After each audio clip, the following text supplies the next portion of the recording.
Reunion. How are you? Fine, thank you. Oh my god! I wish I were a bird.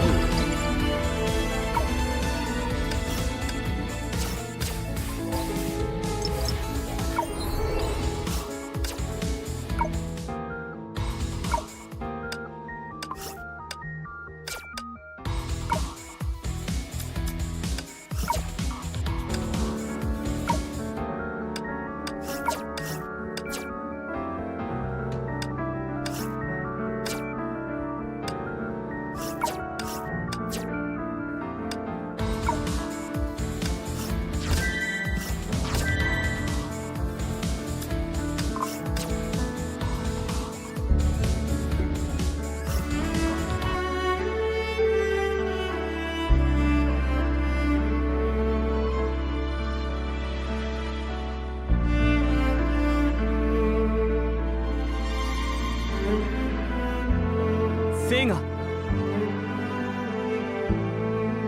アトラス P スタジオブラックウィングス。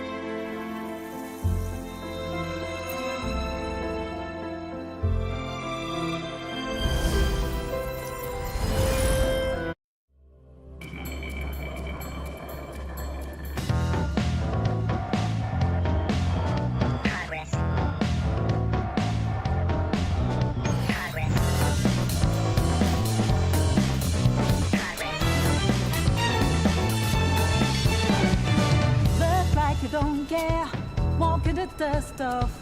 Is that what you do? Is that all you're made of? Whatever ain't right, prove it on yourself. Revisit your act, results of unreal. Living on a guideline, been there, done that, cold up and gray. A fresh delicacy. Instead of being bitter, back up, go grab your keys. Back off.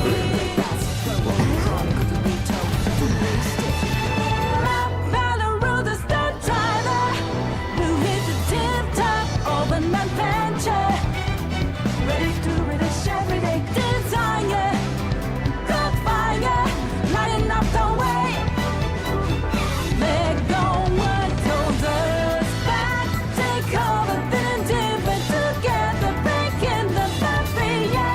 Must have been time, 'cause we can tip-top, show them this is our own track. Look out, we won't get caught up.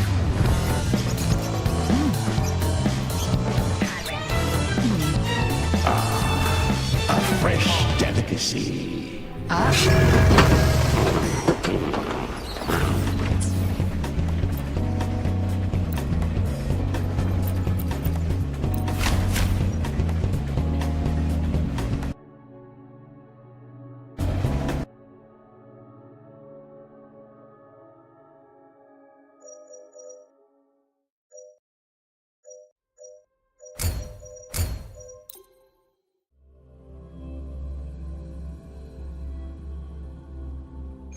Gift wrap tray.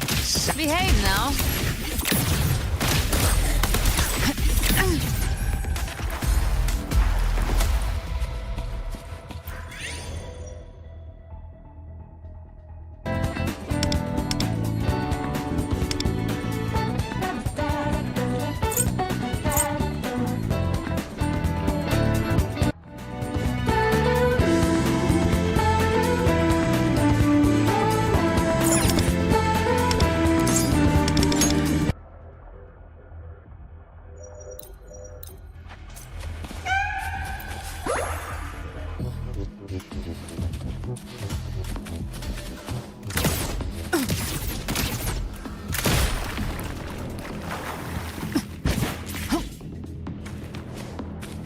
Gift wrap tray. Satisfy my hunger.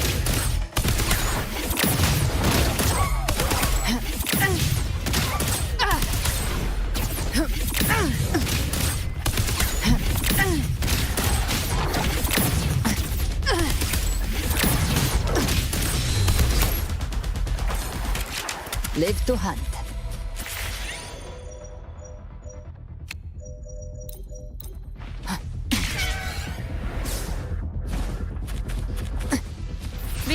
now.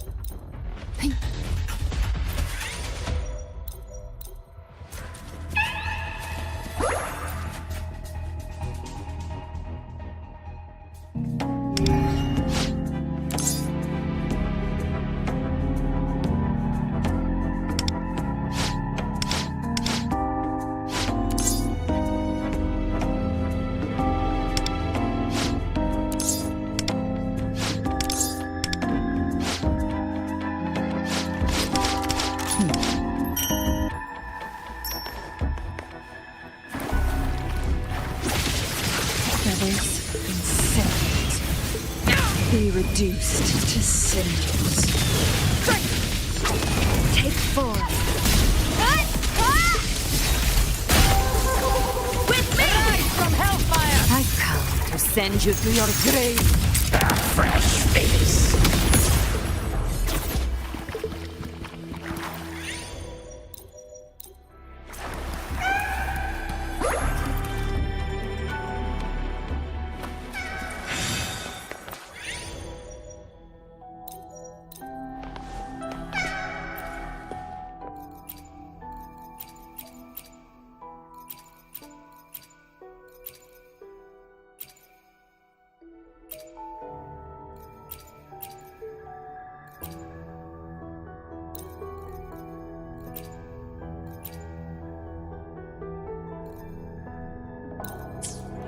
Live to hunt. Gift wrap prey. Satisfied. Behave now. Explode. To hell with you.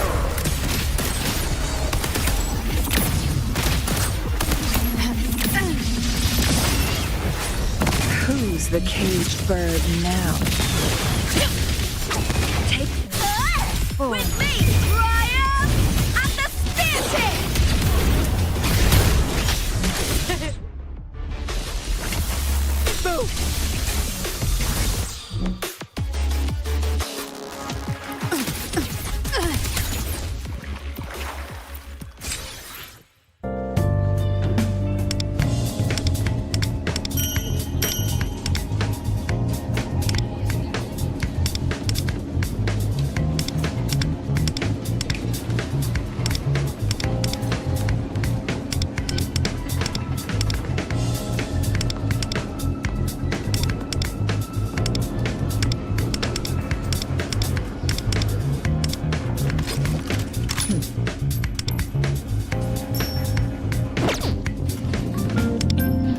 Ever armed, ever burning.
Gift wrap prey. Behave now. Leave my vermin. How dare you?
I knew it.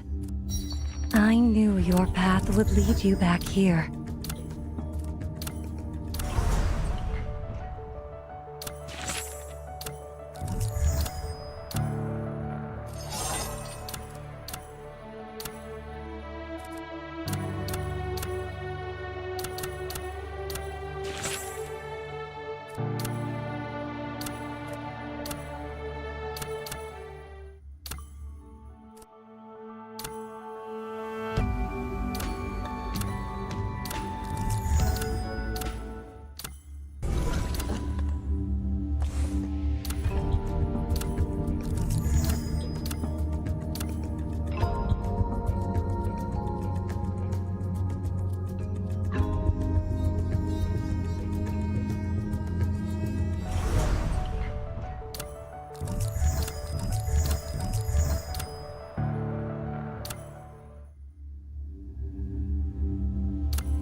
Good night.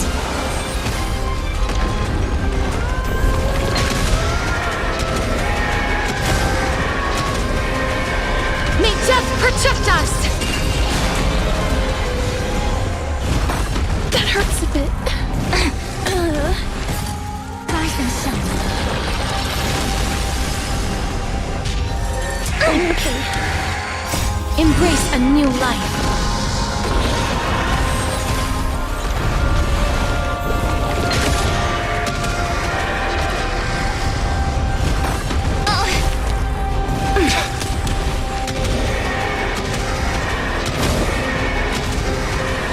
May death protect us!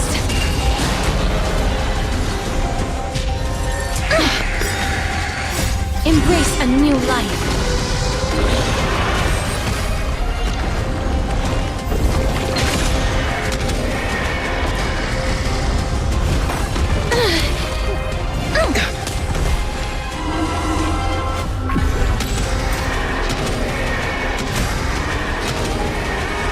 May death protect us! It kinda hurt. Have some fun. Meet again.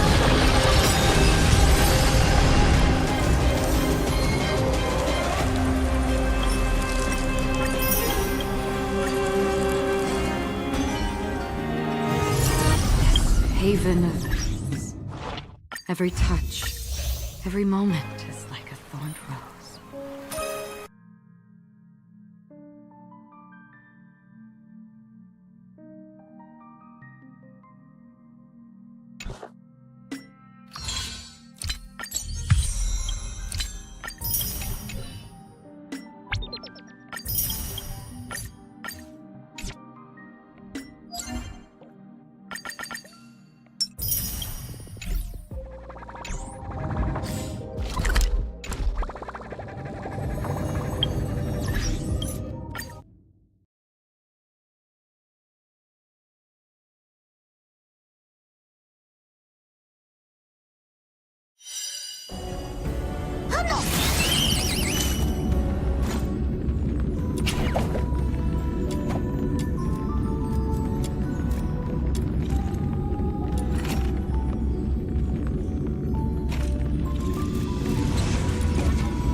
I shall offer.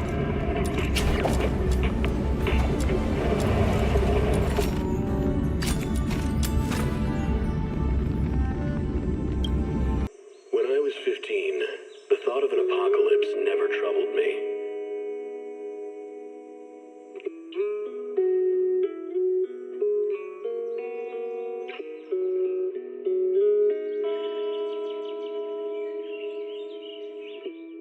The only thing I couldn't give up, even in the face of the world's end,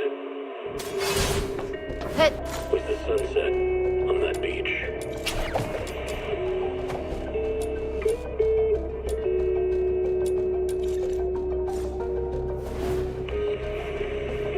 Watching the sun gently slide into the water's embrace, or fireworks dancing on the canvas of the night sky. Even if tomorrow were better, it would be worse, I thought. When you're reading this letter, I imagine much has changed.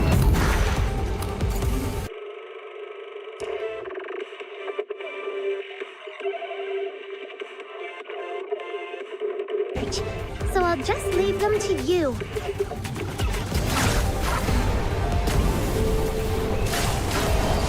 Farewell. Sorry, Mr. Rob.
Cycle of yin and yang. Scatter.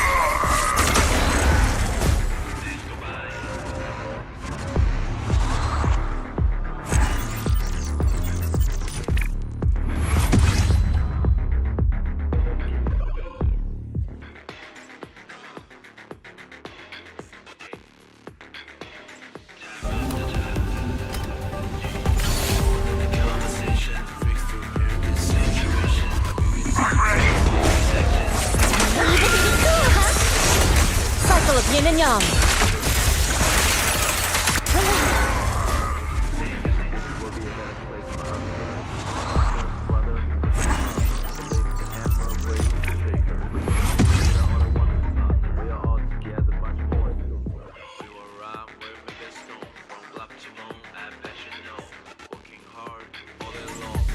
Together you will be alone.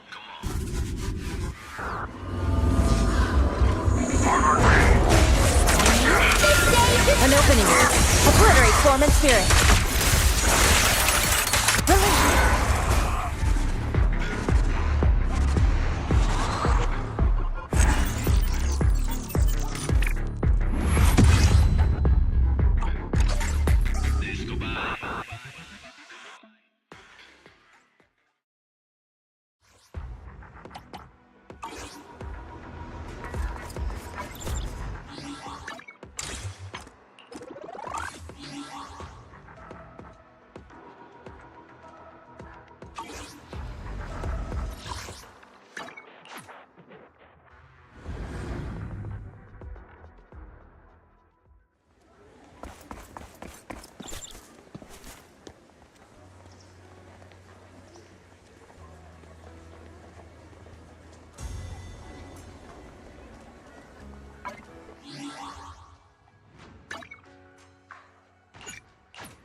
Heed the call of your innermost desires.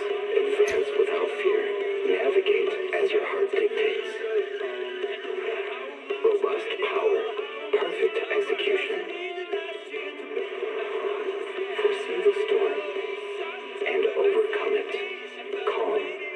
City Series. Can't beat a hollow warning. What disaster supplies should you buy? Don't know the escape route. Don't panic. The answer's here. Bang knows. Bang knows. Bang who knows.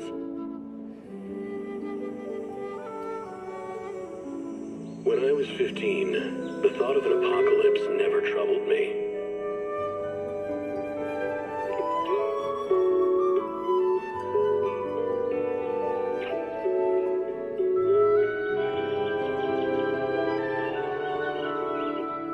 The only thing I couldn't give up, even in the face of the world's end, was the sunset on that beach.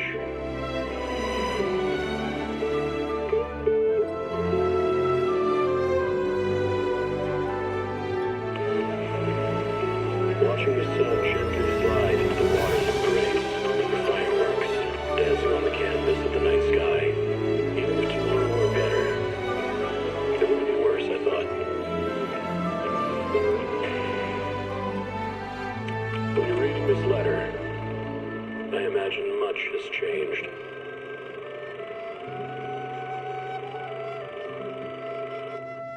Whether it's yourself or the world.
Yahoo! Yeah. Time for takeoff. Yeah. Yeah.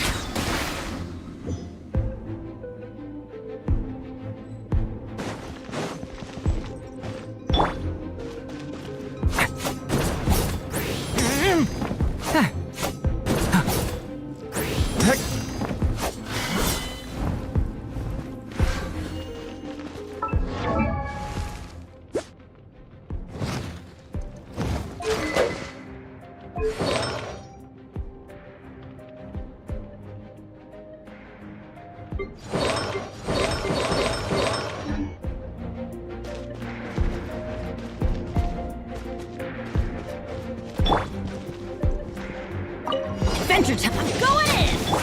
Turning point in space! Gears of the storm! Think you can get away?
Lash attack! Let's move! Hand it over! Observe. Be silent. Night falls. Beware the creatures of the night. Ding dong weather bomb! For first, on my mark!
Devouring claw!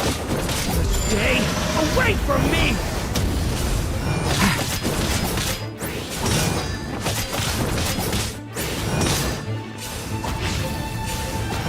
Stay back! The turning point in space!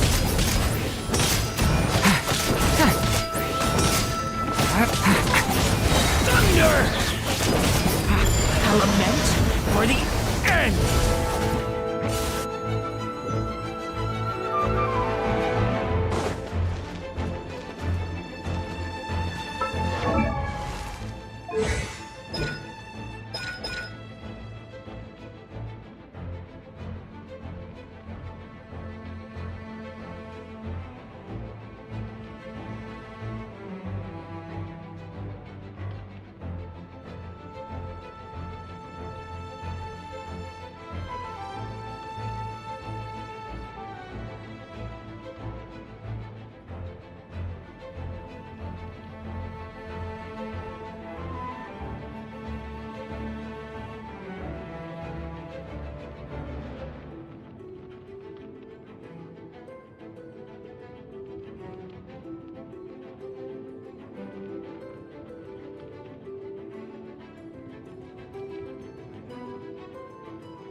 Moments of birth.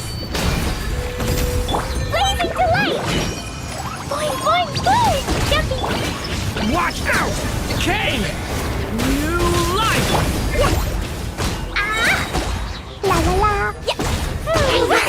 Going in! Witness my great undertaking! Live! Sparks and flash! Leave it to me! The story has only just begun!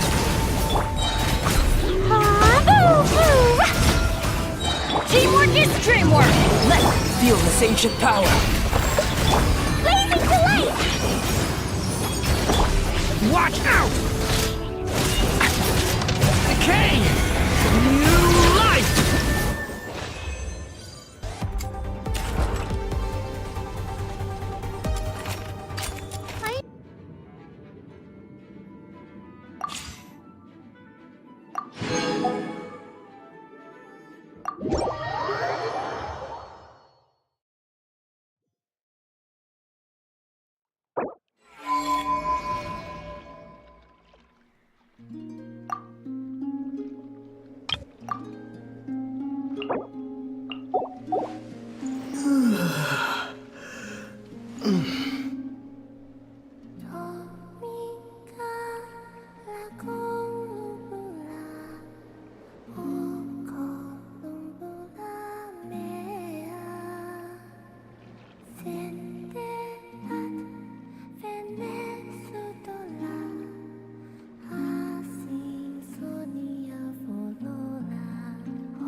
Shadows of fate, fearless, into the void.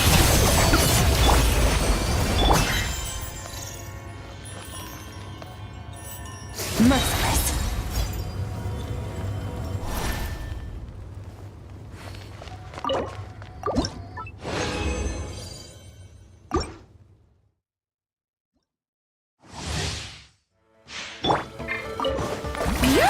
My guiding stars, let me scribe. Merciless. Paradigm shift.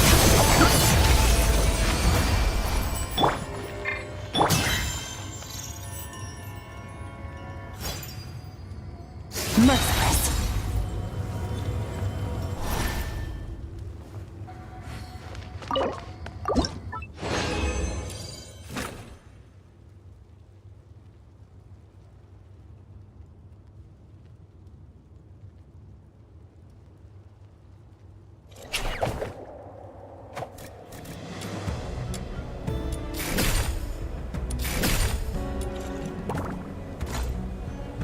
I shall offer what humble aid I can.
merciless.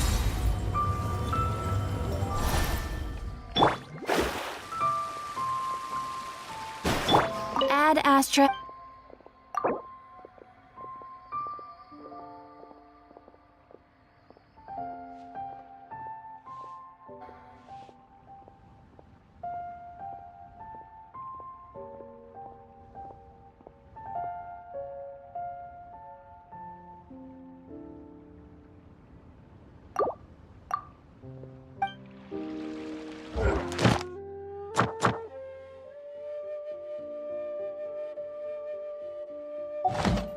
Ad Astra.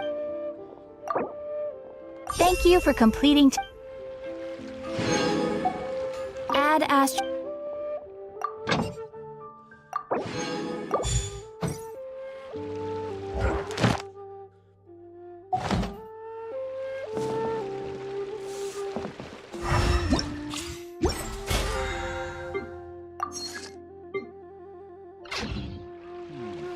I see. Festival.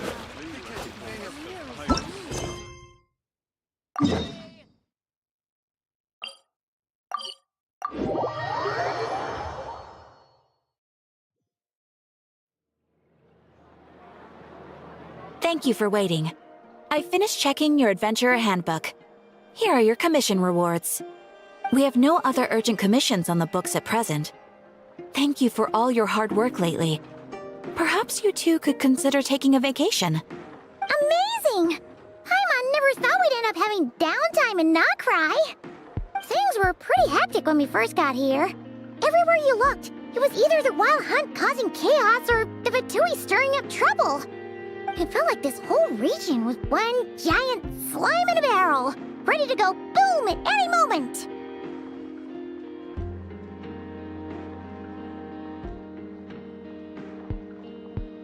Sure have. Things were looking pretty dicey, but in the end, we managed to turn it around. Whoa! Paimon just got deja vu! Oh, that's right. It's because we've done this like a million times now. Ah, yes. Are you two aware that the Moon Prayer Night is soon to take place? Oh, yeah! Lama told us that was coming up soon. Wait, why do you mention it, though? Do people in Nasha Town celebrate it, too? Paimon thought it was just for Moon Goddess worshippers. You're partially right. Most people in Nasha Town just see the festival as an opportunity to do business. They do not concern themselves with the religious element. The festival was first celebrated by the Frost Moon Scions. On this day, they would wear moon prayer blossoms and celebrate the birth of the moon goddess through song and dance. They would also prepare food and handicrafts and give them as gifts to others. Over time, it became Nodcry's most lively festival. Whew! Sounds like fun!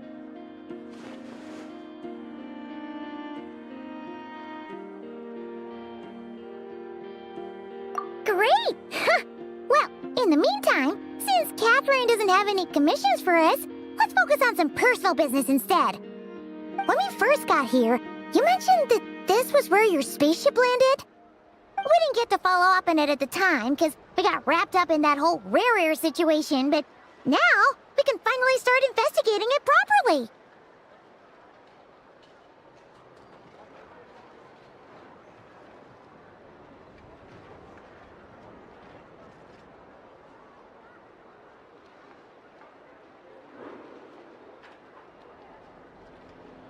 Well, there's a saying Paimon's heard around these parts, which goes, if you lift up a rock, you'll find something you weren't looking for. By that logic, you'll never find what you're looking for while you're searching, but the moment you stop looking, it'll jump right out at you.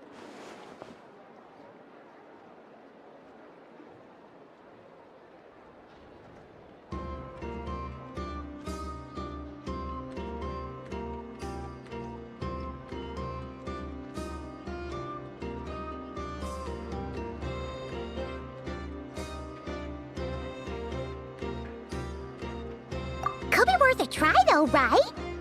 Anyway, Paimon suggests we focus on other stuff we want to do for now, and just keep an ear out for spaceship-related intel as we go.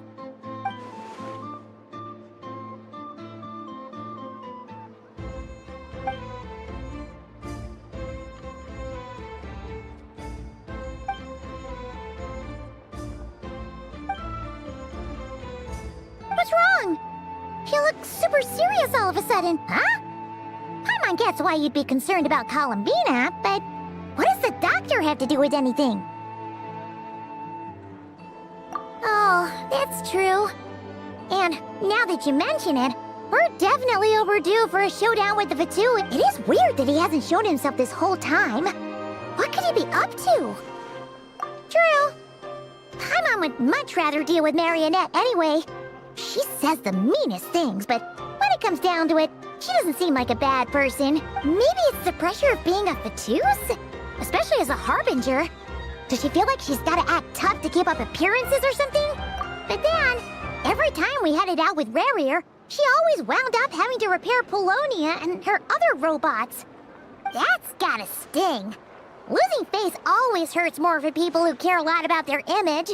She's probably still furious about it. What?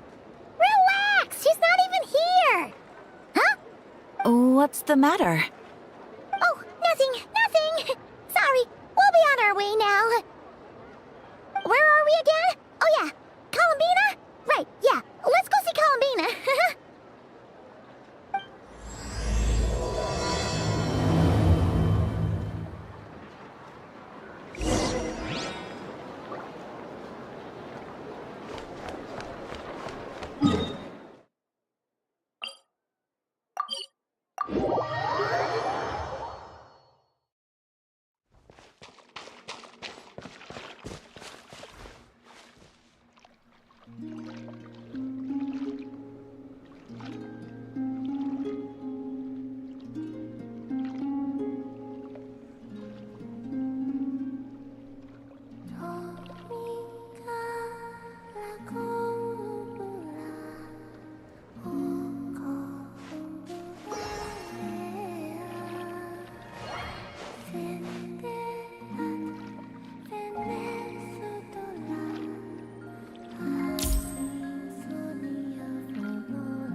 She's sitting up!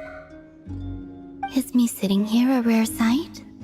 No, we just thought you'd be resting. Perhaps I would have been, were it not for the sudden arrival of some unexpected guests.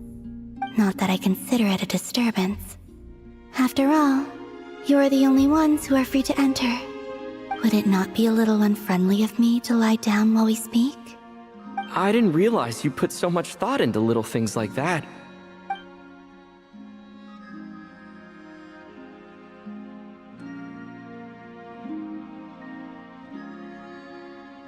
Only sometimes. There have been moments lately where I think about you and your companions. They are warm, mysterious, and cozy memories. Very few of my past memories are anything like that. They say that travelers return home bearing bags full of souvenirs.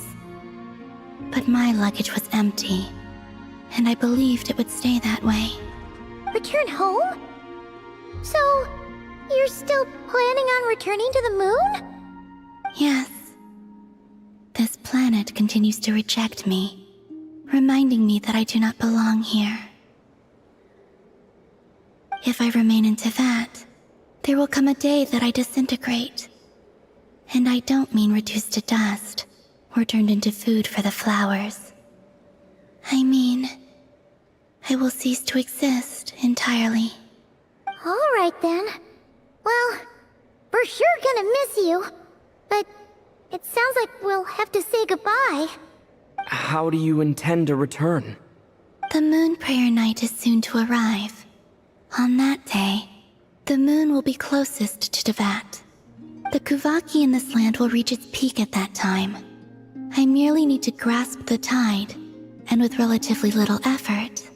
Oh, Paimon gets it! It'll work like a slingshot!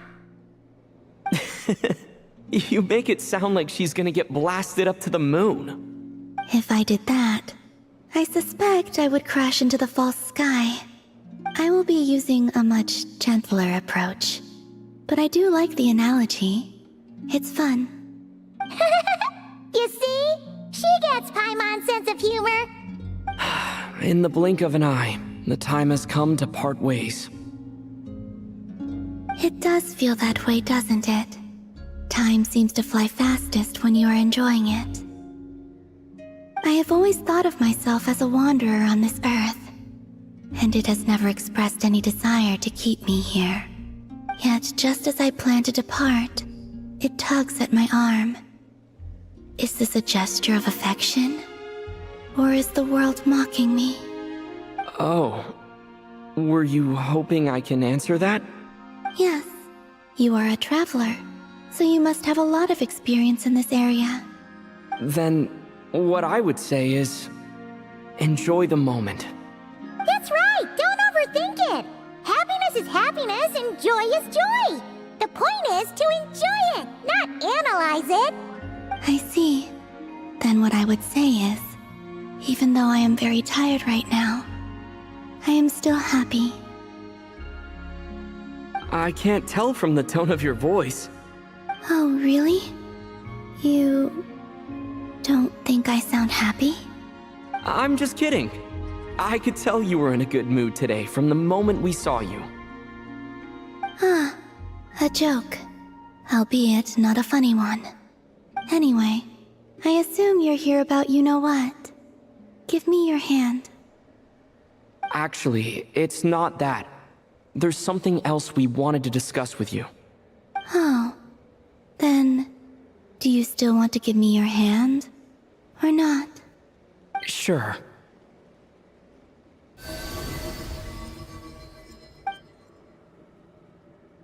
Thank you. So, I've heard that in the moon prayer nights of the past, people here would hold celebrations in the moon goddess's honor. Since you helped so much in our fight against the Rehir of Solnari, I think you deserve a farewell party before you return home. I haven't asked everyone else for their opinions on this yet, but I'd like to invite you to join the upcoming moon prayer night. I've never joined a moon prayer night before. I'm not sure what I would even do. Oh, don't worry about that! We'd take everything. All you need to do is show up. Of course, there's no need to force it if you're not feeling strong enough. It's just, this kind of felt like a golden opportunity.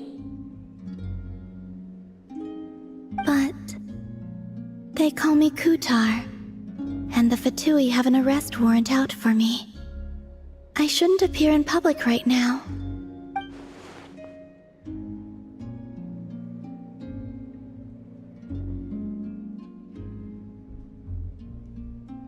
I'll make it work. You have my word. Yeah, we got your back. Well, he does. Paimon's actually not too sure what he's planning. All right, if you're sure. I will not refuse your invitation. I suppose it wouldn't hurt to pack a few more sights from this world into my suitcase before finally learning what my homeland looks like. Oh, if you see Lauma, please tell her that my answer to the question she asked me is neither yes nor no. Rather, it is, there is no need. That was kinda cryptic, but sure. Guess it's between the two of you. We'll pass along the message. Bye for now.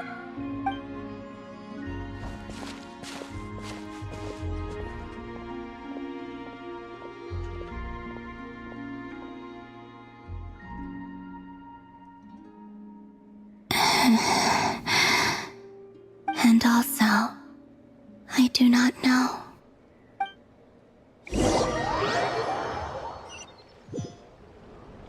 Since she's agreed to join the festival, let's go see who else wants to take part. Lauma's gotta be the person most familiar with the Moon Prayer Night. We should start with her. Also, what exactly is your plan to keep her safe? Not sure yet. I'll figure something out. What? Are you serious? And Paimon even gave you her vote of confidence back there!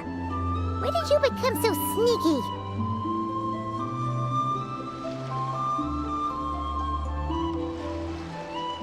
Where do we come from? And where are we going?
Beats me.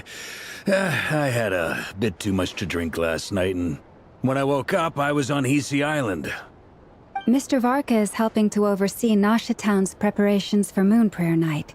He is here to go over some details regarding the decorations and custom cloth designs. Right, yeah, that too. What do you mean, that too? Yes. Celebrating this festival is a long-held tradition here in Nodcry. On this day, the crescent moon at the top branches of the verdant crest turns into a full moon, and the moon prayer blossoms bloom with a special radiance. Our people take these to be blessed omens. It's an especially welcome event coming off the back of all that nasty business with Rarere. Everyone got put through the ringer recently, and now they're looking to turn their fortunes around. The big shots in town all agree that a big, lively celebration is just what we need to rebuild people's faith in this place. No wonder Catherine said that people weren't so bothered about the religious element. That's right. It's become more of a local custom by this point. The celebrations have little to do with whether the religious stories behind this event are true or not. Even the Frost Moon Scions are eagerly awaiting the coming of Moon Prayer Night, despite now knowing that their past beliefs were founded on a falsehood. That's fair. It's a bit like the Lantern Ride in Liyue. It's a chance for people to enjoy themselves, not debate the existence of the Adepti. Oh, one other thing! We just went to see Columbina. We went ahead and invited her to take part in the festival this time. Hope it's okay. Wait, so... you mean she agreed to it? Huh. That's quite a surprise. Then, I suppose that she intends to return to the moon on that day. Oh, yeah! It's kind of a complicated process, but basically, it's like a slingshot. I understand. In truth, I had a feeling that she might make such a decision. Well, if Kuthar has decided to participate in the festival, we should prepare accordingly. Yeah, exactly. She was saying how it could be risky for her to show her face in public. We were wondering if there was any way we could hide her. Unfortunately, the people who carved the statues did an excellent job of capturing her likeness. It will be very challenging to hide a goddess whose face everyone is so familiar with. Darn! We may have bitten off more than we can chew here. Nah, don't sweat the small stuff. We can handle that. Huh? Are you saying you have a plan? Not as such, no, but the most important thing with a festival is to keep the mood light and your spirits up. You can't go preparing for a festival with those long faces. You'll never convince anyone to enjoy themselves. The Mondstatter spirit is strong with this one. As it happens, I agree with Mr. Varka. Let's start by making our appreciation for Kuthar the beating heart of the festive atmosphere. And who knows? Once we get the ball rolling, perhaps everything will just fall into place. Hey! Did you catch that? Lama said the thing! Or close enough, at least. I'm looking forward to the Moon Prayer Night already. We have a festival in Mondstadt called Windbloom, and you can always tell which couples are celebrating it for their first time by the smiles on their faces. Big, beaming smiles like their whole face is glowing. And I have a feeling we'll get to see that same smile on the Moon Goddess's face at this festival. Not quite the same, surely. Anyway, I'll take care of business in the city, but I'll have to leave the decor up to you and the Frost Moon Scions. No one else can capture that traditional aesthetic quite like you guys.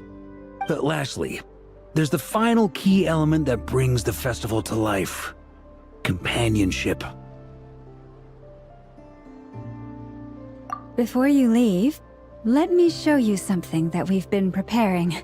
Mr. Varka had asked to see it already, so you may as well tag along. Also, I have some further questions about Kuthar's decision.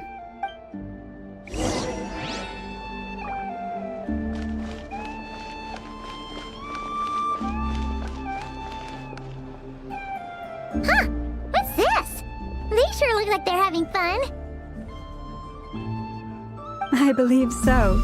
Kuhenki seem very skilled at playing drums like these, although I'm not sure where they learned it from. Maybe it's an innate talent? In their eyes, they're probably just playing with toys. Wanatar! You wanna play too? Yeah. She looks more confused than anything. Maybe we can teach her next time if we get the chance.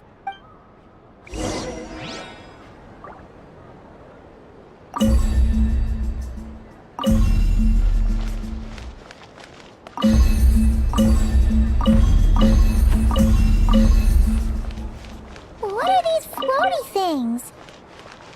Moon veils. We hang them from buildings in the city during the festival. When you look at the sky through them, it creates a lovely misty effect.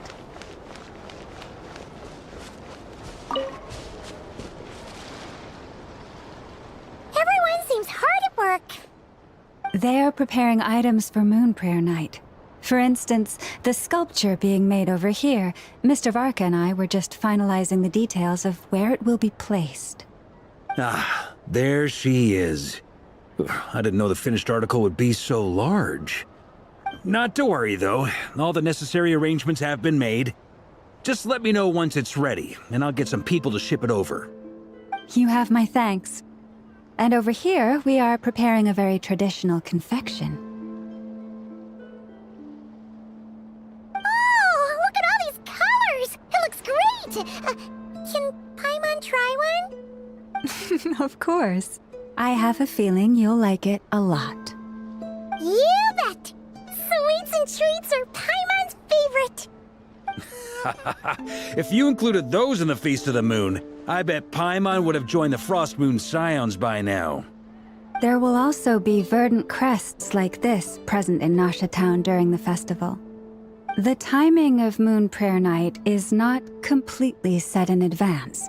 We make a rough estimate, then observe the changes in the verdant crests and moon prayer blossoms to guide us. As such, the Wade itself is a fun feature of this particular festival.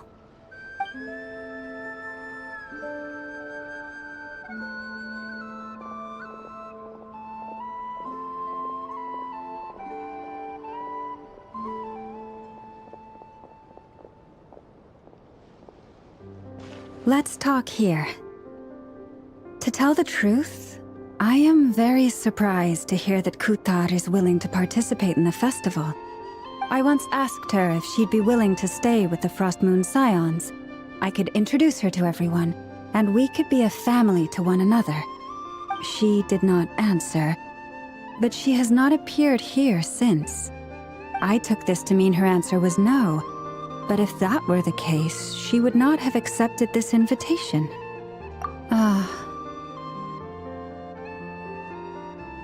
I see. Maybe she is right. Maybe the Frost Moon Scions of today no longer need a moon goddess. But my wish was not for her to come here and be worshipped as a deity. I simply wanted to offer her a place to stay. I'm sure she believes that showing herself here might invite Fatui intervention, and as such she does not wish to cause us trouble. But what really pains me about all this is that this is her birthplace.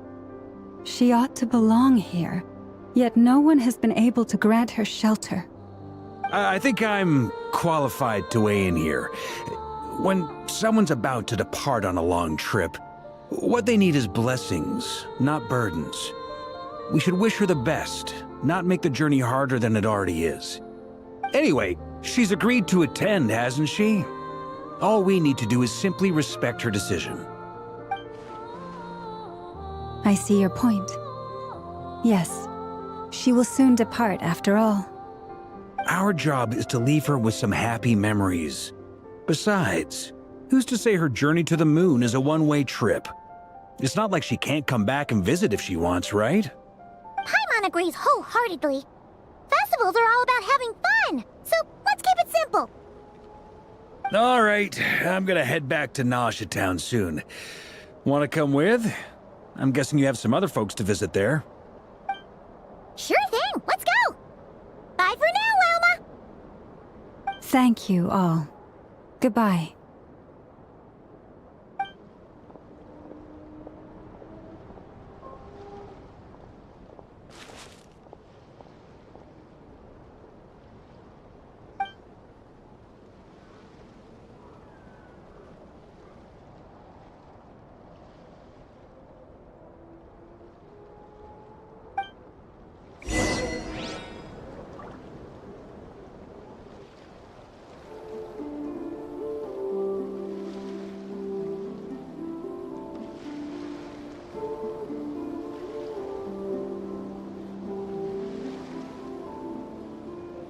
The abyss is like the world's shadow.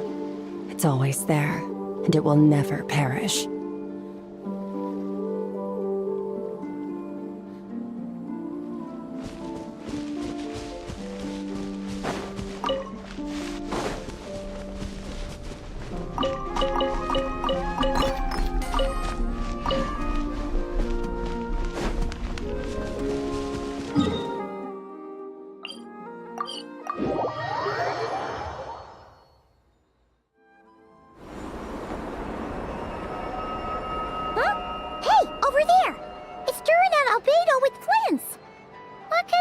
Chatting about?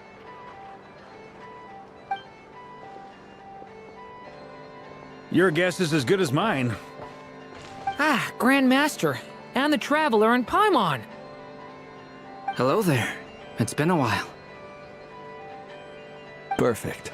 We have some new volunteers for our investigation. Wait, let me guess. The righteous Lightkeepers are finally ready to hunt down the Abyssal Dragon? Haha. Yes, that too. Yeah, right! Oh, wait! Why does everyone keep saying that too? Well, to be precise, the facts match, but not the causality. Wait, so I guessed right? Half right. Don't act so impressed with yourself. Maybe I can explain. We ran into Mr. Flint's north of Nosha Town. At that time, we just noticed a few abyssal creatures out in the wild, but the strange thing was, I didn't detect any traces of abyssal energy on them at all. On closer inspection, we realized that they were not real monsters, but something akin to reflections in the water, or perhaps a mirage. Huh? What do you mean? Like, you could see them but not touch them? Exactly. It was very peculiar. They roared and tried to attack us, but we could not make any physical contact with them. I think I've heard of things like that happening in Notcry before, but I don't know much about it. Yes, it's a known phenomenon. Mirage-like illusions tend to appear in Notcry in the run-up to Moonprayer Night. From a distance, they appear quite real. I myself thought that Misters Durin and Albedo were locked in battle with abyssal monsters when I first arrived. But after sharing intel and investigating a little further, we can confirm that these illusions are harmless. There is no great cause for concern. All the Mirage stories I've heard are either animals, rocks, or small houses. Abyssal monsters, though? That's a first. It's a first for me, too. So I'm planning to look into it further just to be on the safe side. I intend to inspect a few more locations. What about you two? Any plans? Alice contacted me a few days ago. She'd like me and Durin to assist her with an experiment. But we lost contact shortly after receiving the message. I'm sure that comes as no surprise to anyone familiar with her. We don't know when the wind will blow, yet when the wind blows, we will know. That, in a nutshell, describes how Alice operates.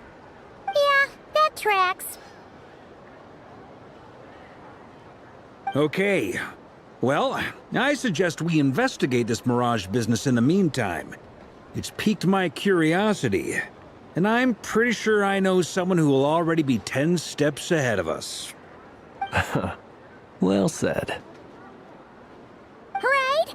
Whatever's happening in Notcry, she always seems to be the first one to know. Let's go see what she knows. We can invite her and her staff to the festival while we're at it.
You're right, I have noticed. There's certainly something a little fishy about this situation. Only a little, though. Records indicate that this phenomenon can occur in the days before and following Moon Prayer Night. That said, it has always been a rare sight in the past. The odds of encountering these phantoms are similar to looking up in the night sky, happening to see a shooting star, and managing to make a wish before it disappears. But this time, either everyone's getting lucky, or they're appearing far more frequently than usual. Yehoda's out gathering intel as we speak. In the meantime, let me check off some points of interest. First, the Abyss. The ones we saw seem to be abyssal monsters. Indeed. But we have identified one location where many more of them have made an appearance. And not just monsters, but human phantoms too. Given the scale and nature of the phantoms, it's almost as if someone's last memories are coming to life. Or perhaps the memories of multiple people. Oh. So you mean the phantom monsters are hunting down the phantom humans? Exactly. The phantoms can interact with each other, but we have no means of intervening. In addition, some of the human phantoms would seem to be from the very distant past. This is clear both from the clothing they wear and the stories they tell. They claim to be from Hyperborea, a name which I've heard from Lauma before. If this is true, it means they must be from 6,000 years ago. Did Paimon hear that right? 6,000 years? It sounds like this merits further exploration. That'd be a big help. I'll leave it with you, Albedo.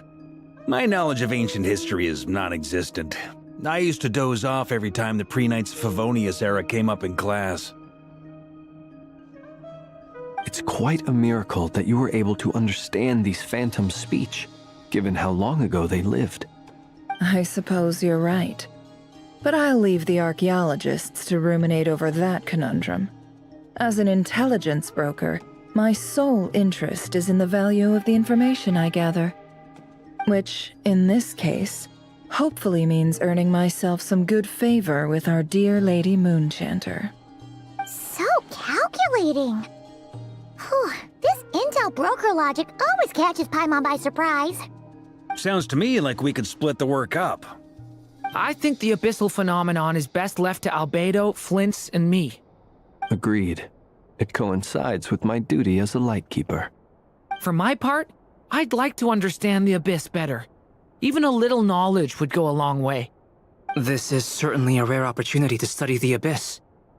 But even rarer, perhaps, is the chance to make contact with the ancients.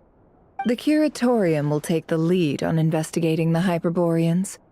We put in the work to learn what we know so far. It seems only fair that we get some quantity of exclusive intel.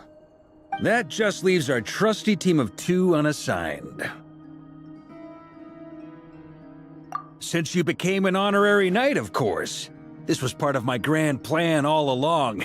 Oh yeah! By the way, we managed to convince Columbina to come to the Moon Prayer Night celebrations. Would you and Yehoda like to join too? She agreed to that? Huh. Quite an achievement. Never underestimate the traveler, I guess. I'd be happy to join. No point shutting myself inside when the streets are all decked out. I doubt any clients will be visiting during the festival in any case. And Yehoda loves a party, so I'm sure she'll jump at the opportunity. No! No! No! No! No! No! No! No! No! Way to contradict me in front of... Wait! No, that's not what I have bad news, boss! So many people. Alright, everyone inside! Quick!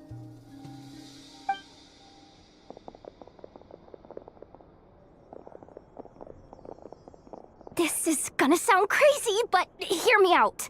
I saw one of those phantoms at Star Sand Shoal, and it was some sort of flying ship.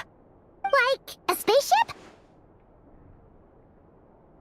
That's gotta be the one you came to Tibet in. You said you saw the same thing through the moon marrow, right? Huh? You already know about it? Ugh, I thought I was gonna blow people's minds. Turns out I'm the last to find out. Wait, back up. You came here in a spaceship? Now my mind is blown! What's it like on the inside? Was it like flying through space? I want to know everything!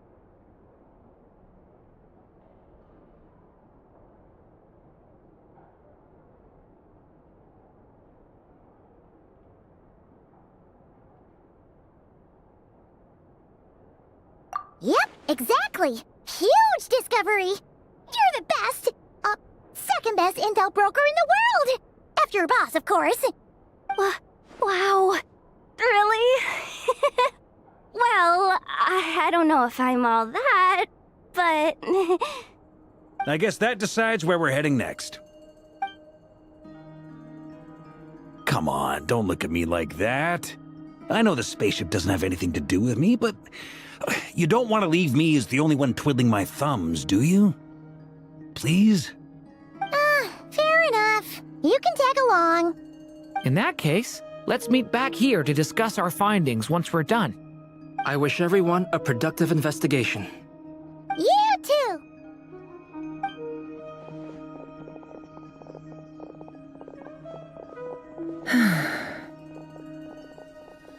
What's up, boss? Aren't we gonna head out? Tell me, Yehoda, when did the Curatorium start giving out intel for free? Oh, sorry, boss!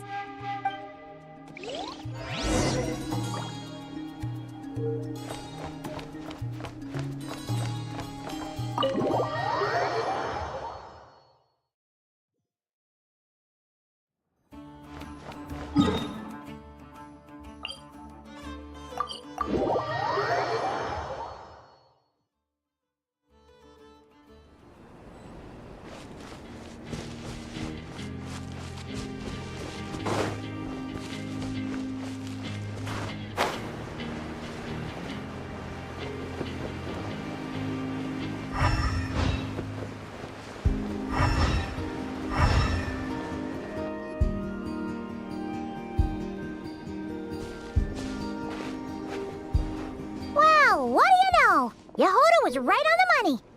This Phantom really is your spaceship. But that's so weird. Why would it show up here? Is it some kind of projection? Or a ghost? Like, maybe it no longer exists. But somehow it left an afterimage? Ah, you're already here. Miss Lauma, what a surprise. I thought you were busy with festival preparations. I was, until one of our people informed me that a strange sight had appeared at Starsand Shoal. No one's ever seen something quite like this before. I thought I should see it for myself. Same here. Oh, so we heard that these things appear around the festival period. Any idea why that is? Unfortunately not. We have very limited information about them, since they can't be interacted with. And no human phantoms have ever made an appearance before now. The most we've been able to deduce is that these sightings appear to be connected to the increase in Kuvaki energy around this time. Yeah, seems like that's all we can do. This is all so confusing. Allow me to lend you a hand.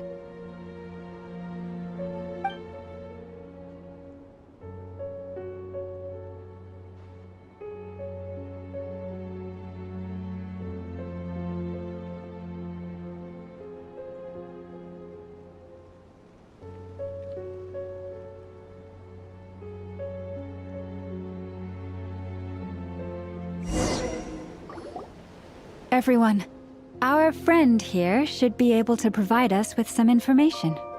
Is that a phantom Rhyme-horn deer? I've heard about how the Frost Moon Scions live in harmony with the animals and can even communicate with them. That's coming in handy now, for sure. Okay. Yes, I understand. Then how about this?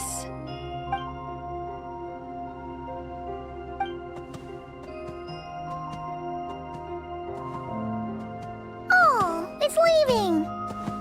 It appears to share our curiosity about this giant spaceship, so I asked it if it wouldn't mind investigating along with some friends.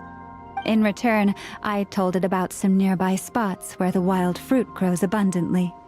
We may live in a different era from these phantoms, but I trust that the terrain, climate, and ecology here are more resistant to the effects of time than some things are. Let's give them a moment and hope for the best.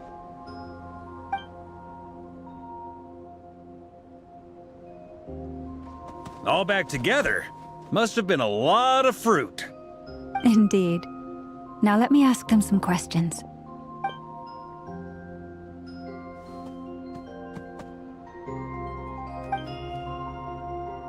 It did find a lot of wild fruit, enough for them to feast for a long while. This puffin circled in the air several times, but didn't spot anything out of the ordinary. Certainly nothing to do with the spaceship. Huh. Well, it definitely makes sense to get a bird's eye view. Indeed. Other than that, I was also thinking that the world these phantoms see is also different from ours. Oh, I get what you mean. The wild fruit exist in both times and spaces, but there might also be things that only exist in that space-time, which we can't see. Good point.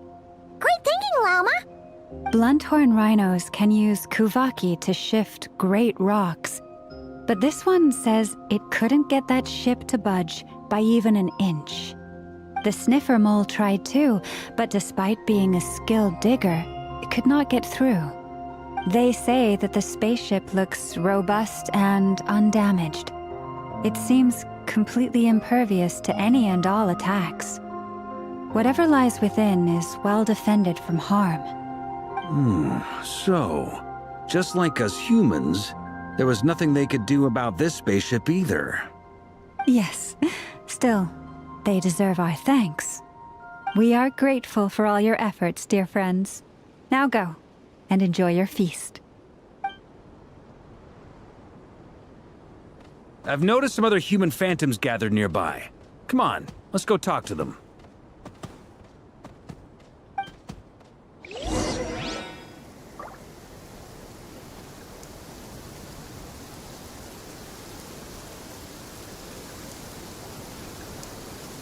Nice. I like the rain.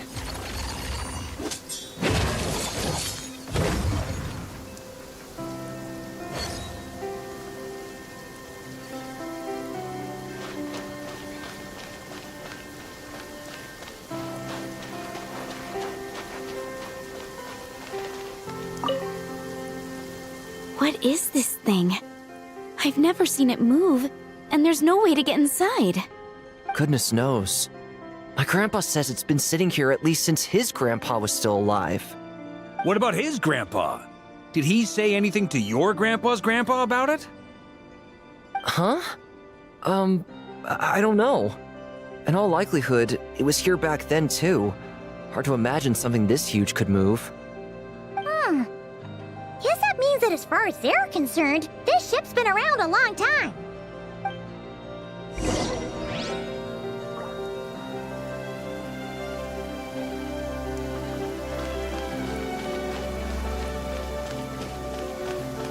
Nice. I like the rain. Come on, brothers. If we can get even a small chunk off of this thing, it's gotta be worth a fortune. Today is the day we strike it rich. Huh? You mean Paimon?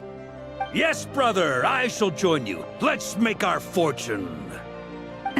We should go with them. What the? This thing is crazy tough. I can't even scratch it. What's it made of? Sorry, brother. Looks like we'll have to seek our fortunes elsewhere.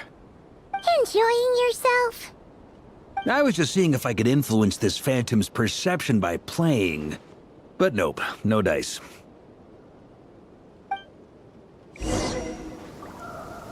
I'm sure we're all starting to build up an idea of what's going on here now that we've spoken to some of the people. These phantoms are reenacting real historical events in Nodcry. It's almost like we're in some kind of interactive stage play. We can talk to the actors, but the plot is fixed, and we can't influence it. It makes sense. History is set in stone. The objective facts of the past cannot be changed. Paimon totally thought you were just goofing around earlier. But actually, you were doing some serious investigating. Of course I was. Anyway, at this point, I think we're forced to conclude that although the Phantom spaceship is right there in front of us, we aren't going to learn much about it from these people.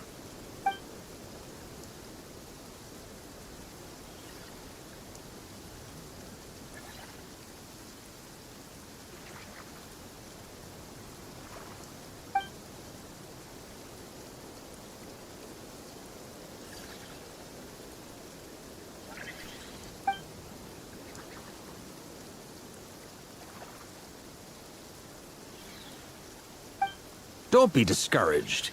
If nothing else, this is proof of the ship's existence. And think about it.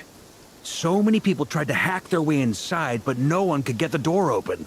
It's made of very tough material. To me, that says that we'll either find the ship itself or the story behind it. It's just a matter of time. Huh. Every now and then, when Varka gets serious, he actually does seem like Grandmaster material for once. I wonder how the others are doing. Let's head back for now. Sounds good. Also, drinks are on me if Team Knights of Favonius is the first to finish. Wait, we have a team name now? Am I in Team Knights of Favonius as well? You're very welcome to join. We've even got a cathedral ready for you. Isn't that technically blasphemy? You wouldn't dare make a joke like that if Barbados was in earshot. Nah, I'm sure Barbados doesn't mind a little harmless blasphemy once in a while.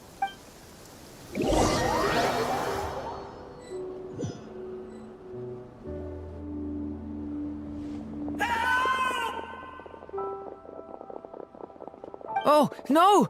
Get away! Oh.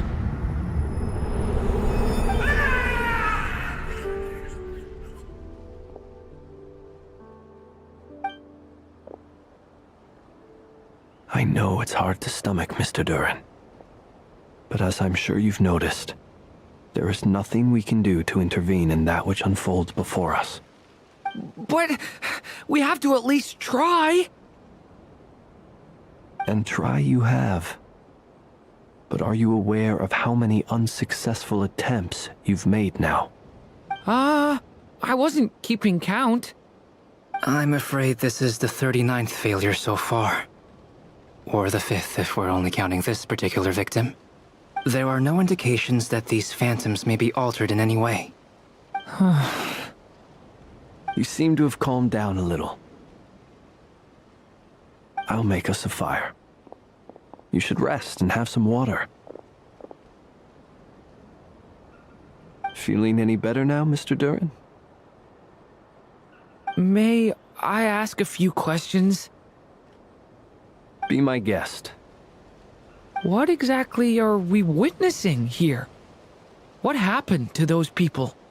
My guess would be that we are seeing Nodcry during the Conrian Cataclysm. Would that be accurate? Conria. That is correct. As you know, once the Abyss senses even the tiniest crack, it floods in and spreads like wildfire. There was a time in the distant past when it permeated all of Nodcry, causing immeasurable harm. The people paid a terrible price to heal this land. Then 500 years ago, the whole of Teyvat suffered an abyssal disaster. Once more, Nodcry was dealt a devastating blow. I see. In the face of the abyssal onslaught, all were like grains of sand tossed around by a tidal wave. Be they human, fae, or god. The moment you witnessed is but one drop in a whole ocean of catastrophe. All right. I guess that answers my second question, too. I wanted to know why there's nothing I could do to help them, and that's because what we are seeing is history. That would be my guess as well. As I understand it, history and fate are not all that dissimilar. The latter may be unseen to us, but both are immutable. Yes. Fate was determined long, long ago. I still have a couple of other questions for you, Mr. Flint. You mentioned more than one abyssal disaster that has struck this land in the past. How can you be sure that what we're seeing is from the Conrian incident? And also, how are you able to stay so calm when you're talking about these events? From everything I know about you, you're not cold or ruthless, and you're not indifferent to the suffering of others. Alas, I am forced to show my age. I must be 600 or 700 years old by human measure. Wait, so you... One is not easily moved by history when one has witnessed the truth firsthand. I'm sorry. You needn't apologize. Your passion is a good thing to have. Treasure it, because someday you may find it in terribly short supply. Now, at the risk of offending you, I have a question in return. Your curiosity toward the Abyss, is it born from hatred or because you sense its call? I only ask because I kept a fragment of Rerir's body in my lantern for a short time. Specifically, his heart. So I know what a burden it can be to carry the Abyss with you. And I hear its power growling from somewhere within you.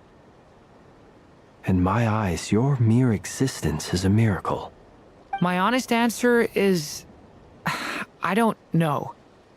I don't think I have the confidence to say for certain. What I will say is the Abyss is not the only issue that haunts me. Even before I became who I am today, the question dogged me constantly. Should I even exist at all? My doubts remain unresolved. But when we fought Rerir, something became a little clearer to me. Sometimes it is the darkness within us that allows us to achieve the impossible. I certainly got the sense from your 39 attempts that you were trying to achieve the impossible. It sounds like you've resolved to see the truth for yourself. Absolutely. In that sense, he and I are quite similar. Then I wish you every success. I look forward to the day of your transcension. Well, if everyone's caught their breath, I suppose we should head back. Oh, and one last thing. I'd appreciate if you kept our discussion about history a secret.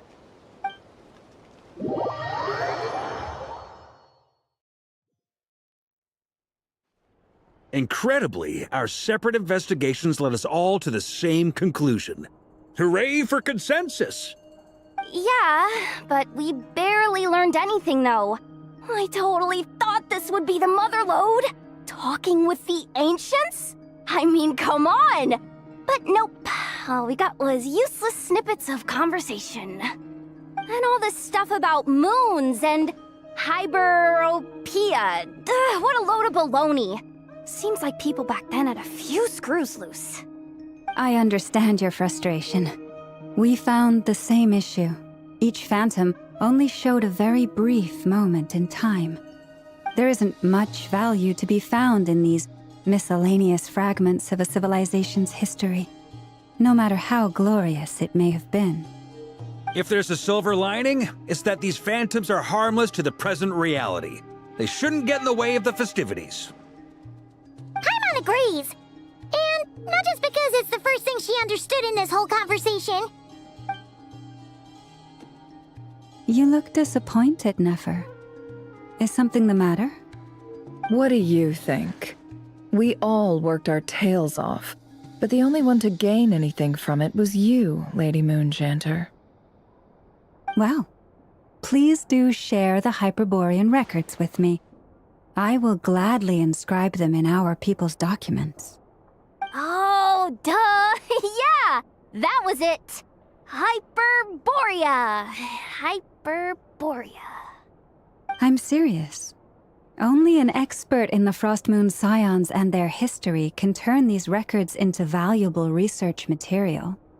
The alternative is to let them gather dust on the Curatorium's storage shelves until the pages turn yellow.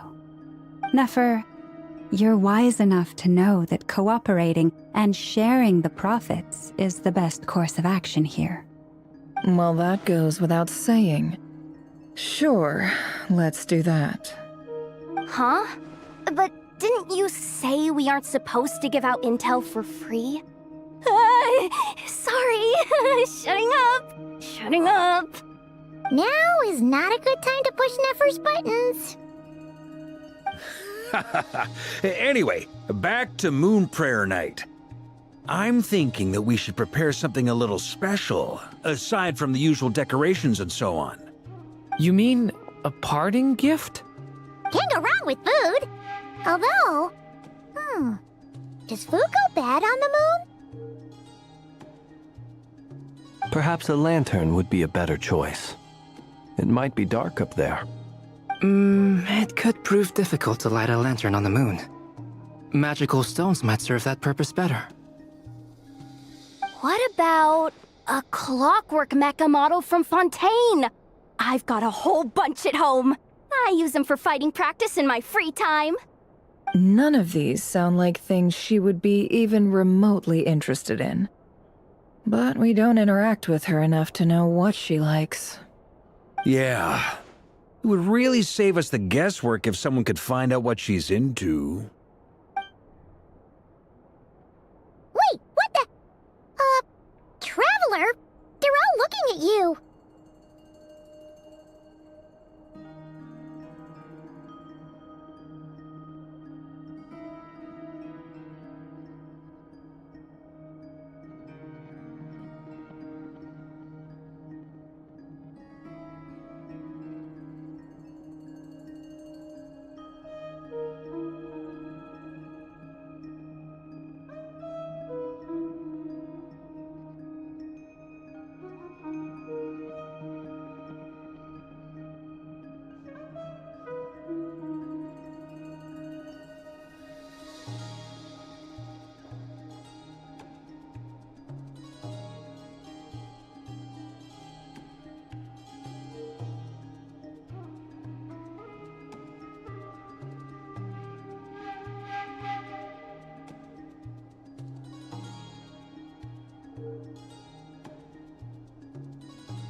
Great!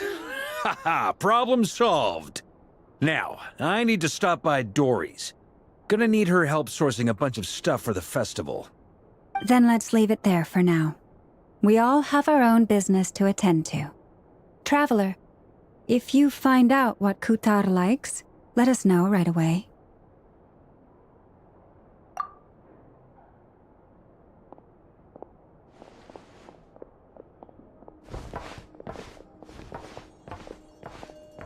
Is something the matter? I'm fine. It's just... I'm still feeling a little rattled after witnessing the horrors of the Abyss. But it's okay. This is something I have to work through. I'll be all right. Thanks for your concern. Well, don't put too much pressure on yourself. If you ever feel like something's wrong, physically or mentally, we're here to talk.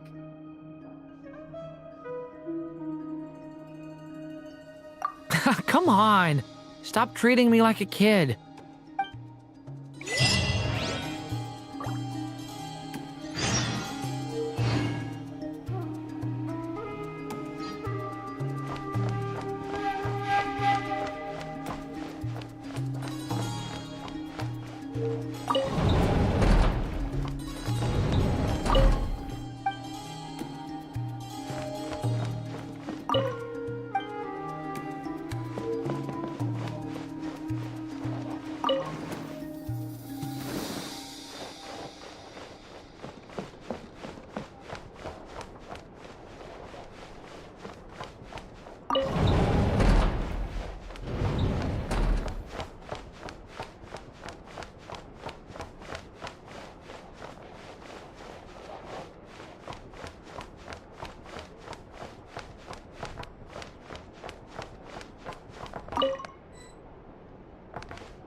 Weren't there a few Kuhenki here last time, too? Where did they walkies? For Kuhenki? You're not pets, you know. Oh, well. Looks like we just came at a bad time. Let's try again tomorrow. There's still a few days until Moon Prayer Night, so we're in no rush. Besides, she needs time to rest anyway.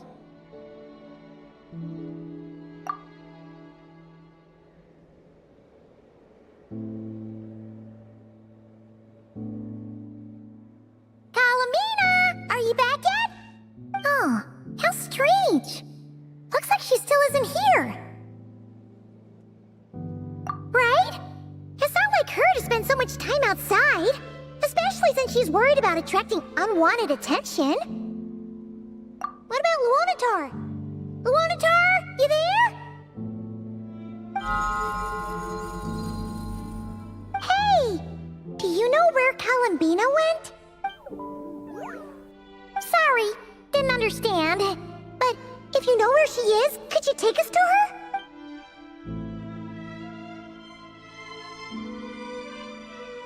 Yeah, that's even stranger. What about him? Oh, that's not good news. They change color when Kalambina gets weaker, right? And they look super pale right now. Good idea. She might know what's happening.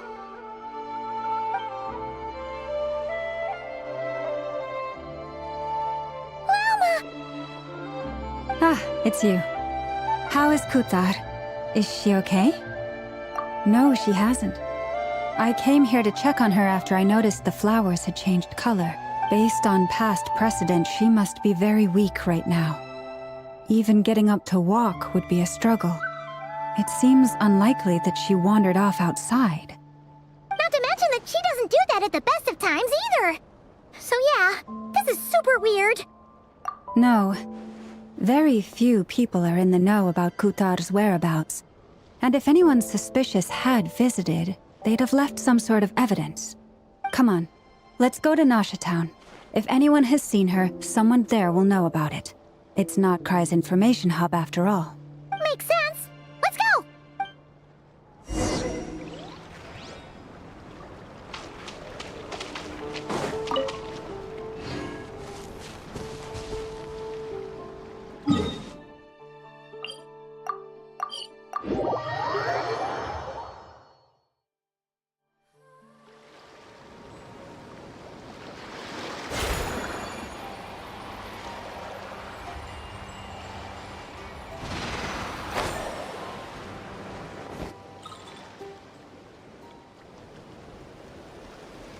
Wait a moment. Is it just Paimon, or is this stall kind of suspicious? Has never been here before, right? No, I don't recognize it. Alas, your free and easy adventure time is over. Now, prepare to face the final boss of Nod Cry. Whoa! Where'd that voice come from? Not sure, but it's definitely hostile. No, no, no, not that way. The final boss is right here. The Sniffer Mole? That's the final boss? Surely not. Also...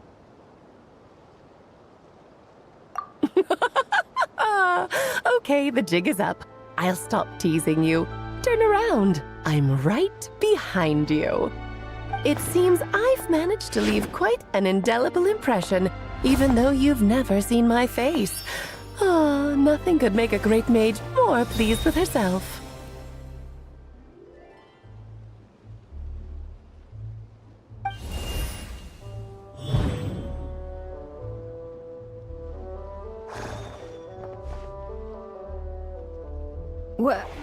What is going on?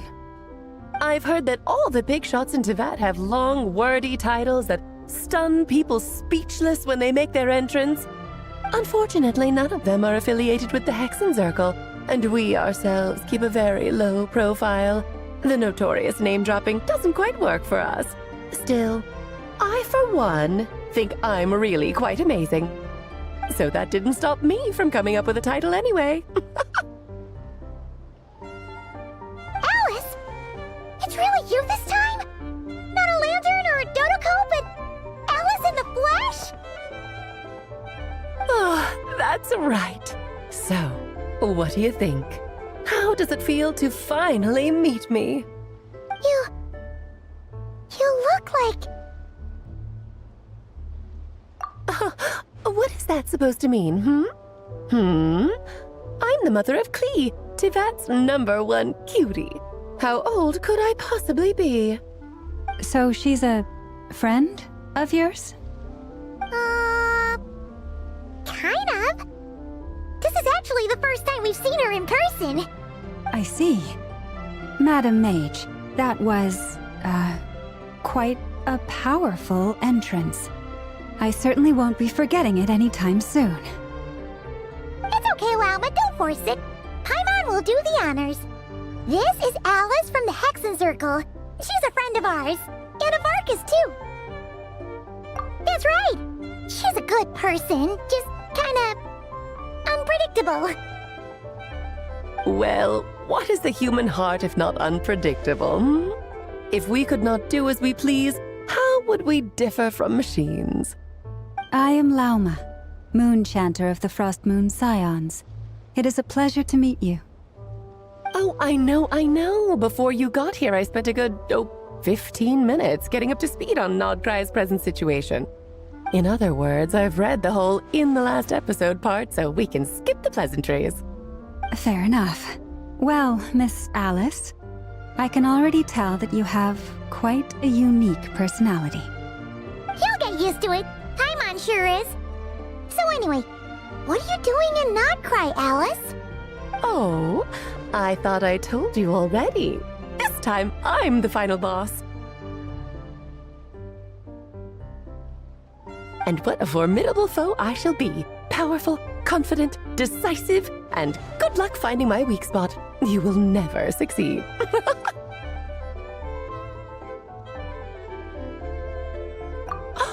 Oh, drat! My one weakness, and you found it in an instant. Fate has been dealt a devastating blow. Thus falls the great Dodo King. Why are you playing along with this nonsense?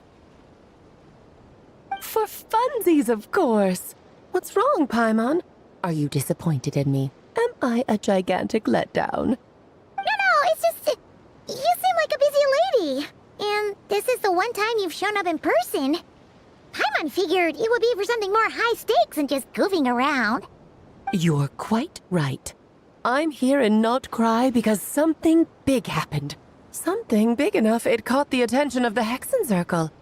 It concerns the 3 moons, Tevat's borders, and of course, the moon goddess you are currently searching for. Kind of. Why don't we discuss this over a pot of tea? My main reason for coming on this trip to Tevat was, of course, to have some fun. But I do technically have a job to do as well, namely, maintaining the stability of Tevat's borders. I'll skip over the complicated parts, but to sum it up, abyssal energies are all that lie beyond Tevat's border. We'd find ourselves in a real pickle if they ever made it through. And the phantoms you've been seeing are a sign that the border has been disturbed. No wonder they tend to show up around Moon Prayer Night. Is it because the real moon is now so close to us that its power can cross the border? In part, but only a negligible amount passes through. Just enough to influence the verdant crests and so on. And as you've noticed, there has been an unprecedented number of phantoms appearing this year. The influence of the moon beyond the border cannot explain this. No, there is another far greater factor at play. The trilunar syzygy. A trilunar syzygy? Eons ago, before the heavenly principles came to Tevat, it was the then 3 moon goddesses who controlled the laws of this world. Oh, that's exactly it! The 3 goddesses split these powers amongst themselves, promising never to consolidate them into one singular body. This was meant to keep the world stable. But, fast-forwarding to the present, the eternal moon's marrow is with you, while the iridescent moon's marrow, which should never have appeared in this world, has been retrieved. Add that to the presence of a moon goddess in the flesh and... the power of all 3 moons is gathered here in Notcry. There hasn't been an event like this since the War of Funerary Flame. And it's having a noticeable effect on Tevat's borders. Because I wish to give my darling daughter a peaceful, sunny environment to grow up in. Is that a good enough reason? Kinda sounds like you're dodging the question, but it does make sense. Well, that's one reason anyway, and the most important one. The others are a little complicated to explain. For instance, cleaning up after dearest Miss R. Albedo could tell you more about that if you're curious, but right now, I have a more important question to ask you. Why are you collecting the moon marrows? I see. Nicole told me about that legend once. Nicole? You mean Mage Anne? Oh, so you remember. Yes, of course. That was a story about fate, her area of expertise. But back to the story of our dear moon goddess. I'm afraid her intended method of returning to the moon is unlikely to work anymore. What does that mean? She may be missing, but she hasn't gone anywhere. She has disappeared.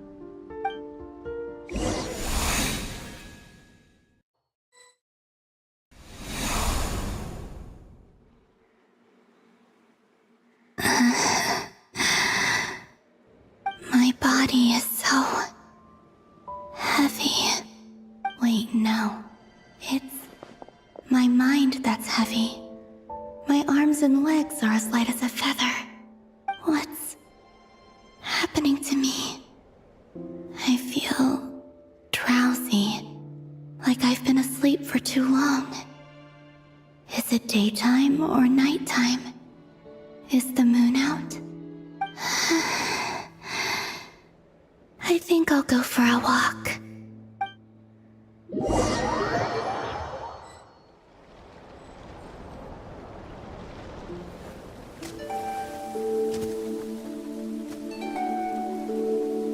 Are you out for a walk too?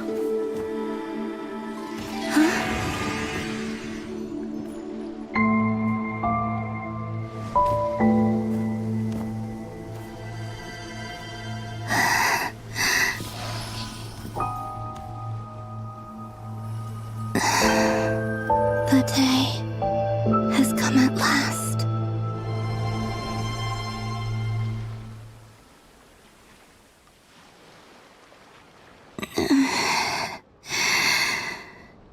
Have I grown so weak that I can't even sustain my physical form? But Moon Prayer Night is nearly here. I was so close to returning home. Death is near. Is this how it ends for me? Will I return to the moon after I disappear? Or... I don't want it to end like this. So far, at least, I still exist. Even if not physically, I can still feel. But as my power wanes, I'm sure that too will fade. I suppose I might take one final look at this world. The world where I was born.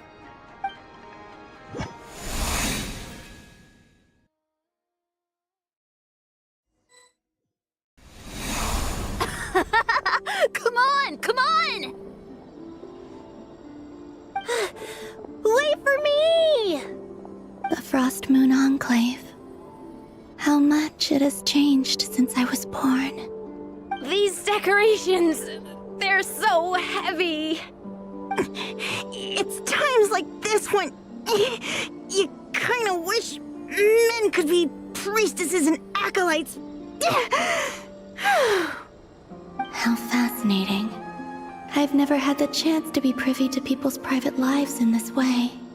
In the past, people would get so solemn and serious the moment I showed my face. Like they were frozen stiff. Karina, Lametti, it's time to eat. Coming. I want to watch them a little longer.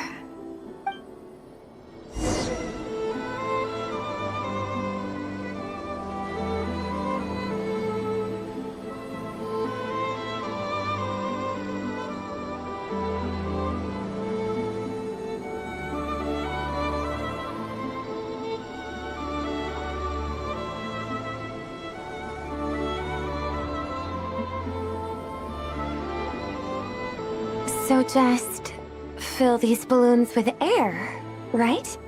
Yep. Try a couple now to test things out. The rest can wait till Moon Prayer Night. Think fast. Rita! Teasing an acolyte of the Frost Moon Scions? Surely that's a punishable offense. Take this!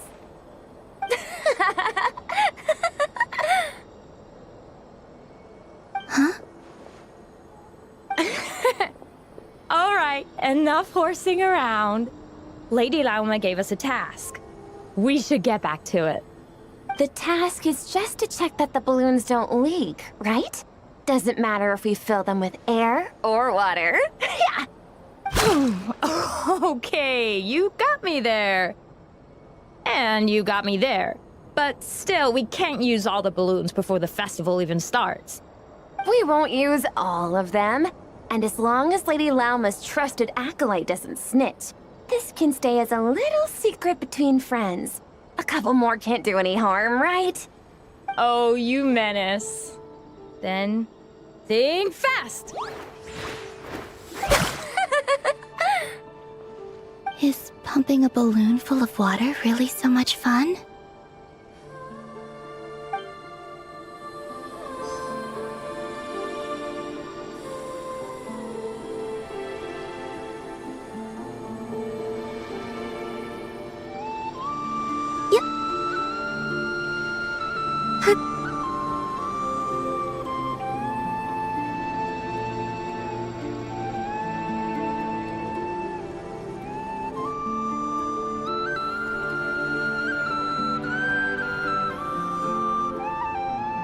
I'm sure you're both tired from playing all day. Come on, eat up. A plain, humble meal. That has always been the way of the Frost Moon Scions. Huh? How come Lamatti got a midsummer berry dessert? Oh, I always get Lockaberry. I don't mind sharing. You can have a bite of mine if I get to have a bite of yours. They're sharing food? I've never shared food with anyone before. Even at the Harbinger tea parties, everyone just ate off their own plate. And when I couldn't finish my food offerings from the Frost Moon Scions, they'd leave the leftovers out under the moonlight for the animals to claim. Hey! That was 2 bites! Oh, then you can have another bite of mine. Oh, you too. Oh, don't fret now. Here, have some of Granny's too. So this is what it means to be family.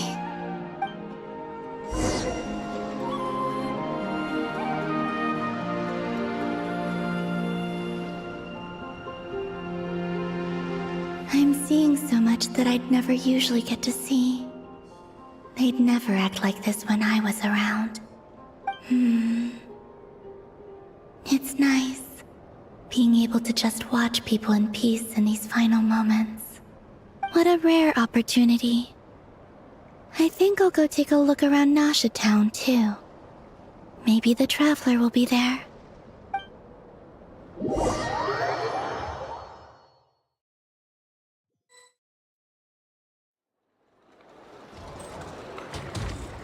After the War of Funerary Flame, the Moon Goddesses were no longer recognized by Teyvat.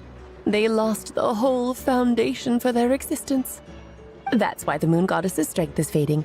She cannot withstand the world's rejection of her. To be more pedantic about it, the Moon Goddesses did something to offend the Heavenly Principles, and that's why they were ousted. Something of a recurring theme in Teyvat's history. Theoretically, speaking so candidly should put me in their crosshairs too, but they can't tell me what to do. I'll say whatever I want. Anywho, the Moon Marrow energies were but a drop in the bucket for her, and that battle against the Ray Hair of Solnari only weakened her further. Fortunately, it happened close enough to Moon Prayer Night when the Kuvaki concentration here is high. That's the only reason she managed to survive this long. What do you mean, fortunately? You said she disappeared. We're too late. Oh, what a headache. I thought this was all common knowledge. I guess I have some more explaining to do. Okay, buckle up. It's time for another lecture.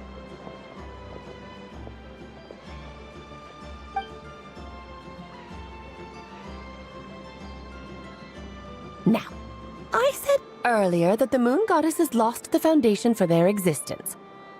The reason for that has to do with the natural order. Basically, the rationale for their existence in Teyvat was lost. The same logic applies to the present Moon Goddess too. Consider her existence so far. Her comrades in the Fatui called her Damselette.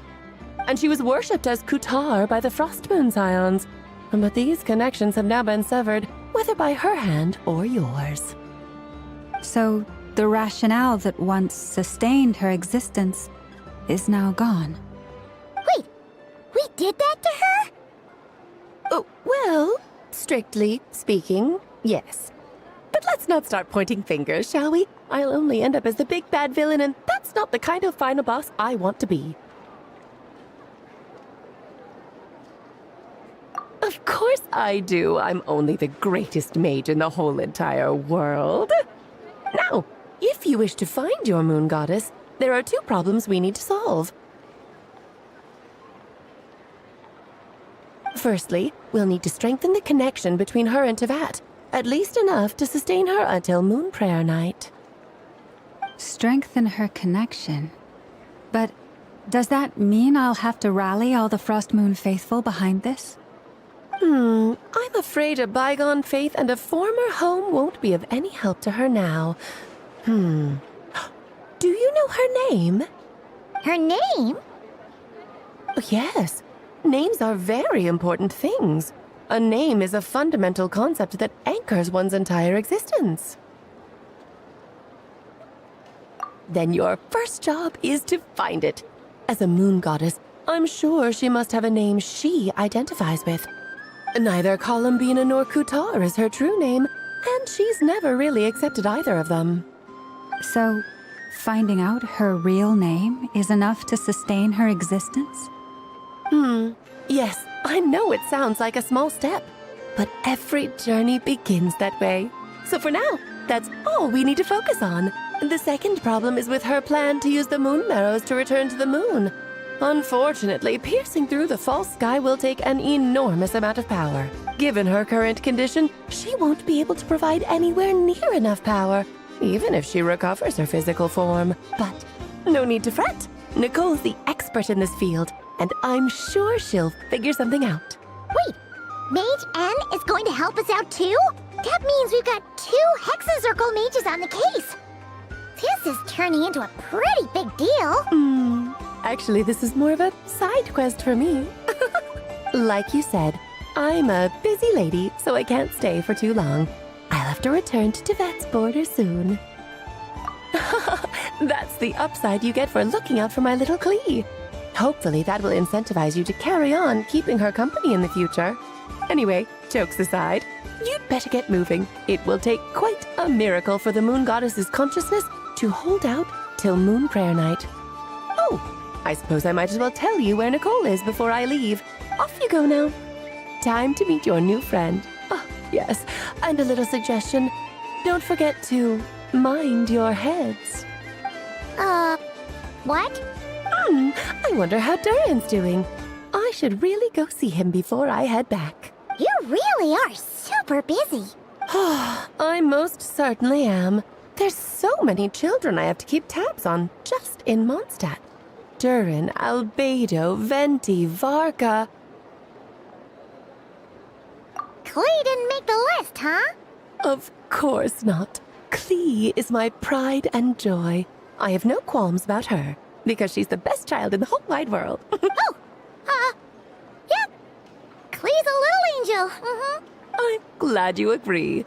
Well, all the best. See you when I see you.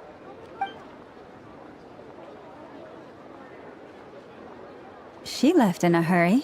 Yeah, she didn't pack up her stall. Should we handle it for her? I must say, I'm now very curious about her daughter. Klee, wasn't it? What's she like? That's a long story. Come on, we'll fill you in as we go.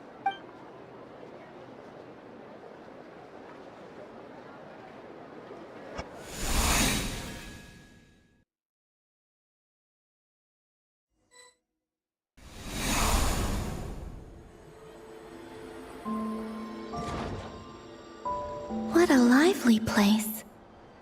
I've never experienced Nasha Town like this before. Hey, you old geezer! Your hammer's rusted through! Who are you calling old geezer? Are they quarreling? I'm looking right at him! You've really gone downhill since giving your daughter free reign in the workshop. Can you even swing a hammer anymore? It shouldn't take you days just to fix a single chair! You might as well use that hammer to massage my back for all the good it's doing. Don't run your mouth, or you'll get a back massage that'll put you in bed for the rest of your life. Look, the materials haven't arrived yet, all right? You know how busy it gets in the days before Moon Prayer Night. I'll bet you send all the materials to your little princess. Blood's always thicker than water, huh? All right, you've made your point, Uncle Koski. As soon as the materials arrive, fixing your chair will be the #1 priority. And Dad, if you've got time to chat, why don't you lend me a hand, See?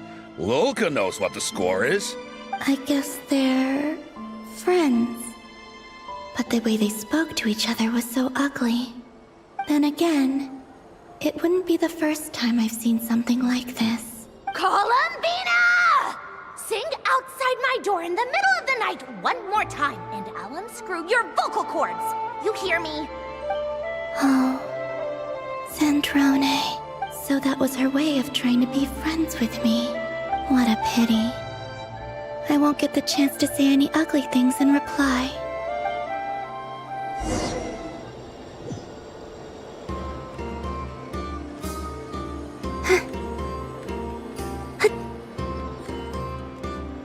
Hey, have you decided what to give her for Moon Prayer Night? I sure have. She's gonna get the surprise of her life when she's least expecting it. Then I'll whip out the ring and pop the question. The surprise of her life. What a fun turn of phrase. Cool, I get the picture. You can spare me the gushy details. Ooh, looks like we have a customer. Hello there, ma'am. Would you like some Moon Prayer Night candy? Huh? Is he talking to me? Can he see me? Here you go.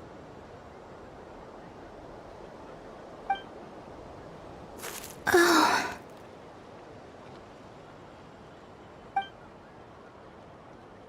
Come back anytime. Right. Now, where were we? I don't know why, but I still held out hope.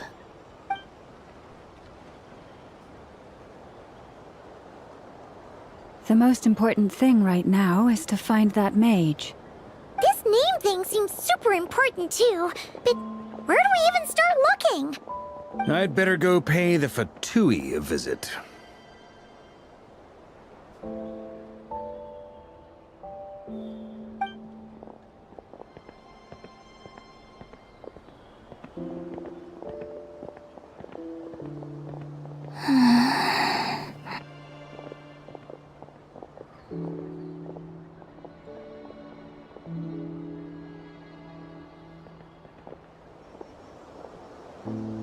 Columbina?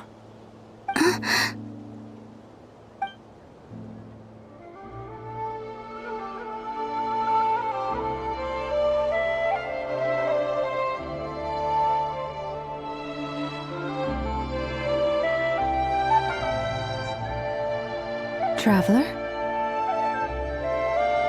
Let's go! This is no time to be spacing out!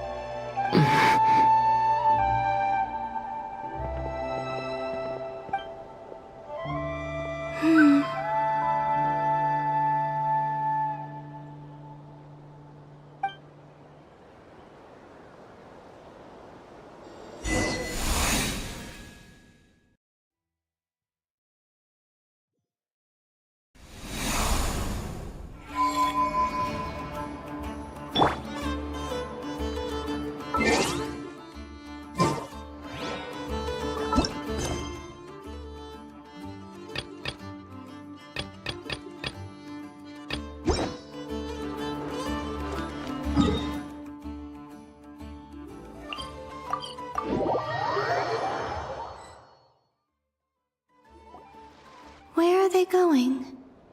They mentioned a mage and... a name? So, Mr. Varka, are you acquainted with this Nicole? Or should I call her Mage N? Not really. We've never met, though she has come up in conversation. From what I've gathered, Alice kinda took Nicole under her wing. Taught her how to speak in a more ladylike fashion, that kind of thing. Huh. Hard to imagine Alice as an etiquette coach. Yeah, Alice is a larger-than-life personality, I'll give you that. But then again, that's why she's able to draw such an eclectic mix of people into her inner circle. If I remember correctly, being an interesting person is actually one of her main entry requirements. So, if you ever wanted to join the Hexenzirkel, I'm sure you'd both be eligible to apply. Hey! Don't go around making promises on Alice's behalf! I wouldn't dare. I'm just trying to paint a picture of the Hexenzirkel for you.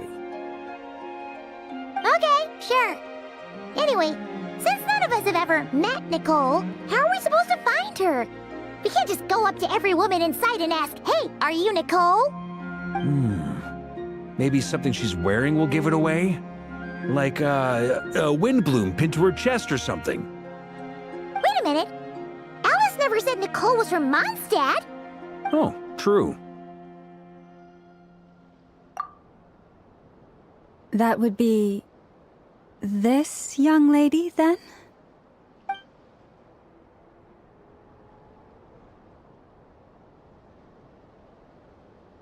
Hey there! Sorry to disturb you, but are you Miss Nicole? Varka, Knight of Boreas of the Knights of Favonius. Alice might have mentioned me before. Mm-mm. Ah! Have we got the wrong person? Sorry. Well, this is awkward.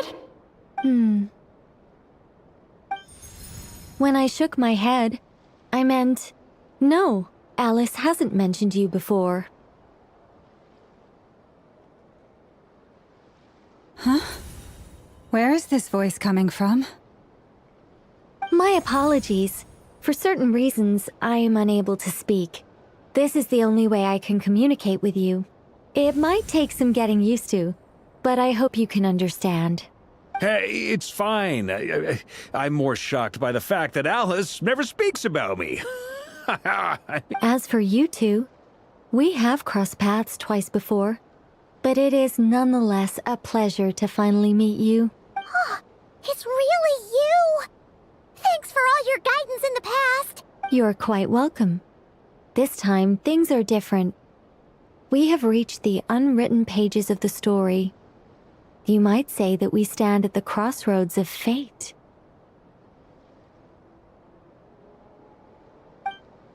Now then, allow me to formally introduce myself. My name is...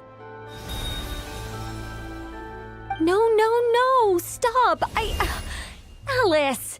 I can't believe it! I had a whole speech prepared. I'd agonized over every single word. She always picks the worst moments to ruin other people's plans. I'm so sorry about that. Alice took the liberty of devising some bespoke self-introduction magic for each member of the Hexenzirkel. But I could have sworn I deleted all of the triggering conditions for it. How did it bypass everything? Oh gosh, this is so embarrassing. This is a very different side of Nicole than what we're used to. Is she not used to face-to-face interactions? Don't worry about it. You've seen that introduction magic once already, so it wasn't too much of a shock. Please go on, Miss Nicole. We'd love to hear what you have to say, or, well, communicate. Huh? Are they talking to this lady? But... Will you all promise to forget that horrendously embarrassing introduction? Sorry? Embarrassing? When?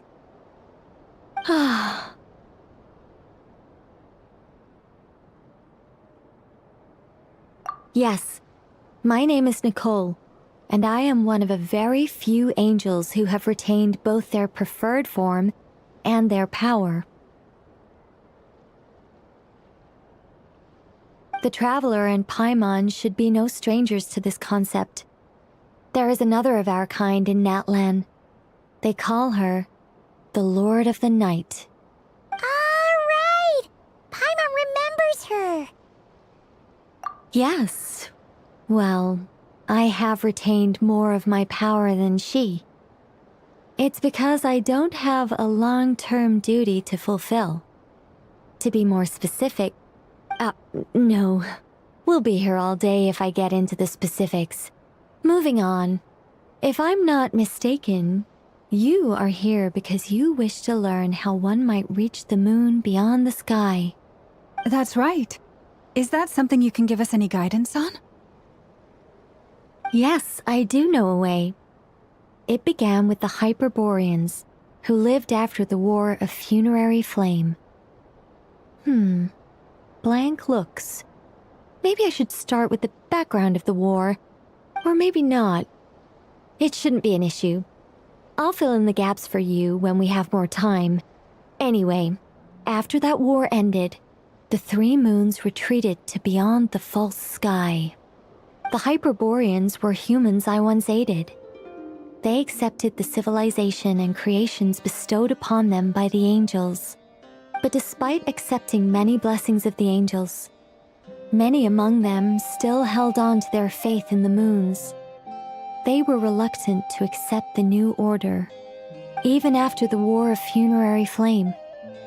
They sought to contact the moon goddesses beyond the sky and receive their guidance. But all three had passed away by that point.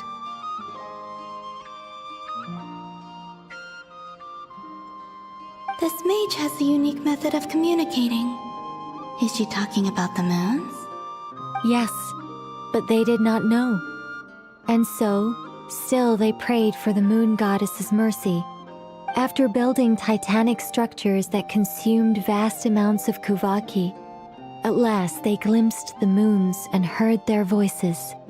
But of course, they were gravely disappointed. For it was then that they realized the three moon goddesses were dead. Oh, that's such a sad story. It is. Humanity was in a very sorry state at that time. The angels who had once aided them were gone, and the War of Funerary Flames had left them homeless and destitute. Just a second, I gotta ask. How relevant is all this history to the task at hand? Well, I mean, it's... Okay, it seems we've drifted into irrelevant narrative waters. It's been a while since I've had the chance to speak inside someone's head. As soon as I got started, I lost control and the words just flowed out like a waterfall. What I'm trying to say is... Right, yes, that's it. The relevant part is the ritual created by the Hyperboreans. The fact that they bypassed the false sky and saw the true moons implies that they successfully built a connection between Teyvat and the outside world. Which means, with enough Kuvaki and a sufficiently stable connection, it should be feasible to send one person over the border. Okay, so they built some kind of portal? Oh, yes. A portal. Yes. Is something wrong? You sound disappointed. I just didn't expect you to summarize it so well. It turns out I could have said all that in one word, if only I'd managed to think of it. No, please, it's fine. This is invaluable knowledge. I'll be sure to record and preserve everything in writing. Oh, really? Well, in that case, I suppose I could backtrack and add some more detail. I did gloss over a few things so far. Whoa, whoa, whoa, time out. Let's summarize what we've got first. The Hyperboreans were the last ones to use this method, right? So we somehow need to find whatever structure they built and make sure there's enough Kuvaki to power it up. Luckily, we have the moon marrow of both the eternal and iridescent moons, so we're all good for Kuvaki. Which means the key issue we need to focus on is finding the place. Am I right so far? Yes. Although I expect the structure is long gone by now. That said, what if we could take advantage of the phantoms to travel back to a time when it still existed? Well, travel back isn't quite accurate. It's more like we'd be creating a handshake between 2 points in space-time. We wouldn't even have to pick a time when it still existed. It could just be a time when it still appeared in phantom form via projection, or we could project our own phantoms, fold them together, and... You look lost. Was that too hard to follow? Yeah, things got a little, technical there. Paimon's brain is reaching capacity. All right. Let me think about how to put this more simply. Okay, got it. Over the next few days, I'll search for phantoms that we can use. Once I find one that meets the criteria, I'll let you know and we'll regroup. By completing certain rituals, specific individuals will be able to enter the phantom and make it to the Hyperborean structure. If everything checks out and it looks feasible, we'll just need to wait for Moon Prayer Night, and we can send the Moon Goddess back home. I'm really skimping on the detail here. Is this making any sense at all? I think so. For now, we'll just wait to hear from you. Yes. Basically, yes. Great. Counting on you. In the meantime, we'll focus on finding the Moon Goddess's name.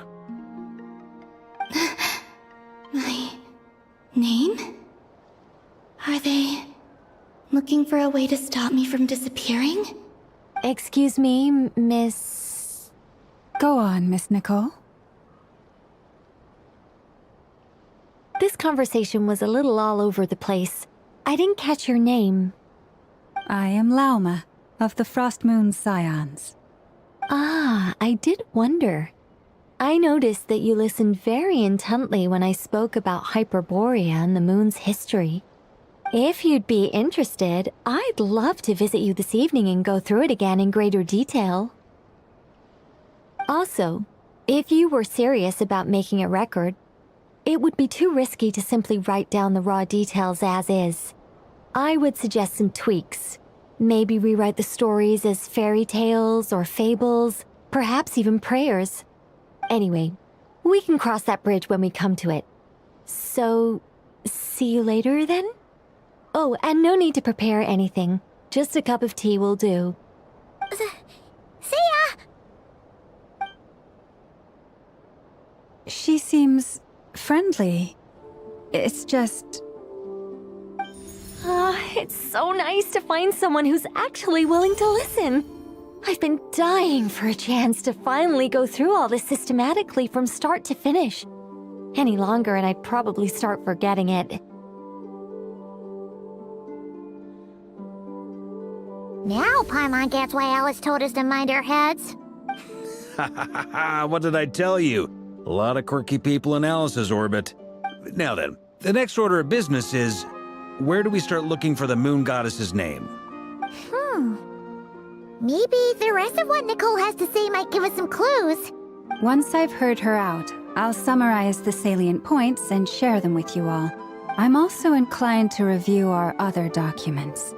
Yes, our faith was first established by our Hyperborean ancestors, but many of the more factually accurate records are from after Kuthar's birth. Sounds like we're gonna follow Columbina's journey through Teyvat, huh? In that case, we'll start by heading to the Frost Moon Enclave. Sounds like a plan. Take this with you. I'll see about getting in touch with the Fatui. It'll probably just be Arlecchino and Sandroni again. They're the only ones who would want to help. Thank you, Mr. Varka. Don't mention it. Honestly, I'm more comfortable dealing with the Fatui than prying into the details of a young lady's childhood. Catch you later. I should follow them, just in case there's some way that I can help.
Where do we come from?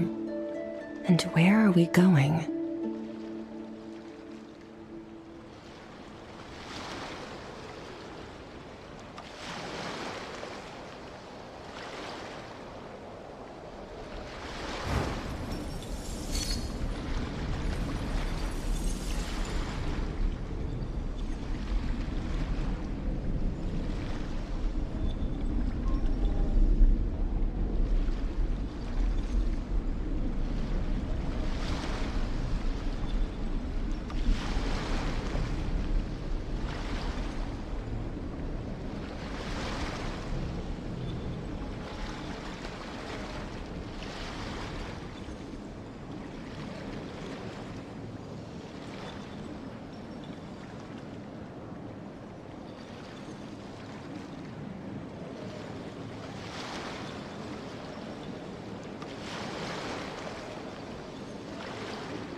A while ago, I took the time to organize all documents in our possession that pertain to Kutar.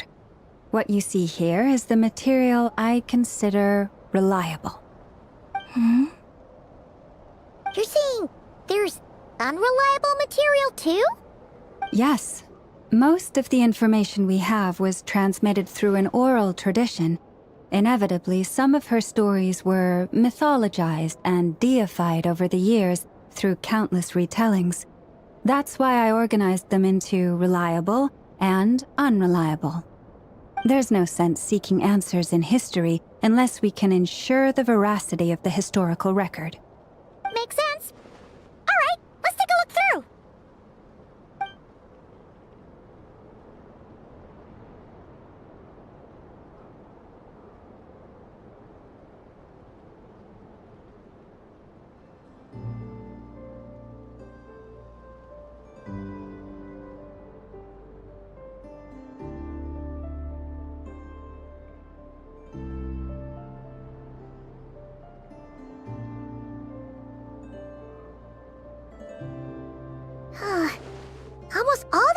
others refer to Kutar instead of Columbina. Although neither of those is her real name. Paimon's not sure what point she's trying to make. What we can gather from these records is that the Frost Moon Scions worshipped her as a god, placing impossible expectations upon her. I cannot fault them for their earnest faith, but for all their devotion, worshipping her day in, day out changed nothing. I imagine that none of it resonated with Columbina. It wouldn't surprise me if, even back then, she had already begun to reject the name Kutar and everything it represented. Lama speaks the truth. When I heard them call upon Kutar with hope and expectation in their voices, they may as well have been calling upon somebody else.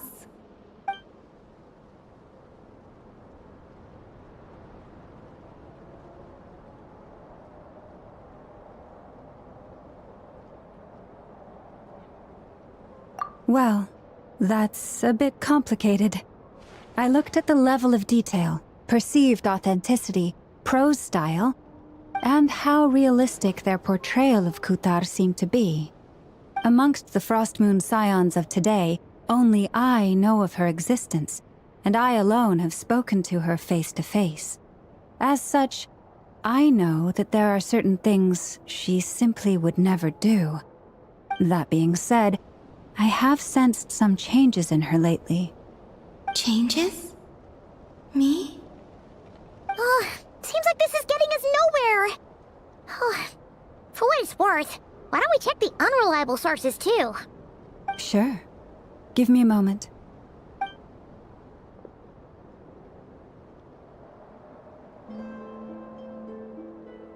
Exerting but a fraction of her divine might, Kutar sheared a great mass from the snow-capped mountain and cast it into the sea, upon whose surface shone the mirror image of the moon. Thus was formed the island of Hisi. Yeah, right. That doesn't even begin to pass the sniff test. The 3 moons are naught but lies through and through. Only one moon has ever shone for us, and Kutar is her name. The vast majority of ancient texts are filled with fanciful tales like these. I trust you understand my criteria a little better now. Kutar did not speak, merely gazing into the distance in silence. And where her gaze landed, this was her prophecy. Clearly, whoever wrote this text never even met Kutar. Otherwise, they'd know that her eyes are always closed. What about you, Traveler? What are you reading? Come on, let Paimon see. The child wished to build a wooden nest with which to shield a fledgling bird from the cold. But being so young and lacking in strength, the child could not snap the branches from the trees. Kutar was passing by. Upon seeing the child, she summoned forth the Kuhenki, who built a beautiful nest for the child. I remember that. Not knowing the meaning of Kutar's divine intervention, the child dared not to respond, and thus ran home to call their parents. But Kutar was gone. The Moon Chanter declared the event a miracle and took the nest as a relic, placing it on high for all to see. The child was named as one favored by the goddess and was greatly respected amongst the people. Yet, no further miracles were bestowed, and this matter was forgotten in but a few years. Huh. Any thoughts after reading that? Yeah. Columbina probably just wanted to join the kid in making nests. Ah. I'd originally considered this a fabrication, because Kutar did not perform any similar actions in subsequent records. But now that I think about it, it does seem like something Columbina would do. It's just that... She didn't know how other people would interpret her actions. She was probably worried about making things difficult for people. So, she gradually stopped joining in. Yes. Oh, that's so sad.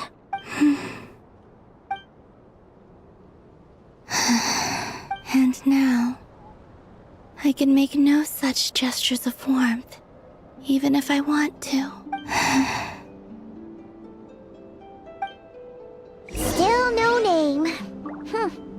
a shame.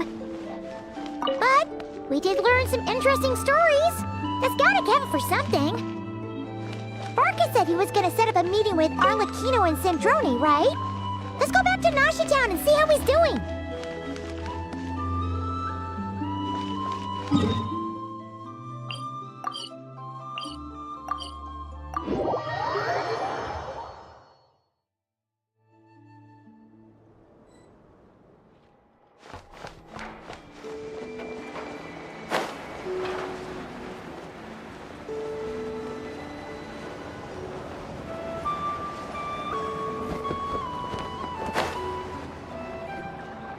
Let's see.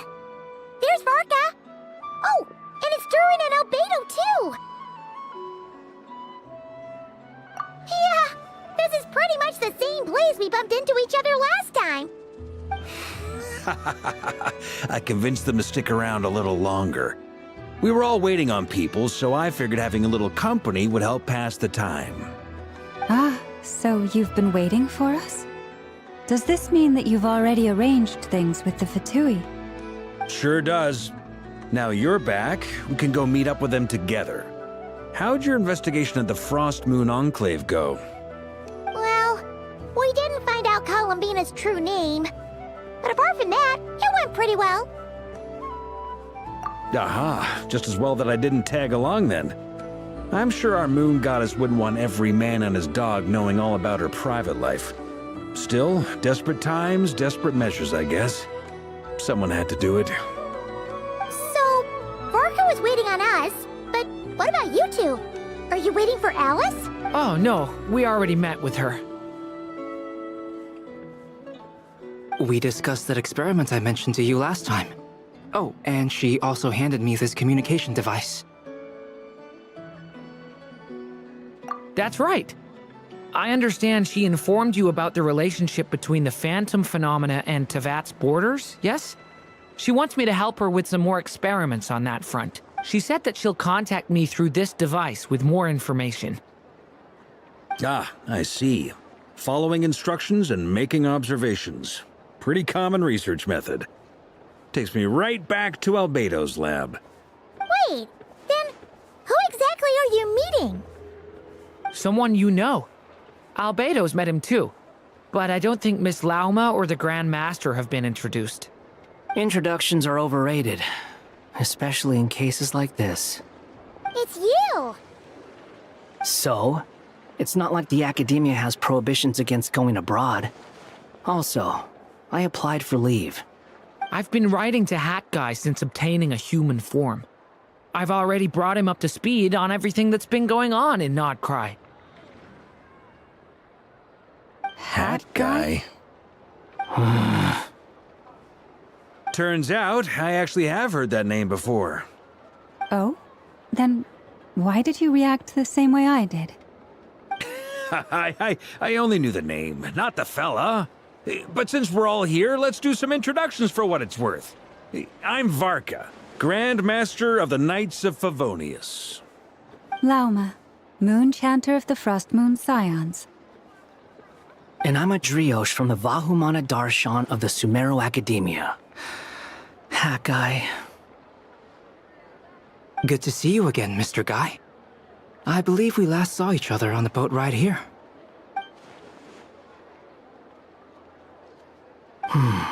Mind you, the only reason I came here is because there's someone I want to look into. Who's that? The Doctor, also known as Dottore, second of the Fatui Harbingers. From the tone of your voice, it sounds like there's bad blood between you. I was reviewing our archives and noticed that a lot of information about him was missing. Left a bad taste in my mouth. That's all there is to it. Dottore, or Zondique, as he was then known, once studied at the Academia, but he got kicked out before he could graduate.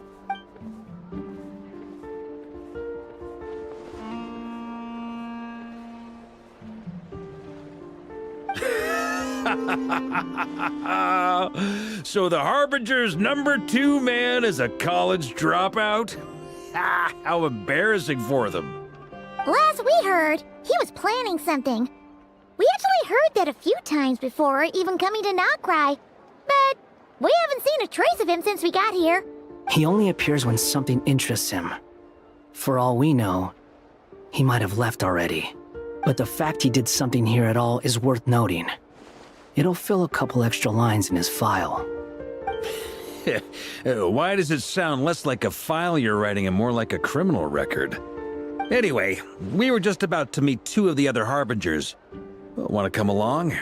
You might learn a thing or two about him there. Sure. Even though they're Harbingers, well, they're old acquaintances of ours, so, you know, when you talk to them, try to be... I got it. The Frost Moon Scion's relations with the Fatui remain tense. Forgive me if I do not attend. In that case, we'll continue assisting Miss Alice with her experiments. Good stuff. Everyone's having a fruitful time. All right, we better get going. I'll lead the way.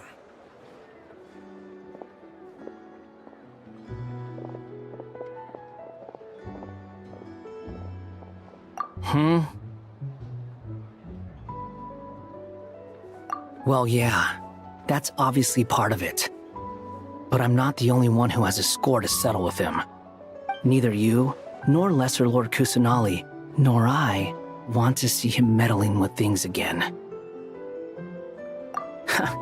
What's the hurry? Don't worry. Pigeons always know which way home is.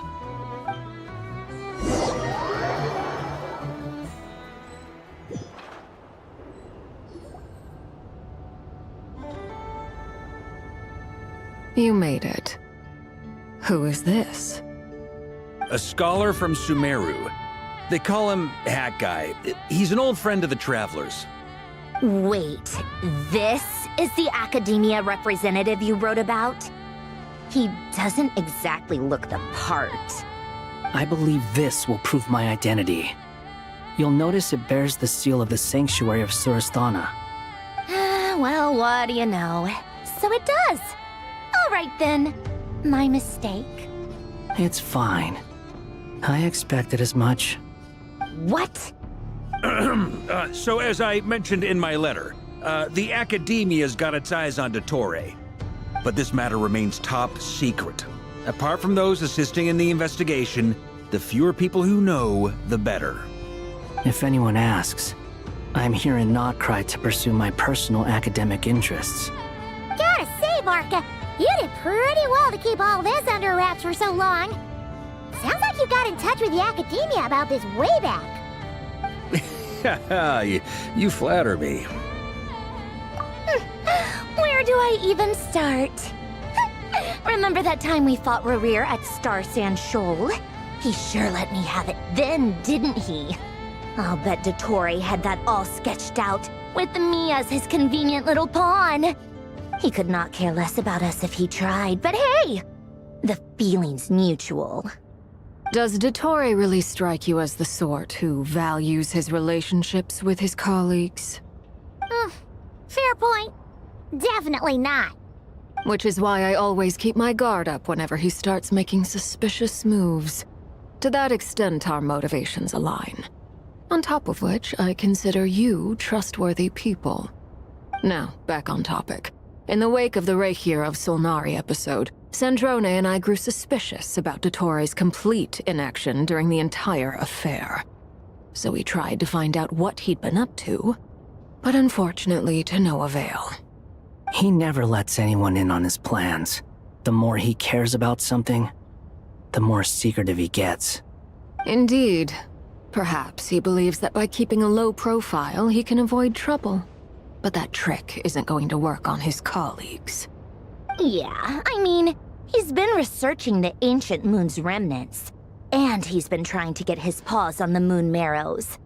Only an idiot would believe he doesn't have something more planned. With this in mind, I returned to Snezhnaya and relayed my thoughts to Her Majesty the Tsaritsa, entreating her to have him recalled. That's pretty direct. Did the Tsaritsa agree? Yes. I made it abundantly clear that the Fatui's business in Nodcry is almost concluded, and we do not need 3 harbingers in this territory.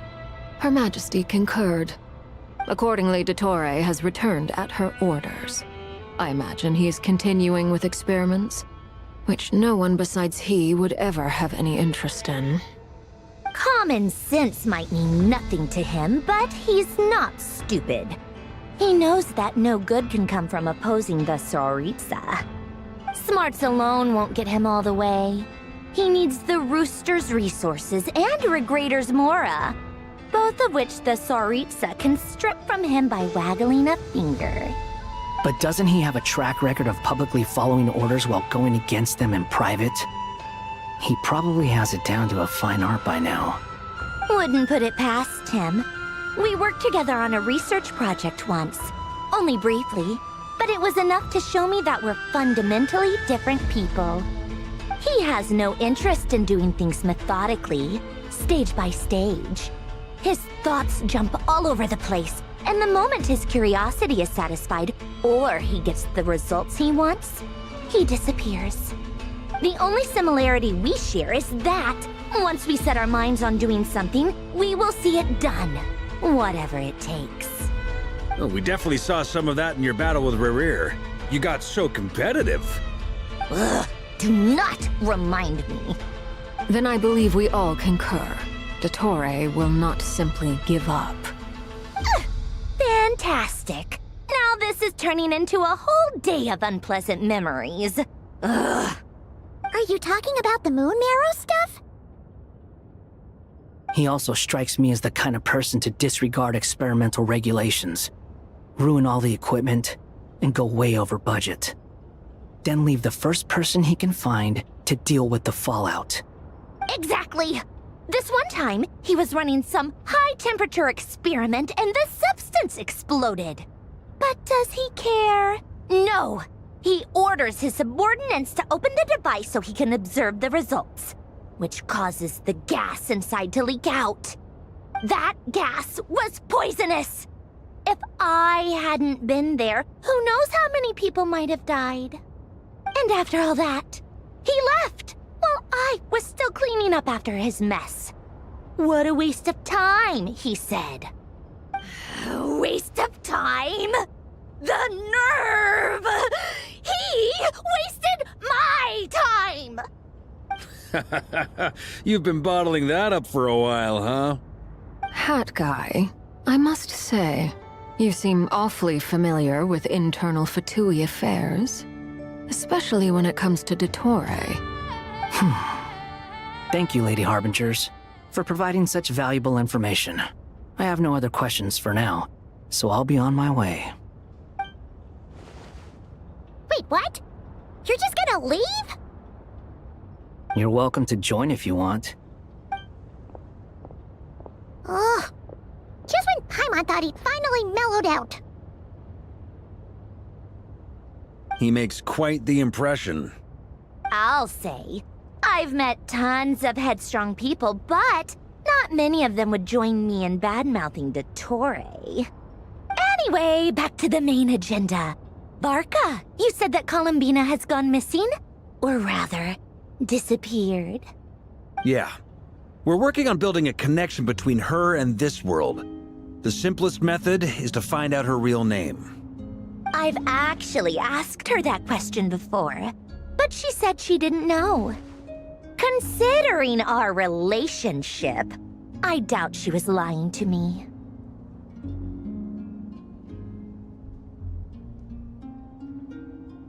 As far as I recall, she was never dispatched by Her Majesty to claim a gnosis or anything like that. The Tsaritsa's plans had long contained a place specifically for her. I always thought that was weird. What could she do that the rest of us couldn't? Knowing what we do now, it's probably something related to Kavaki, right? More than likely. When she first arrived, Columbina would often go to Her Majesty and ask when she could start the task assigned to her. But Her Majesty always gave the same reply. The time has not yet come. So she spent her days in Snezhnaya doing basically nothing. The Tsaritsa has summoned a beautiful blind maiden to be a harbinger, giving her the third seat by virtue only of her enchanting voice.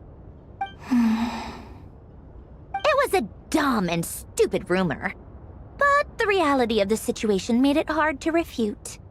And what happened after that? I imagine she stopped caring.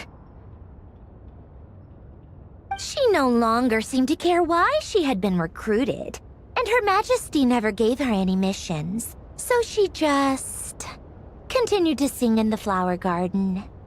For my part, I was busy. So busy, in fact, that watching someone be that idol had me fuming. But still, I got the sense that she had long been used to a life of other people claiming she was needed when she wasn't. I just felt that having a place to stay would cost me something eventually. And so I waited quietly for the day that I would have to pay the price. And on the other end of that spectrum, you had me. Someone once told me that I had the lousiest work and the toughest luck. That's a good way of putting it. I forget who said it, but those words have always stuck with me.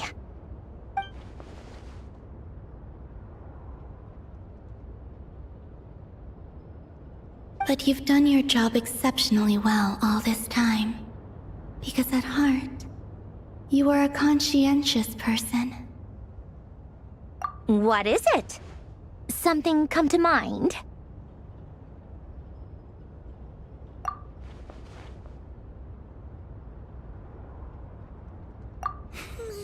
That makes sense. Nothing screams you are needed like your name shouted from across the town. Well, good luck with it. But if you ask me, Kalambina is still the most shoutable name. I'm just so used to it now, after all the arguments we've had. I can't be bothered trying to remember another name for her. Nor I. Sandrone. Harlequino.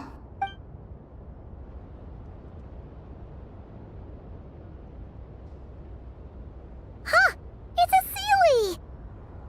Does that mean Nicole has news for us? Ladies, I thank you for your hospitality. If the chance ever comes up, I definitely owe you both a drink sometime. I'm sure it will. You can make your own way out. Heck, you've been here enough times, you probably know your way around better than I do.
Okay, time to do what adventurers do best.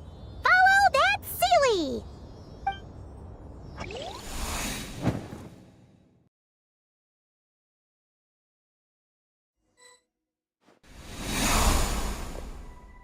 Here you are.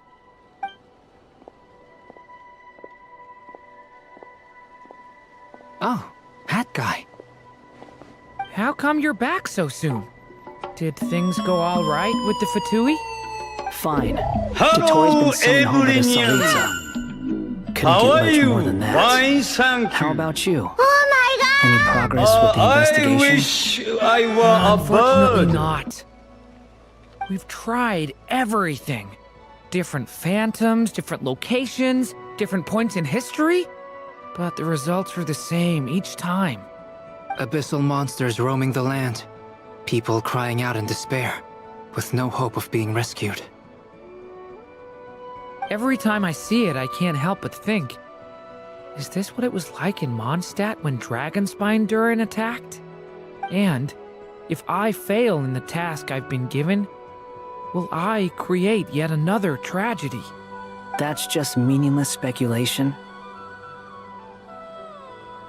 When we encountered similar phenomena previously, I tried to interfere with those illusions, using sounds and lights to guide them. However, we could not change their fates. At most, we were able to extend their existences. The events of the past are like fate that has been written into Irminsul. There isn't a living thing in Teyvat that can escape its past. But Miss Alice instructed us to try to find ways to change the outcome that these phantoms face. It's an impossible task.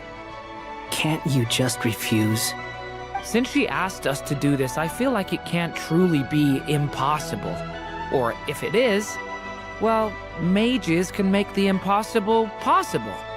I could not have been born as Durin otherwise.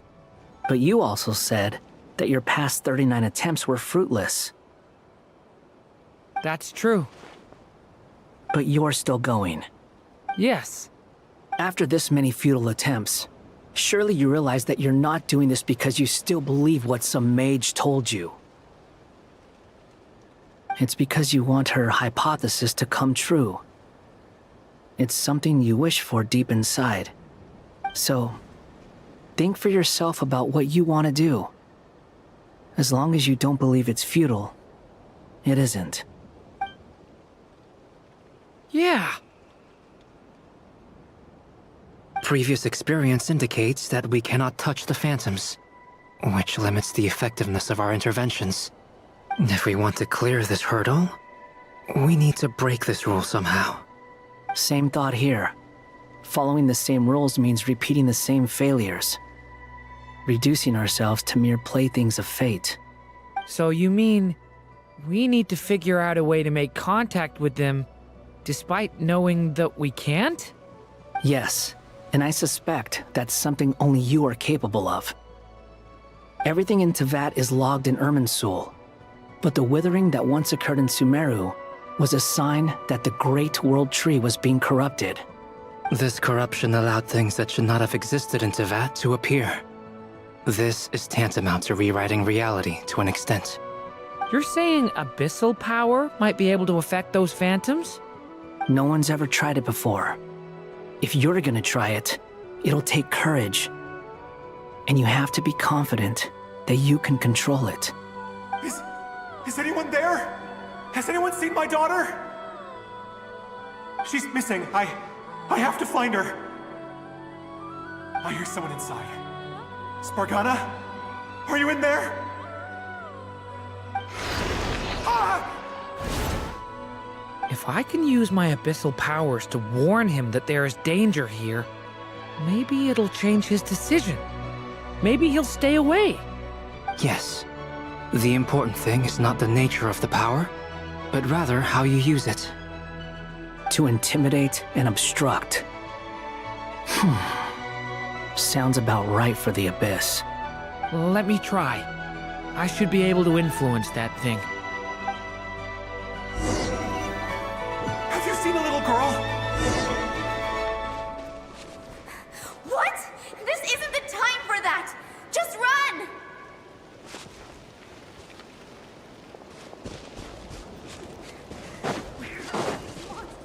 I hear someone inside. Spargana?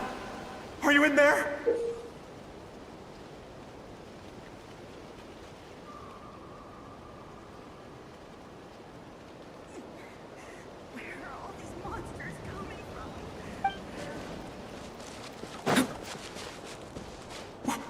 What is this? Looks dangerous. I should get out of here.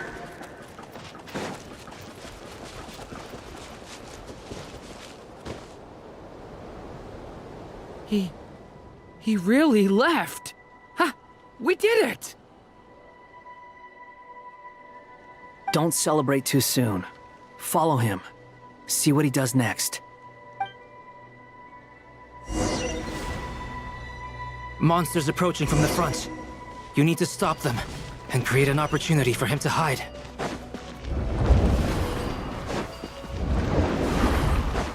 No! There's monsters ahead!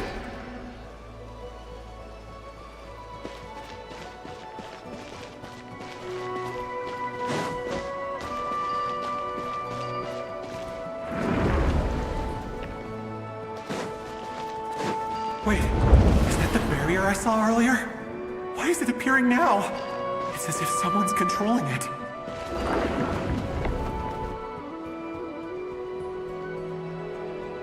The monsters are gone.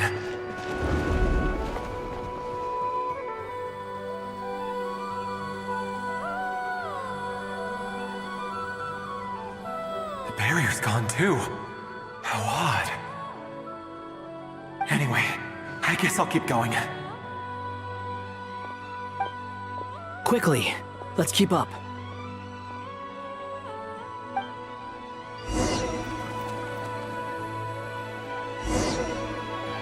Wait, there was someone else here? Don't go any further. We've got anti-monster traps laid out everywhere. But my daughter must just be up ahead. I have to go. This way's blocked.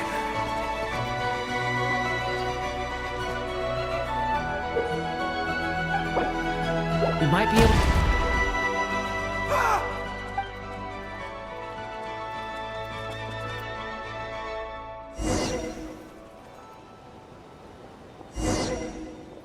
Wait, there was someone else here? Don't go any further. We've got anti-monster traps laid out everywhere. But my daughter must just be up ahead. I have to go. This way's blocked.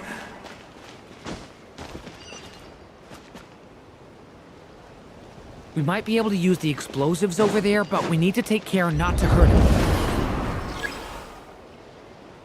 I'll use the barrier to keep him at a safe distance. This barrier seems to be helping me somehow.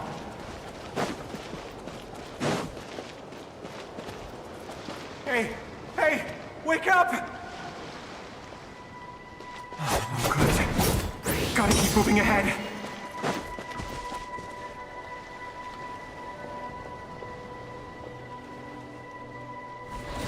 So many monsters! There's still a chance, Durin. Use the traps.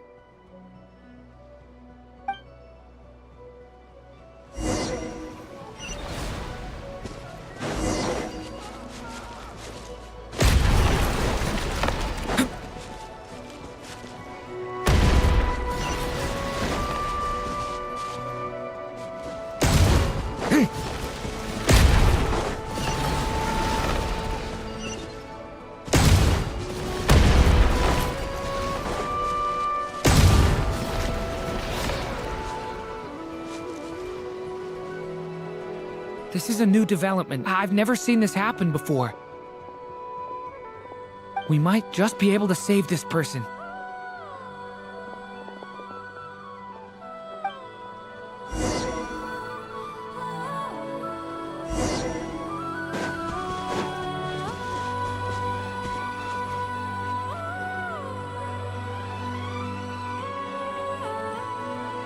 Hello there. Have you seen my daughter? Spargana's her name. She's carrying a large backpack. Get out while you still can, you fool. You won't find any survivors here. But I can't just leave her here. She must be so scared right now. Sorry. Wish I could help, but I haven't seen her. You'll just have to keep looking. Okay, thank you. If I do find her, I'll get her to shelter and come back for you. Don't bother. I've got nowhere left to go. What's that noise? Monster! No, if he goes inside, he'll be walking into a trap. Let's try this once more. This time, we have to stop him.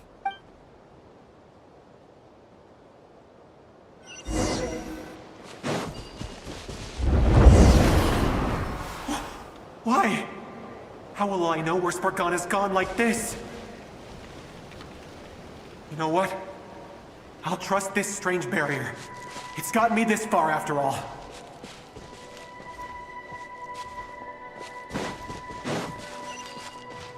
What? Hey! Let us out! Spargana, are you there?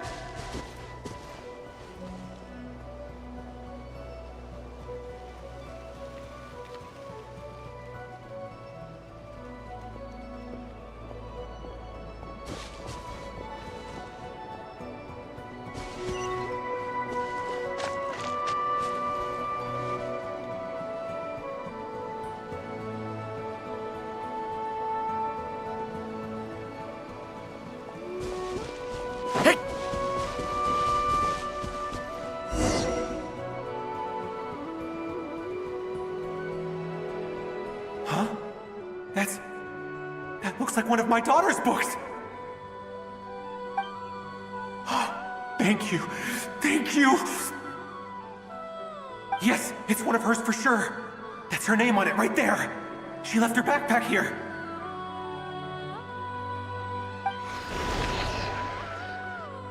Durin, just like last time. Use the explosives.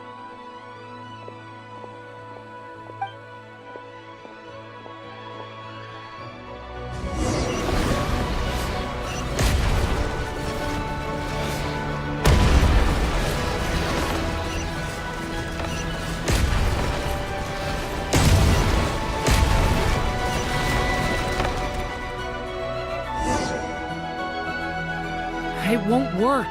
There's not enough left. If he makes it in, he'll die. But then, this clue could be the key to him finding his daughter. It might not be the only one. Better he misses that clue than loses his life. I guess so.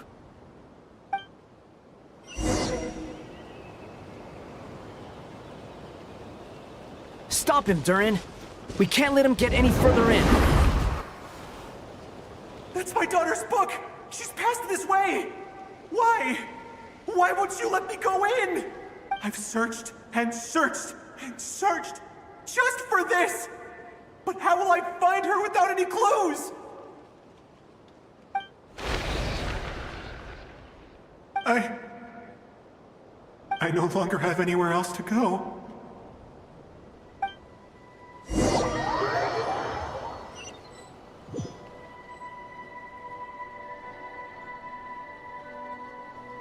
I'm sorry. I'm so sorry. He refuses to go anywhere else. Whether he opens this door or not, all that awaits him now is death. We couldn't change his fate. Albedo? Hat Guy?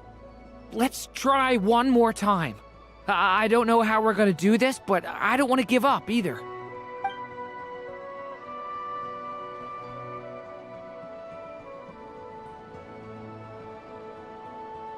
Why am I here? What's going on? All these scenes running through my head. Where are they from? Huh? What's going on? His reactions have changed. How many times have I... What's happening to me?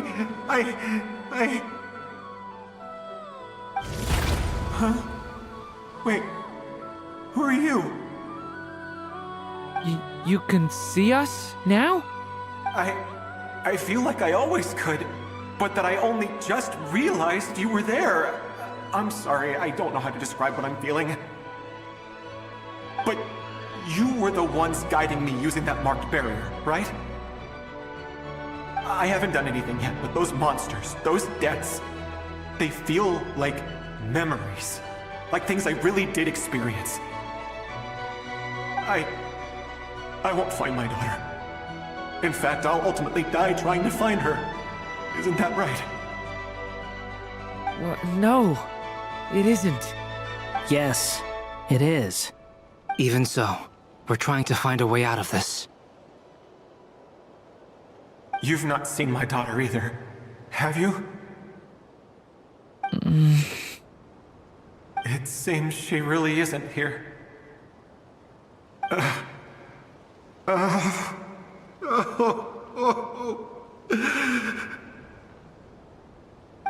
I'm sorry we couldn't help you.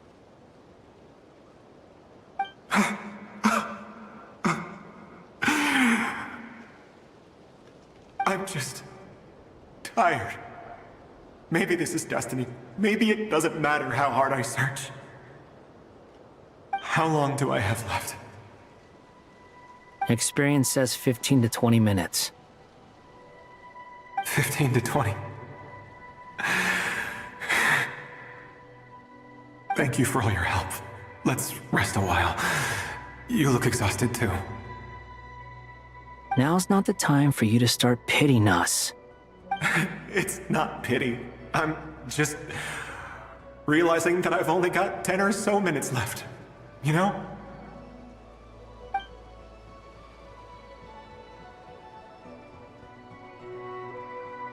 You say you're from Mondstadt, yes? A place with windmills, where people enjoy limitless freedom? And you're from Sumeru, where they've built an academy into a giant tree? Yes. It seems you've never heard of either place. Those names are unknown to me, I'm afraid, yes. Have you heard of Hyperborea? I have, but I heard that it was destroyed in the distant past. I see. That was where my ancestors once lived. What about Delphi Pytho? Was it later rebuilt? I've never heard that name. Then what about Sal Vindaknir? I have seen that name on stone tablets on Dragonspine. But I'm afraid the only things left of that place are its ruins. I see. Sure enough, there was no way to turn this around, huh? I'm sorry. I was the one who asked to chat, but it seems like we're too many ages apart. There's barely any common ground to start from. It's all right. We did hear something new, at least. From how you speak of your lives, things must be going all right for you, I guess. They are. Mondstadt is a place of freedom and happiness. There's a lot of good people in the church and the Knights of Favonius, and even outsiders find that it's an easy place to feel at home. We have festivals a few times a year. Everyone gets together to drink, sing, and be merry. Sumeru is a lot more uptight. Not really the kind of place where you can relax.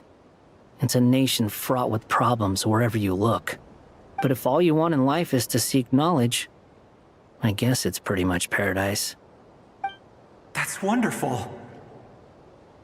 In other words, after this all-devouring black tide passed, humanity did not merely avoid extinction, but rose to build prosperous civilizations anew. I mean, I can see you all right now. That must mean the future isn't a total mess, right? That's true. Well, time's almost up. Let's part ways, I think. Might be best if you don't waste too much time on me. The chances are slim, I know, but I'd like to spend these last few minutes looking for Spargana. If things work out, I'd love to tell her about what I've heard. May we meet again. Well, or not, most probably. In that case, may your wishes come true.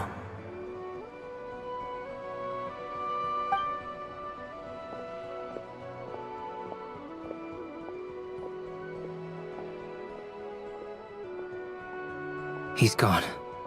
In a few minutes, he will meet the end that was his to begin with. The ending of this tale did not change, but I believe that we've just made the most progress we have yet. May your wishes come true. If only it were so simple.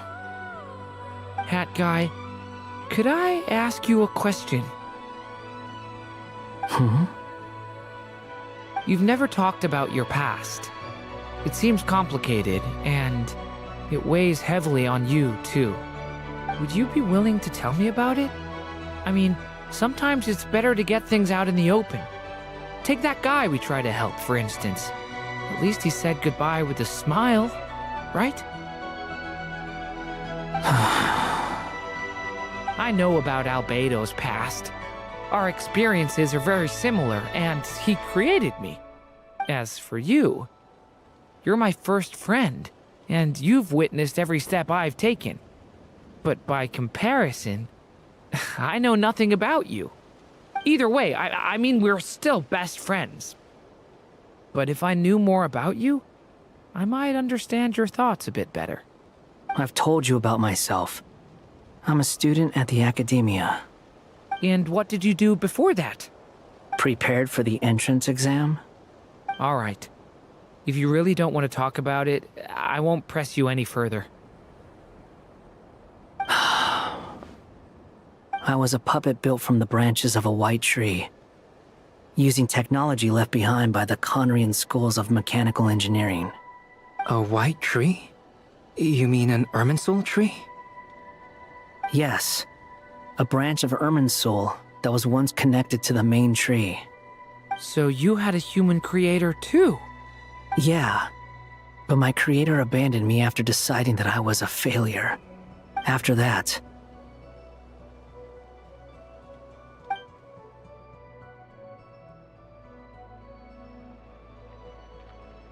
Durin. Resisting the influence of the Abyss, suppressing the urge to destroy, trying to do the right thing. None of these things are easy, but no matter how hard they are, trying to rewrite past wrongs is far harder. You asked me if you would create a new tragedy if you failed. I told you there was no point speculating about that, but the real answer is, yes, you absolutely will. Hat Guy.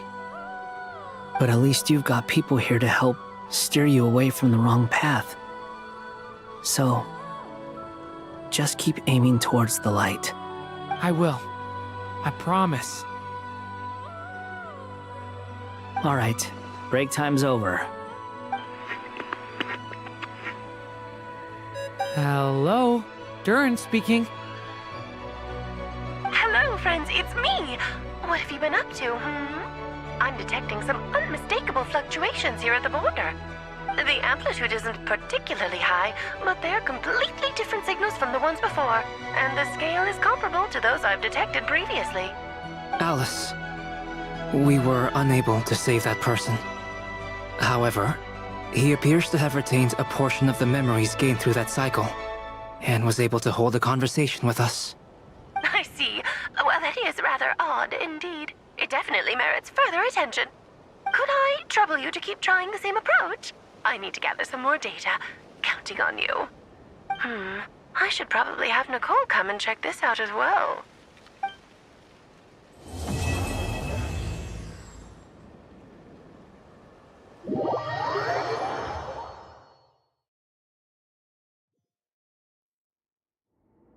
There you are. I was worried you might stop to collect treasure chests opened by the Seelie along the way. It would have taken you so much longer to get here. Another conversation I cannot hear. I am delighted to see that you understand what takes priority, and that your adventurer's instinct has not swayed your resolve. Really, I must applaud you for it. You should know. Paimon's head. Okay, I'll try and keep it short. My senses are telling me that this is where we shall find the entrance to the ruins.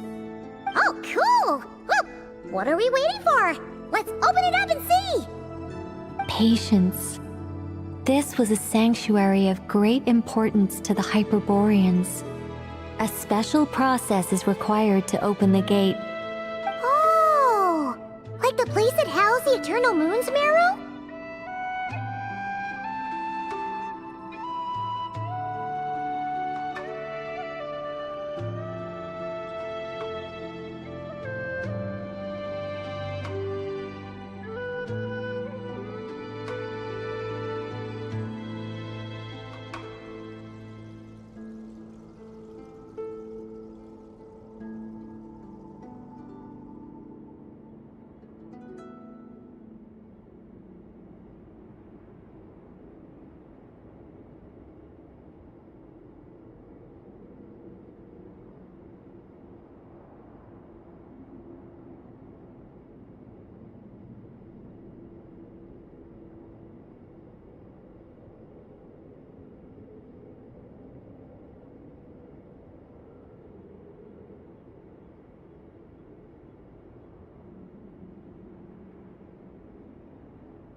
Okay, so what's the plan?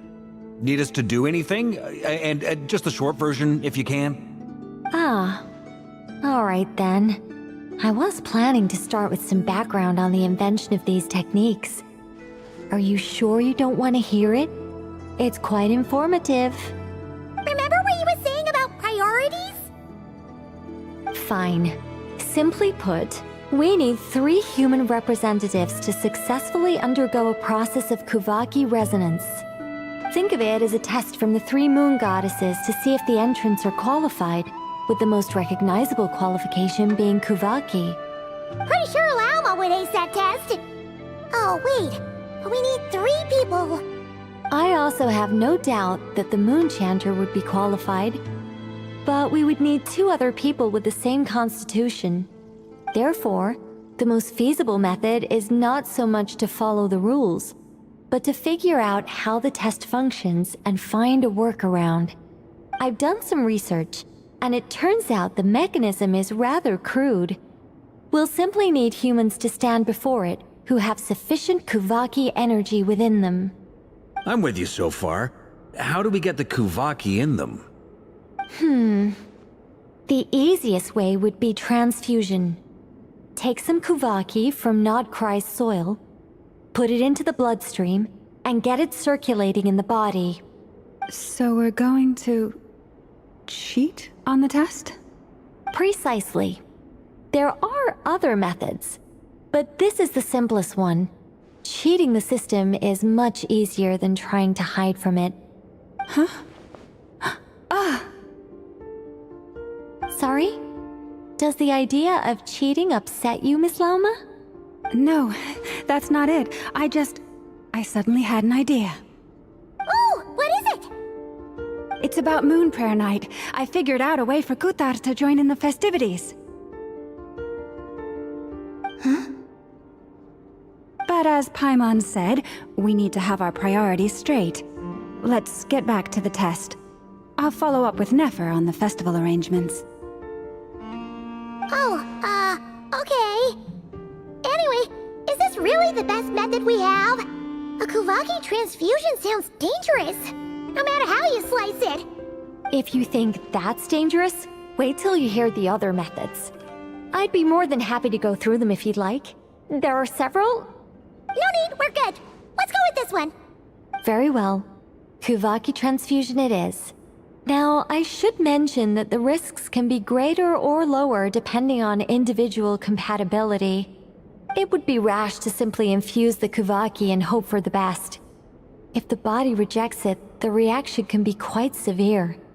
The symptoms are similar to another condition that some people living here suffer from, known as congenital Kuvaki sensitivity. So, before we execute our plan, I will perform a simple test of my own to see who is compatible and who is not. Once that is done, we will have to complete the resonance process as rapidly as possible. The participants must remain stationary while the Kuvaki circulates and bonds with them, and they mustn't eat or drink anything. What? No eating or drinking? That's some hardcore fasting. They'll all be monks by the time they're through. 3 days. Oh, it's so long! And we still need to find 2 more people who are not just compatible, but also willing to volunteer. Fasting? What are they talking about? Really? Don't you want to think this through? Haha, count me in too. 3 days without food? I can handle that. Miss Nicole has made it clear that this is the easiest way. The way I see it, there's nothing else to discuss. It's time to step up. Yeah, you're right. In that case, Paimon volunteers to be Captain of Logistics. She'll keep the fires lit and grab some spare clothes to keep you comfortable. Then we'll start with you first, Traveler. Please step forward.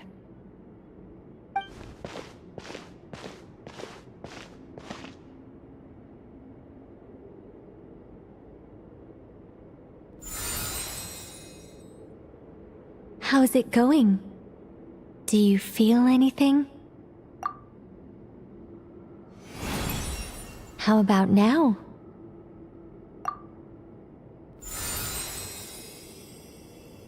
And now?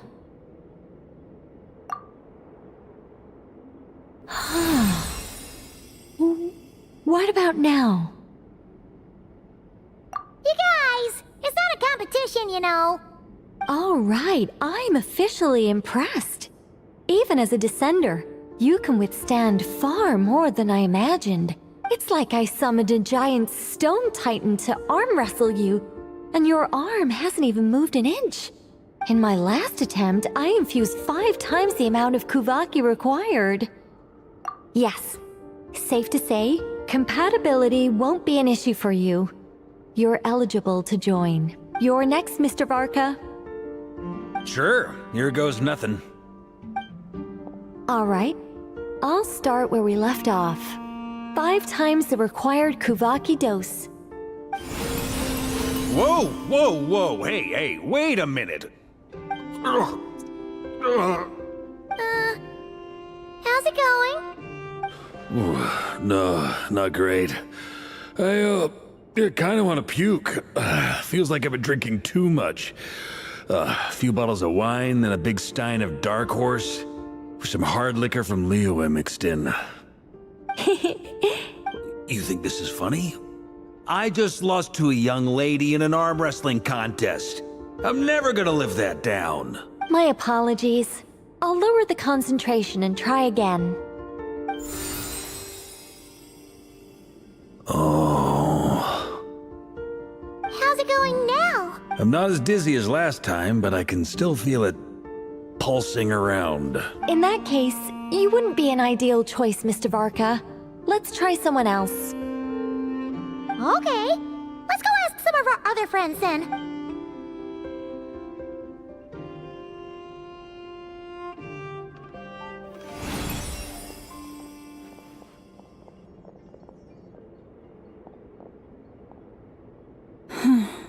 No surprises here, Miss Moonchanter.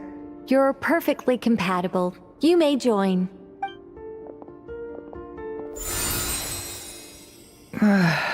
I'm getting a slight headache. Shame. You were so close. Whoa! Time itching all over! Allergic reaction. We can't have that. Huh? Well, are you gonna start a what? The Hexenzirkel is an organization that cares for and protects children. We will not have them do dangerous things. Not even tests.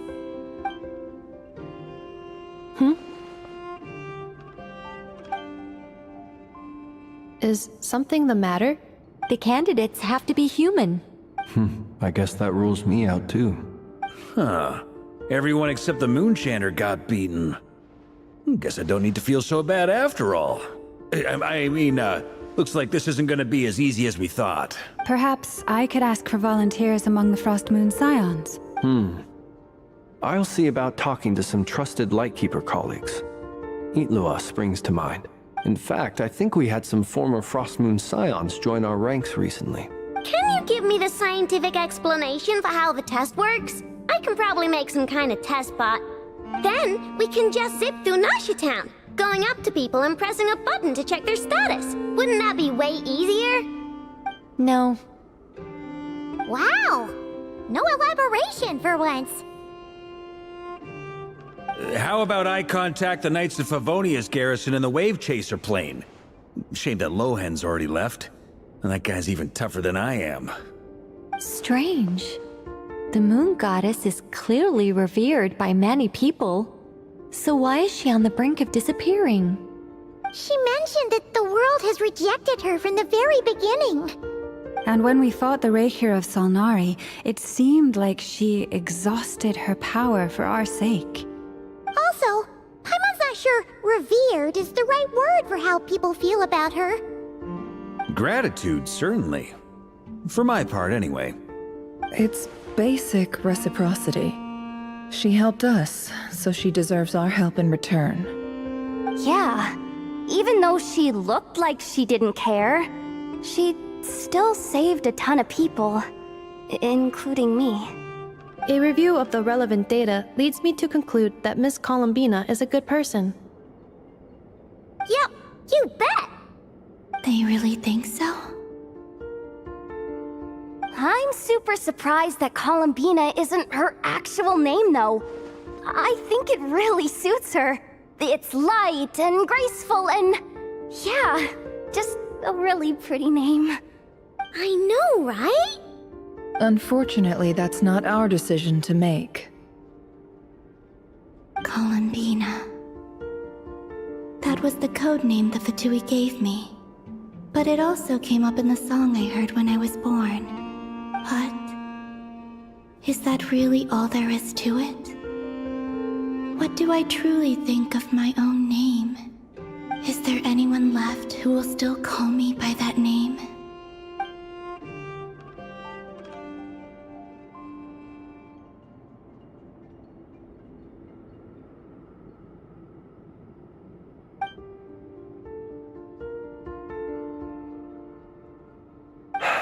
Moonprayer Night is getting closer by the day. We're running out of time. We need to look for other candidates. Then allow me to try. Huh? What are you doing here? You contacted your friends via the Adventurers Guild. Sandrone has been keeping an eye out for something like that, so she informed me. Since I have the ability to accommodate a moon marrow, I should prove to be a suitable candidate. Arlecchino. When can we begin? I see. We can begin right away. How was it? Did you feel any discomfort? Not at all. Then it seems we shan't need to look for additional candidates after all. Great! Cool. Alright, like Paimon said, the rest of us can take turns making sure the three of them stay warm and comfy. Then, my job is to take care of the caretakers. I will ensure everyone receives food and accommodation. I'm ready as well.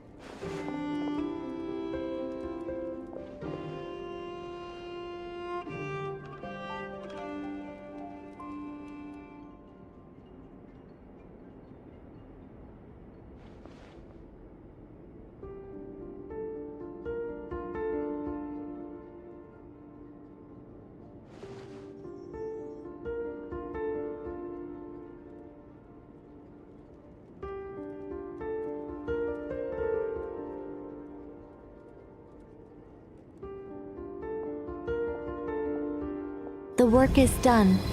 The sacred scroll shut. The stars grow dim, the people silent. The white sun sets, the silver moon rises. O path to the temple, appear now before us.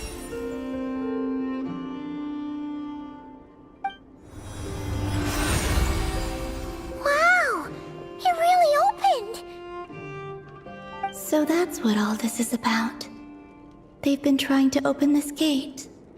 Come, let us enter. It might be best to eat something first. Take care to chew properly and swallow slowly. It will give your body time to readjust to the digestion process. They will head in soon. They will need to enter this gate.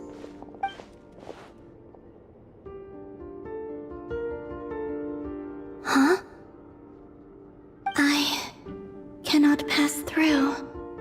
Is it because I have no physical body? It has been 3 days. My strength has all but completely faded.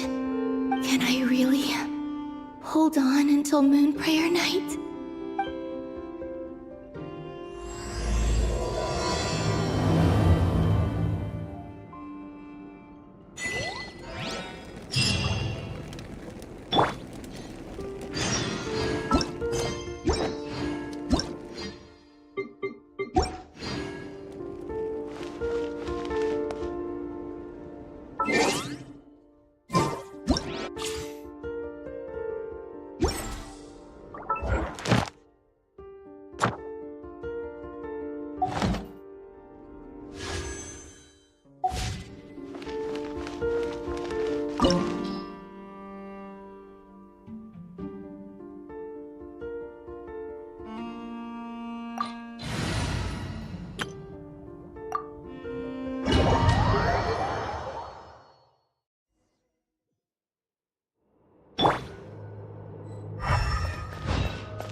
people... Judging by their clothes, they appear to be phantom Hyperboreans from the distant past.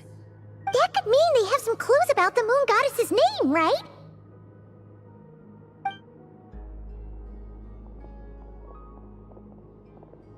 Hey there! Could you tell us what the moon goddess's name is?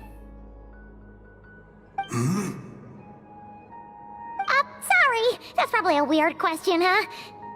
How do we explain this?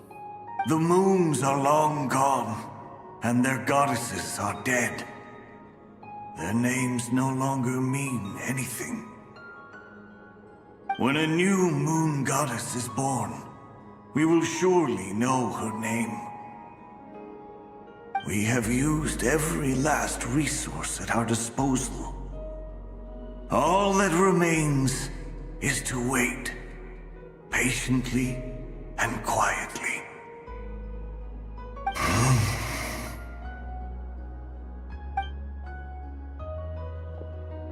Were the people of the past all this devout? It looks like this phantom doesn't intend to converse with us any further. Surely the new moon goddess he speaks of must be Columbina. Alas, Kuthar's birth came long after the age in which he lived. But, maybe if we find a phantom from a more recent age, they might know Columbina's real name. True. Keep an eye out. We should be able to tell which era they're from by the clothes they wear.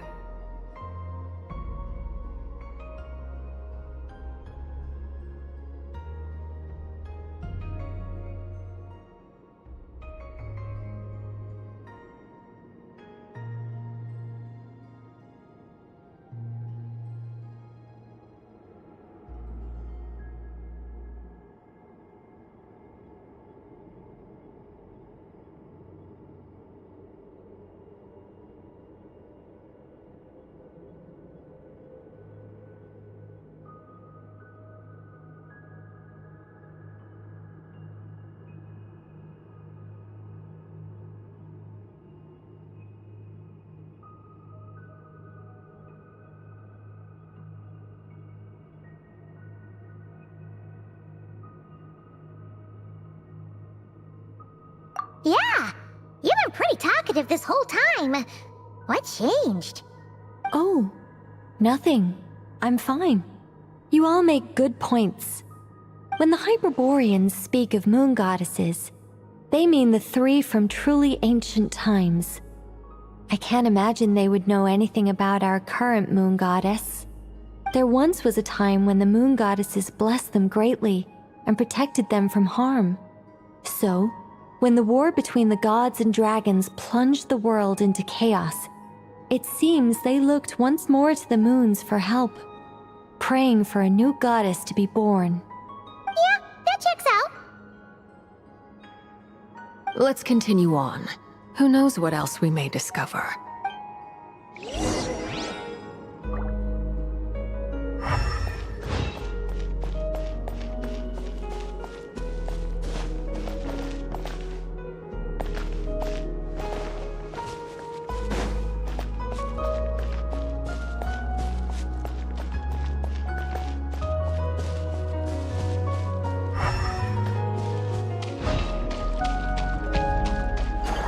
There's a door blocking this path. Not a problem.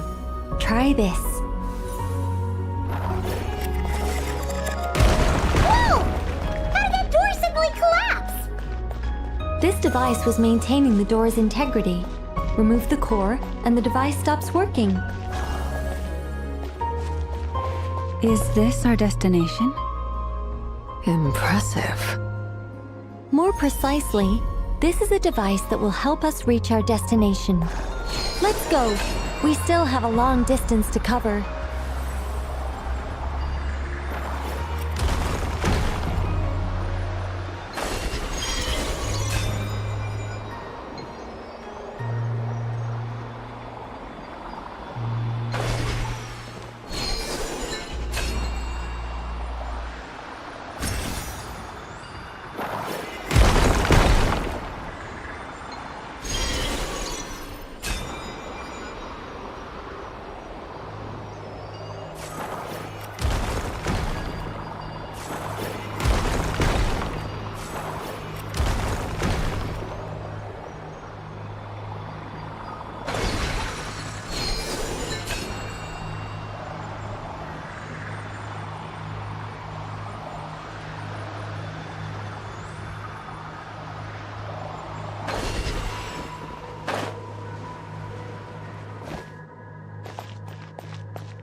Let's try that device again. Remember the door from earlier?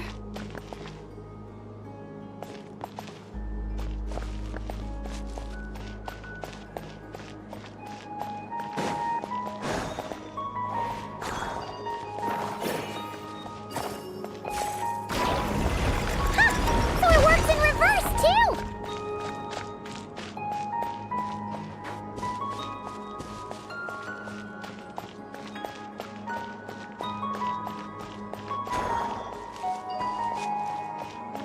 The humans we see are all phantoms, but the monsters are real. What a fascinating thing. There'll be plenty of time to admire it later.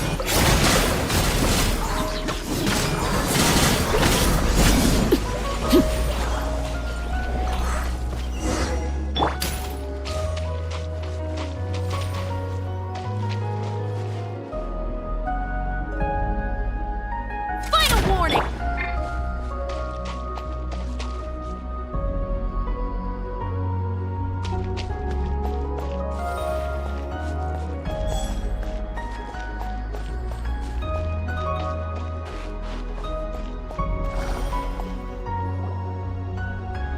Ooh, there's a whole bunch of artwork in here. Seems pretty old. Nicole, this is probably your area of expertise. What do all these paintings mean? Let me see. To understand these murals requires some knowledge of the history surrounding the War of Funerary Flame. I shared a little of this with Lauma before. Yes. I think I follow. The dispute between the Moon Sisters. The transformation by Nibelung.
Oh no, it's no trouble. I'd be delighted to share the tale again. Alright then. Tevat's 3 moons and their goddesses were brought into being by the will of Nibelung, the then ruler of Tevat. But when the heavenly principles came, they changed the world completely, down to its very foundations. The moon goddesses were nowhere near strong enough to challenge this entity. But the heavenly principles did not view them as heretical entities that had to be removed. Essentially, the 3 moons existed to keep this planet alive and operational, which did not directly conflict with the heavenly principles' aims. Nevertheless, the inherent precariousness of this arrangement would soon be revealed. Nibelung returned, yes. He did, and thus began the War of Funerary Flame, a battle for dominance between Nibelung and the heavenly principles. Discord would soon emerge between the 3 moon sisters. One would voice the opinion that they should follow Nibelung, for it was he who first hung the moons in the sky. Another would argue that taking sides in the conflict would only bring the world closer to ruin. There was no telling where it would lead, especially since their creator had returned bearing the perilous power of the abyss. Nibelung would eventually discover their disloyalty. He had all 3 imprisoned before transforming the moons into weapons with which to fight against the heavenly principles. What? Weapons? Yes, the very moons that had once defended the planet became instruments of death and destruction, striking terror into the hearts of all living things. And although the heavenly principles and the 3 moon sisters had once been at peace, it now seemed that the moons posed an unacceptable threat to Tevat. It is possible that the heavenly principles did not know of the goddess's imprisonment. If so, the weaponization of the moons would surely have been viewed as an intentional breach of the peace agreement.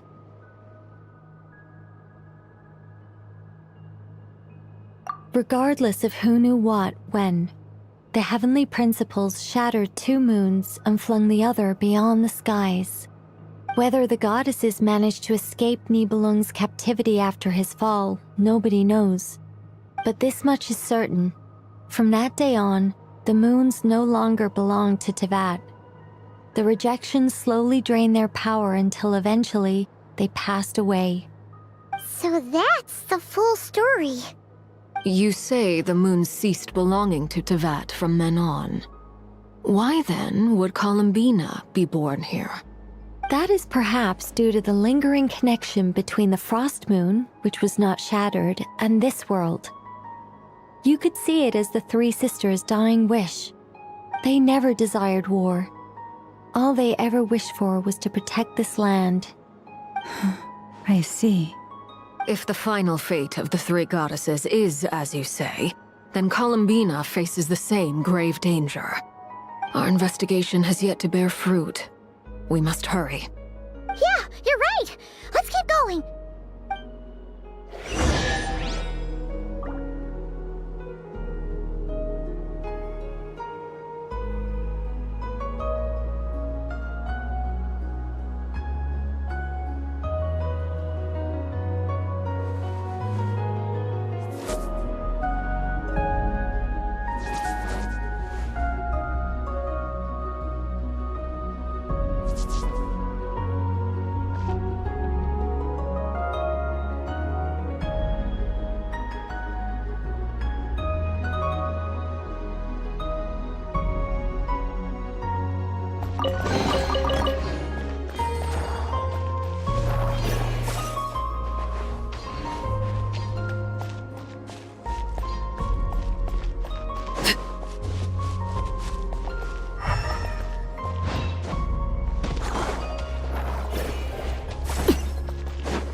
We're finally here! Guessing we'll need to activate this thing? Indeed. I was a little worried about that at first, but as we got closer, I sensed that the Kuvaki within it flows unimpeded. It should be functioning normally. The only issue is how to activate it. It's looking a little worse for wear. What about the cores from some of the other devices we've seen? Can we repair it using those? In all likelihood, yes. I imagine that would have been the Hyperborean's backup plan. Let's look for some cores.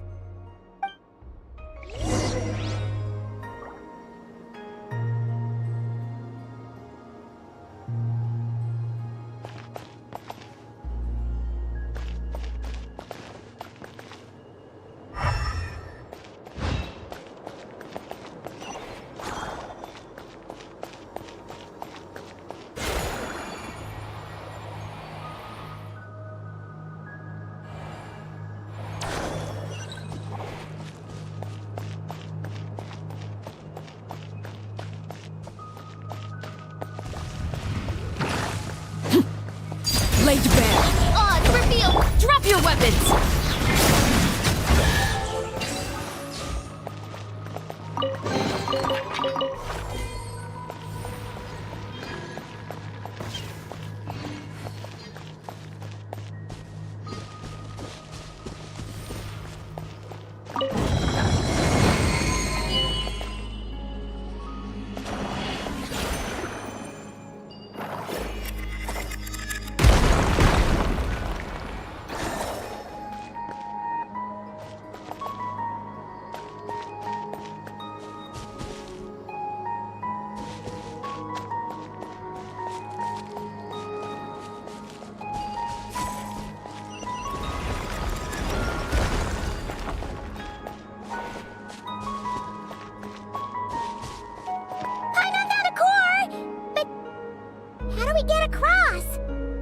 Walk up, then jump down.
of course. Let's head back.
The device is up and running. It's hard to believe that the ancients were capable of constructing such things. I'm on Caesar destination! It's right up ahead! Yes, let's go.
This is where the people of Hyperborea communicated with the moons. We need only place the moon marrow upon this platform on Moon Prayer Night, and we shall be able to open a portal to the moon and send our moon goddess back home. The assumption being, of course, that we can find her first.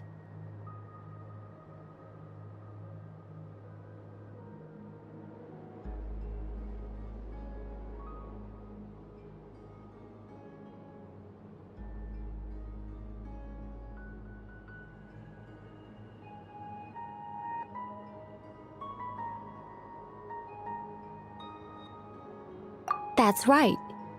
You want to know if it's safe there, don't you?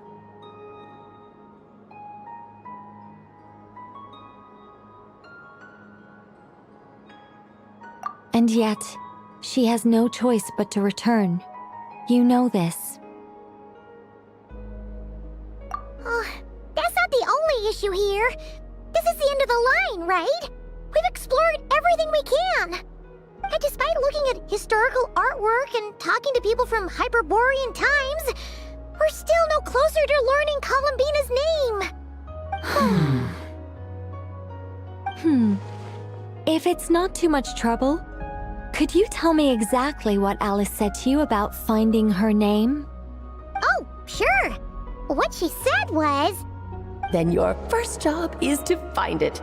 As a moon goddess, I'm sure she must have a name she identifies with. Neither Columbina nor Kutar is her true name, and she's never really accepted either of them. Is it not also possible that she has never had a true name? Not at any point in history? That would be a hard pill to swallow.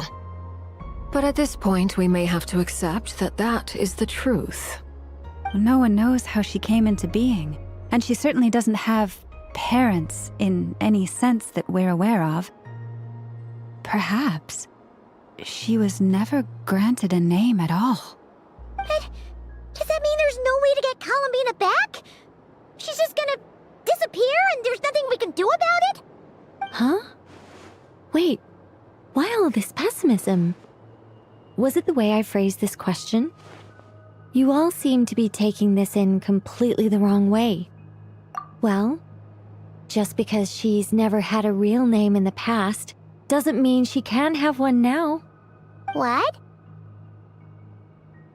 Think about what Alice said again.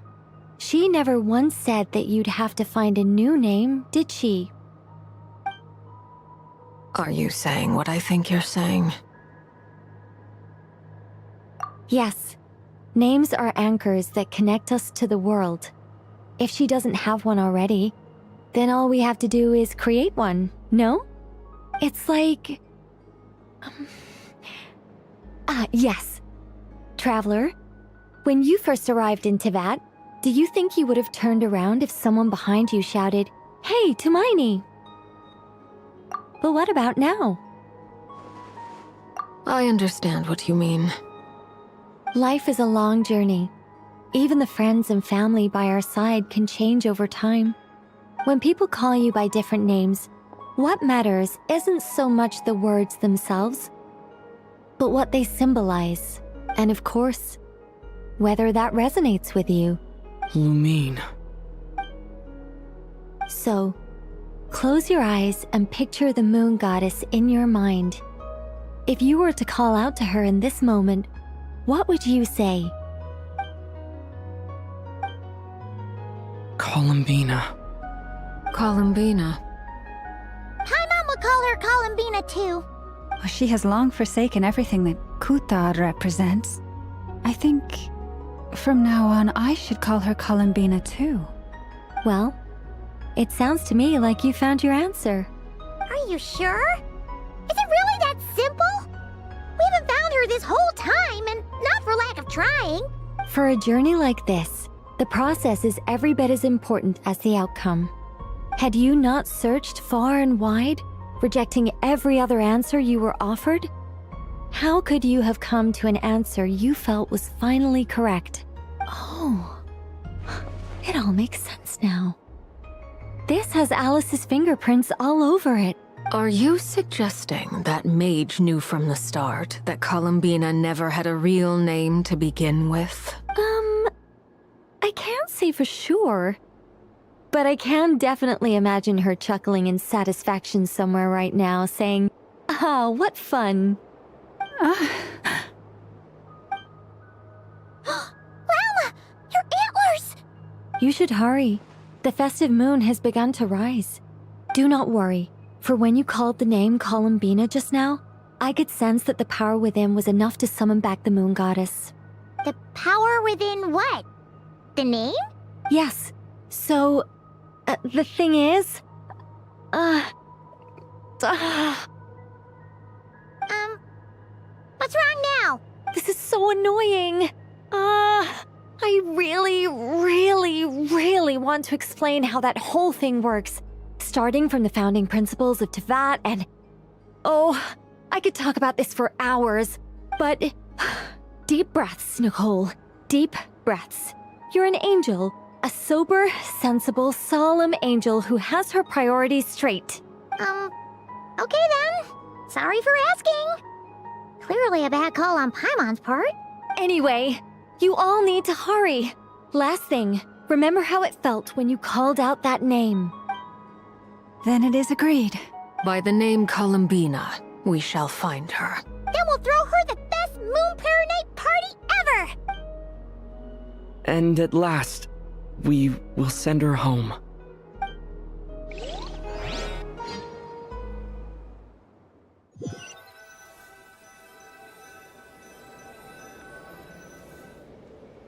I can barely move anymore. My consciousness is fading away. Have they come back out? I'd love to see them one more time.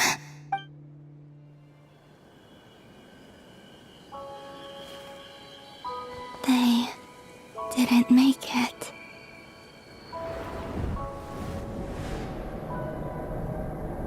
Could you tell me your name?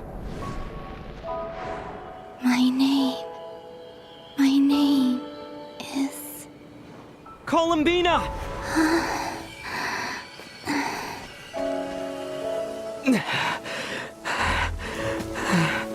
Columbina! Are you here? Columbina! That's the name you gave when we first met. And it's what I've called you ever since. Columbina. It's a fine name. I have many fond memories of Columbina, and so do all of your friends.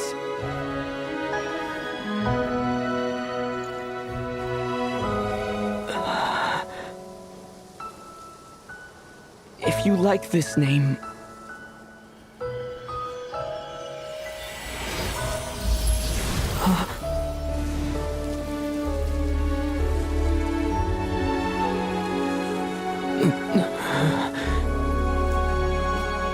Looking for me?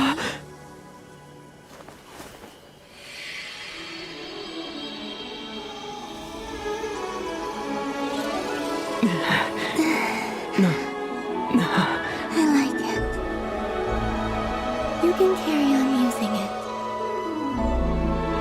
My name is Columbina Hyposelenia.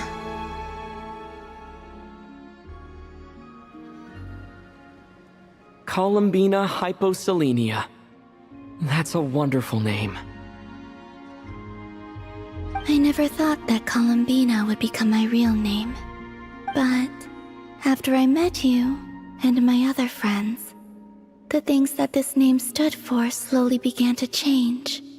It went from being a Fatui code name to something my friends call me.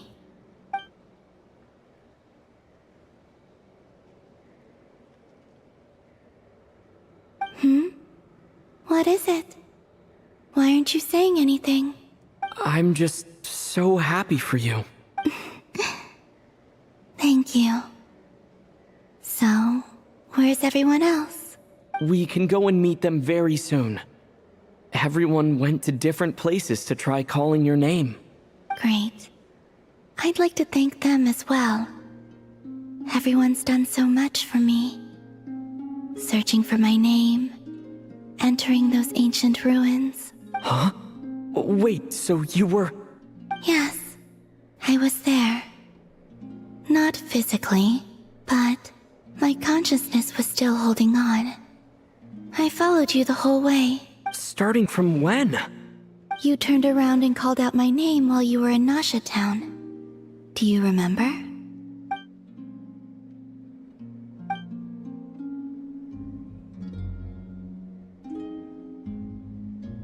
Let's go. We don't want to keep them waiting. Sure. In that case, come with me. But... Before that... Could you call my name one more time? Sure. Come with me, Columbina Hyposelenia.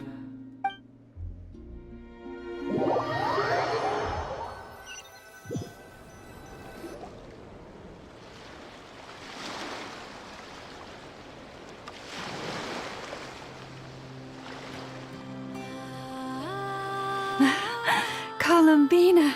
Oh, this truly is wonderful. Llama, I can't breathe. Ha ha! Just in time for Moon Prayer Night!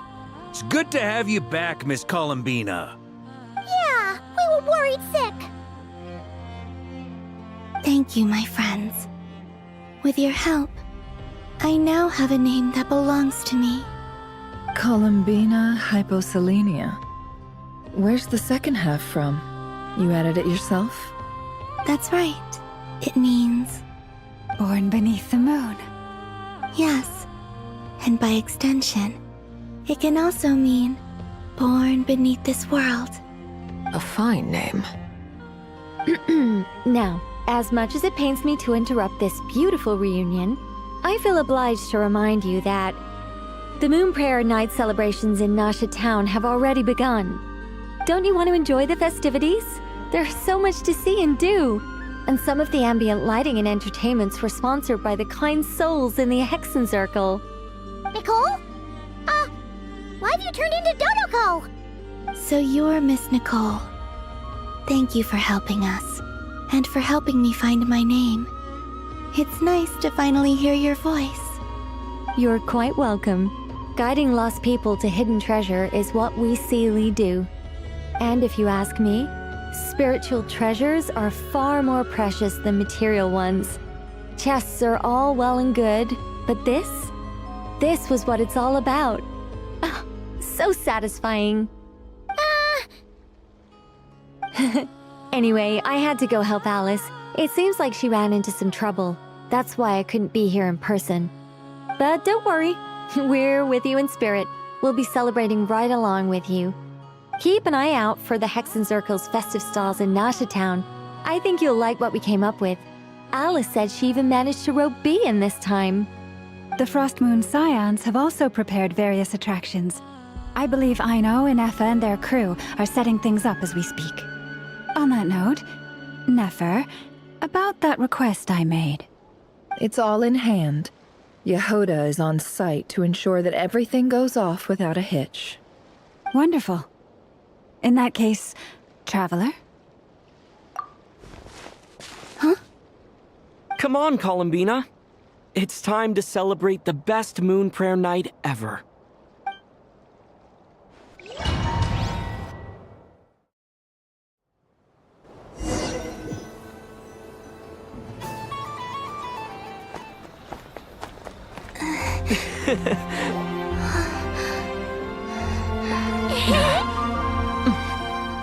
Hey, young lady. Would you like some Moon Prayer Night candy? Happy Moon Prayer Night. Oh, yeah. I almost forgot to say. Welcome home, Moon Goddess.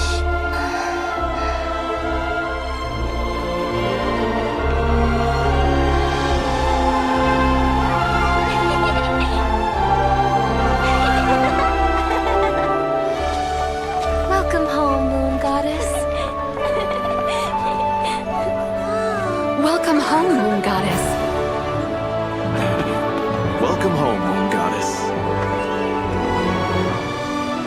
Turning Nasha Town into her home is a festive gift. A rather brilliant idea. Perhaps this is what Notcry, Columbina's home, should have been like all along.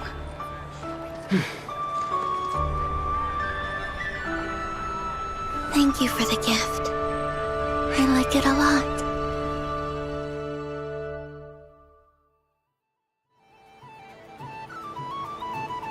This feels like the surprise of my life.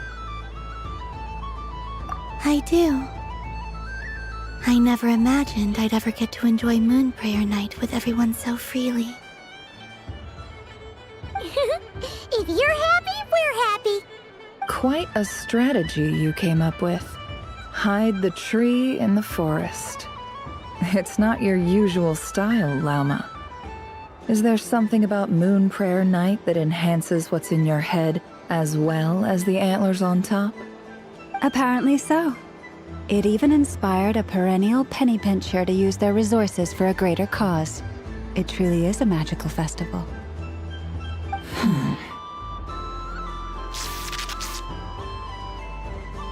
I see it now. This bickering is actually a sign of a strong relationship. Huh? What's everyone doing here? Oh! Miss Columbina, you're back! Yes, I'm fine now. Thanks for your concern. How's your progress with Alice's assignment? Very well indeed. I've never heard her sound so excited. Not like this. This time her excitement seems more serious. Seems like she's had a major breakthrough. She said she'll contact us once she knows more. In the meantime, we're free to relax and have some fun. Enjoy the time off while it lasts. I have a feeling that our next task won't be so simple.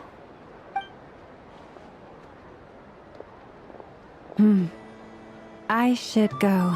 I still have a few things to attend to at the Frostmoon Scion stall.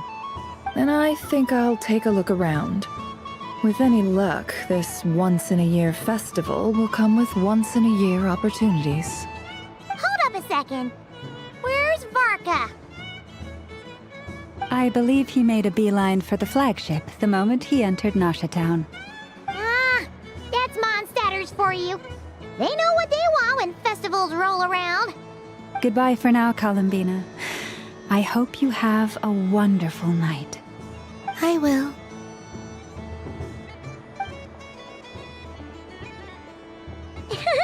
Well, in that case, don't just stand there. Get out there and have some fun. You'll definitely get a warm welcome at every stall. Oh, also, take this map with you. It's a guide to the festival.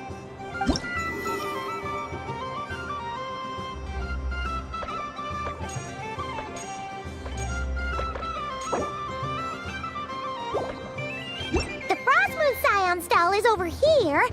Lauma's invited a whole bunch of cute animals to celebrate too. Over there is the Hexacircle section. Alice seemed more excited than anyone about... Oh, and then there's the Nasha Town local special... Thank you. It looks like a lot of fun. You're not coming with me? We'll be around. But don't you want to browse by yourself for a bit first? Yep. If you find something you like and want to try it out together, just give us a shout. We'll be right with you. Otherwise, just relax and enjoy yourself.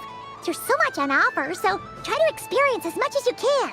And don't forget to stuff yourself with all the delicious festival food. All right then. Off I go. Where should I go first? This must be the mage's stall. It feels like I've entered a fairy tale. Ah, how lovely.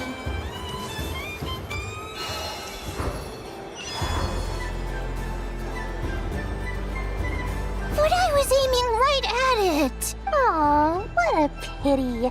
I saw it with my own eyes. You were so close. That's not true. It dodged out of the way right as I was about to snag it. I'm sorry? You heard me. This paper frog can move. I swear. oh dear, what are you saying? How could a paper frog move? Unless you believe there really is magic in this world. Even if I, the mere humble merchant that I am, knew such magic, surely I would not use it on a paper frog. I'd sooner give Mora legs, so it could walk right into my purse. My dear, dear customer, why not have one more try? This time I'll give you 12% off, a very generous discount for one of my most regular customers. Just think about how much experience you have under your belt now. You're sure to win the next one. Darn. I used up all my coins. I'll be right back. Just gonna fetch some more from my house. Take your time, but don't take too long. This event is Moon Prayer Night only. Miss it, and you'll have to wait a whole year before I'm back. Next customer, please. Welcome. Hello. Whoa, whoa! What's this bigwig doing over here? How do I tell my employees not to go running around this time? Shooting them a glance won't work. I haven't known them long enough. Dory? Why, hello there, Miss Columbina. Would you like to play my ring toss game? The rules are very simple, and it's easy to get the hang of. How much for a round? Oh, first time's free. Not a single mora.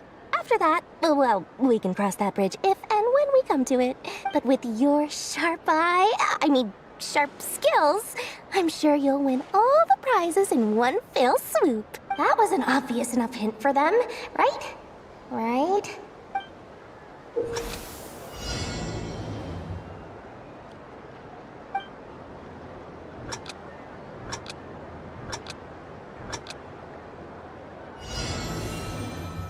Here comes the ring! Oh, nuts.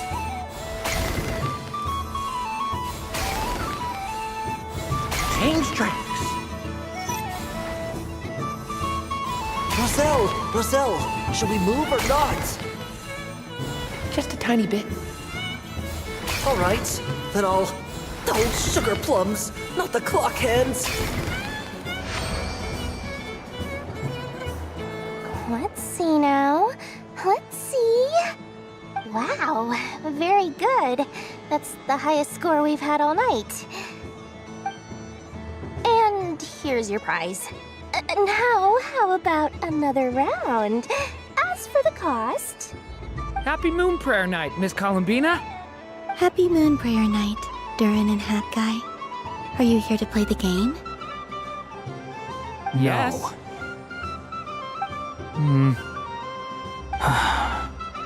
You said we were just coming here to say hello. I did, but then I recognized a few more people as I got closer. Do my eyes deceive me? Is that... It's our little dragon! He's all grown up! Someone's popular. Well now, since you came all this way, why don't you try out this lovely game we have going? First try is free! He'll have a go. I'll pass. It's only one free try per customer. You can't give your try to him. I'm aware. How has Elder Almond been lately? He's in great shape. He goes for a run in the forest every morning to stay fit and healthy. He tried to go boat racing with Firecracker a while back, but he couldn't even make it onto the Lotus Leaf. Firecracker was in fits of laughter. How about you, little dragon? Can you still fly? Yes, I can. But you've become less chatty. Has growing up been tough on you? We call that maturity. You know, the thing people sing about. The knight wields a sword of stone to defend those hearts that are made of gold. Stone is very heavy. That's what keeps him from talking too much. That's awesome! I want to be a knight when I grow up too. Ring, here I come! Ha! Oh, the hat-wearing man. I never thought I'd see you again. You seem more determined than when I saw you last on the train. If you say so. Oh, I do say so. The people you once helped see it clearly. It's because you are once again on the right track. May the engine in our hearts propel us to the station of our dreams. I can move! I can move now, Roselle! What are you doing, running into the rings like that? You got them all so quickly! I have never seen anything like this in all my travels! Is this guy actually an old friend of theirs? But how? They're origami animals and clockwork people from a fairy tale! Getting to know them would be quite an arduous task, unless they share a hometown? I have to get to the bottom of this. Next time I see the Great Mage Alice, I shall demand answers! Thank you, Dory. I had a lot of fun. Now for your prize. Where did I put it? Give me a moment to dig it out. Oh, sweet grand prize. How I wish I didn't have to let you go. Good thing I've already turned a profit from the customers earlier in the night. Otherwise, I'd have wasted all my hard work. Okay, I'm back. What? I leave for 2 seconds and someone's already claimed the grand prize? Oh, well, these things happen, you know? Perhaps you'd be interested in one of the other prizes instead. We've got all kinds of wonderful goodies here. Is this the thing you wanted? Here, you can have it. Huh? But... Don't worry about it. It will be happier with you. Oh, thanks so much, miss. Moon Goddess. Oh, goodness gracious, Columbina. Give me strength. How am I supposed to make any more money from this child at this rate? Daddy, look! That's the game I was telling you about! Forget it. She is the Moon Goddess after all. I'll think of some other way to swing this. Maybe I can try to hook this new kid. Huh? Oh, someone already won the grand prize. You can take mine if you want. What? Why? Why are all these bleeding hearts coming here to ruin my business? Happy Moon Prayer Night, everyone. Happy Moon Prayer Night.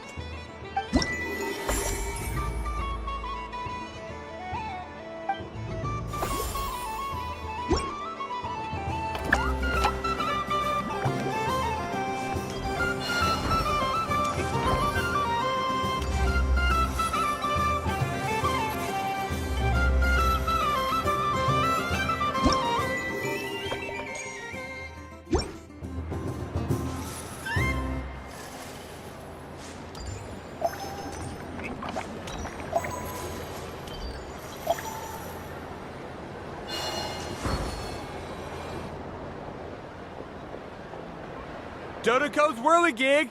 Come check out Dodoco's Whirligig! Ah, welcome home, Moon Goddess. Might I ask what this is? Ah, it's a very special amusement sponsored by the Great Mage herself. Ride on a soft and furry Dodoco and embark on an unforgettable adventure. I say that, but I'm just following a script here. Who is this mage, anyway? And what the heck is a Dodoco? I'd like to ride. No problem. But, are you by yourself? Is that not okay? Oh, no, it's fine. It's just that each Dodoco can accommodate 2 passengers. Would you like to bring a friend along? My friends. That should do it. Now, we just need to get everyone else to draw something on it too. But we gotta keep it a secret from Columbina. Traveler.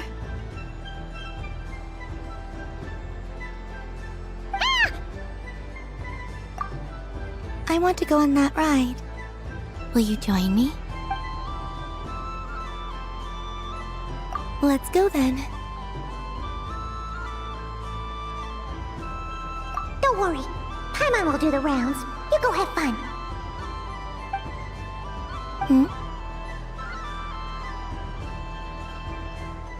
All right.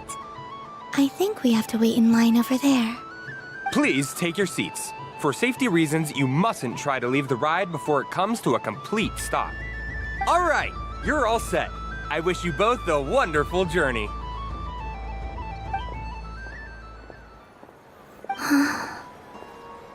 Not bad. It reminds me of riding a moon lane. Sometimes, the Kuhenki circle around me like this, playing their beautiful melodies. Yeah, I'm going to miss them.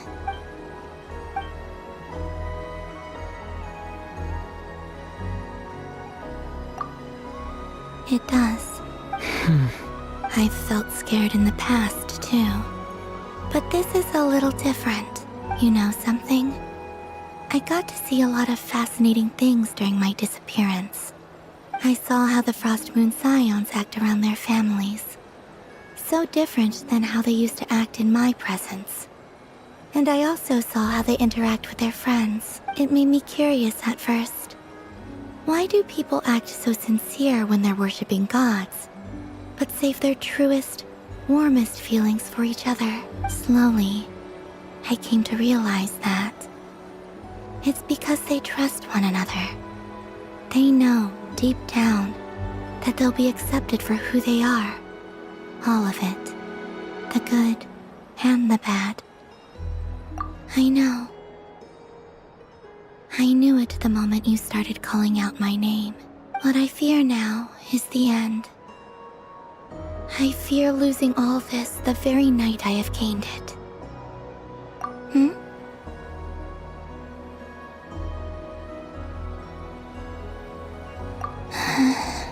Thank you for this conversation. Thank you for listening to me. Don't worry. This fear I have, and the unknown that awaits me, they cannot hurt me. Not when I possess a treasure far greater. I just want you to remember this version of me, the real me, on this final night together. Dear passengers, Dodoko's awesome adventure has come to a close. Please leave in an orderly fashion, and we look forward to seeing you again in the future. Don't want the journey to end, huh? Don't worry, you two. There's always another adventure waiting just around the corner.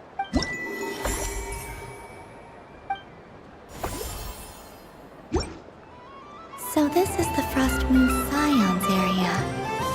It feels very familiar. But everyone looks much happier than usual.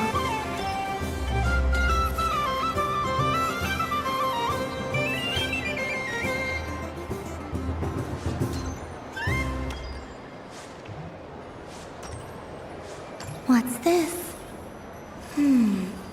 Should I give it a try?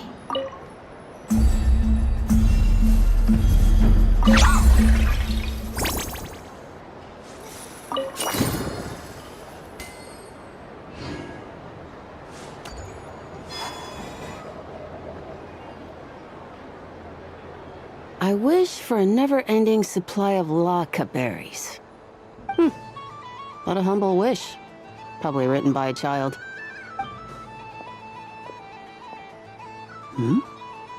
Is that Lauma the Moon Chanter?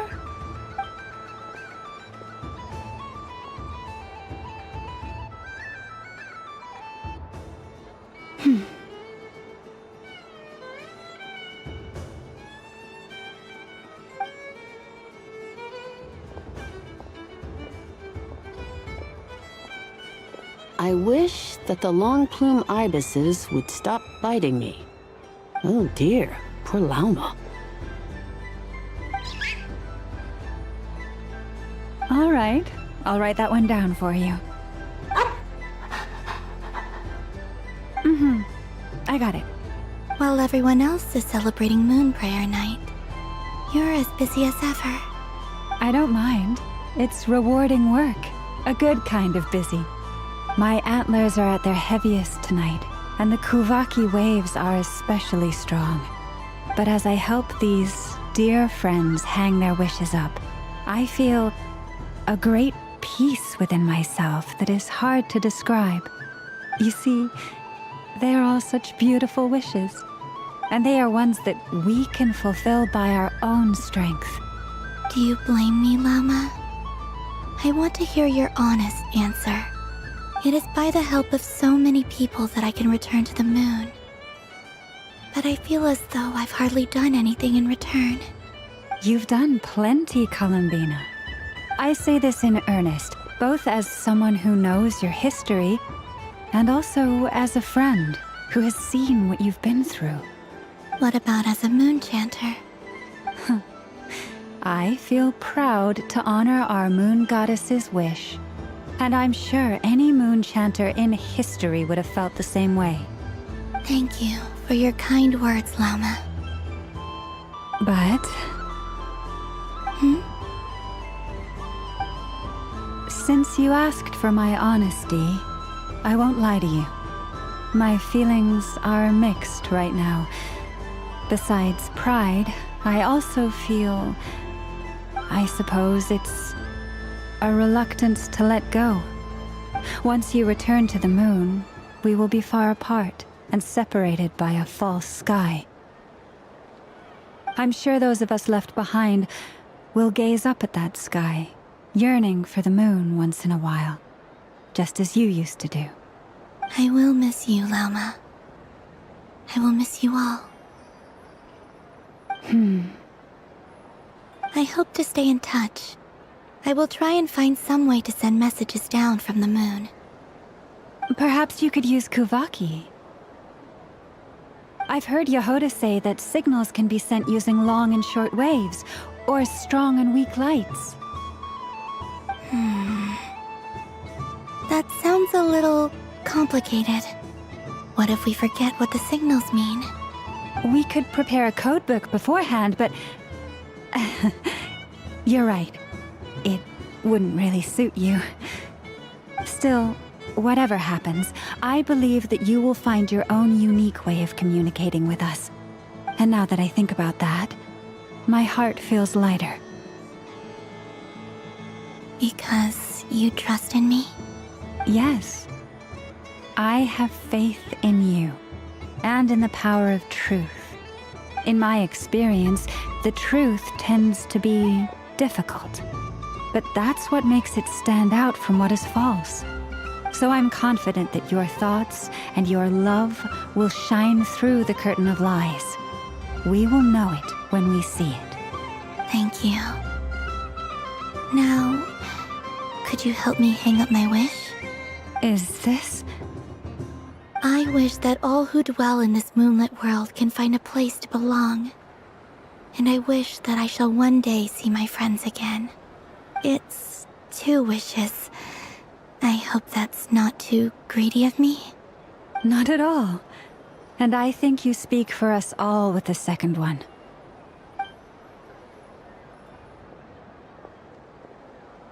I shall continue to pray until the day that all of these wishes come true.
Welcome home, Moon Goddess. Would you like to try on some animal-themed headwear? I always hear Llama saying how heavy her antlers are. I wonder how it feels. Let me give it a try. Oh my! It really suits you. It's a little itchy, and it's hard to turn my head. Should I keep wearing it? How does this look? How does this look? How does this look? How does this look?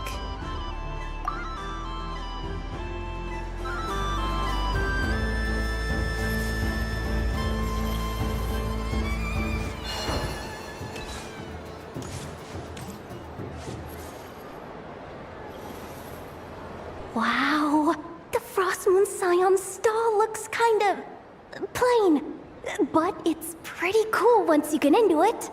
I don't go to Hisi Island much, but it's got that, like, old world cultural feel. And if culture means we get more festivals, I'm all for it! Hello, Yehoda. Columbine... hello, Moon Goddess. That was too close. I almost gave the game away in front of the staff. Oh, wait. What's the deal with her shoes? They don't make a sound when she walks. I could do with a pair of those. Do you like balloons too? Balloons? Oh, you mean those? What's so fun about balloons? I'm not a kid anymore. They're probably more up Aino's alley. Yes. The animals seem very curious about these strange flying objects. I was drawn here by their voices. I recently learned a fun new game you can play with balloons, so I decided to come and give it a try. A new game?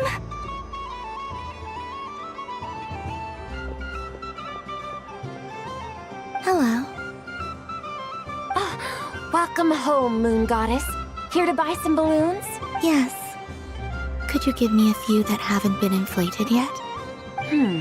Are you sure? I guess it's not a problem, but... Yes, please. Thank... Uninflated balloons? But those are just little rubber pouches. What does she want with those? Would you like to play the balloon game, Yehoda? Huh? Sure. I guess. How do you play it? Wait here a moment. Oh. This is so weird.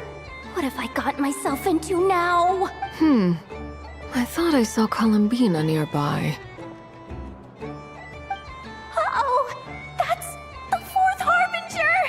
Although she's helped us out quite a bit, she's good people, right? Is she looking for Columbina? Oh, guess that's my ticket out of here. I'm not sure my heart can take being sandwiched between two Harbingers. Which stall is she checking out? Oh, it's that other Frost Moon Scion's one. Try on the headgear, see what it's like having antlers or animal ears for a day. Oh, I wouldn't be caught dead wearing that stuff. So embarrassing. I have enough gear to carry as it is. Wait, what? She put it on? How peculiar. This would take some getting used to. I wonder if this is what it's like for Lynette. It really suits you, ma'am. What is this? She was so intimidating a moment ago, but now, dang, she's really rocking those ears. How does she make them look so cool? I suppose I may as well keep them on for now. All part of the festive experience. She's coming this way. How do you do, Miss Yehoda? Oh, jeez. Don't talk to me while wearing that thing. Where am I supposed to look? Oh, hey there. I'm looking for Columbina. Have you seen her? She just... Huh? Oh, wait, is that that what she meant by balloon game? Yeah. Huh? No fair! How come I get caught in the crossfire? An ambush from the rear? Is this a declaration of war, Columbina? Would you like to play too, Arlecchino? Seriously? Are they gonna start some beef right here, right now? Gladly. That said, I believe there is another who would like to join. Boss Nev! Thank goodness! You've gotta get me out of here! Things are kicking off big time! Hello there. I'd like 10... no, make that 20 balloons, please. Uninflated. What? Miss Moon Goddess, I hope you're prepared to pay the price for assaulting my employee. Welcome to the game, Nefer. Just to be clear, let's keep this a fair fight, okay? No strange powers, please and thank you. Naturally. Don't just stand there, Yehoda. Aren't you going to team up with me? Huh? Do I have to? Of course. Don't forget, the Curatorium has a reputation to uphold. I knew something like this was gonna happen.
There are so many attractions here.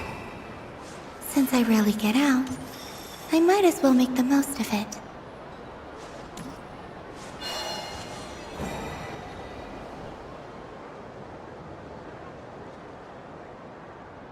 Well, look who it is.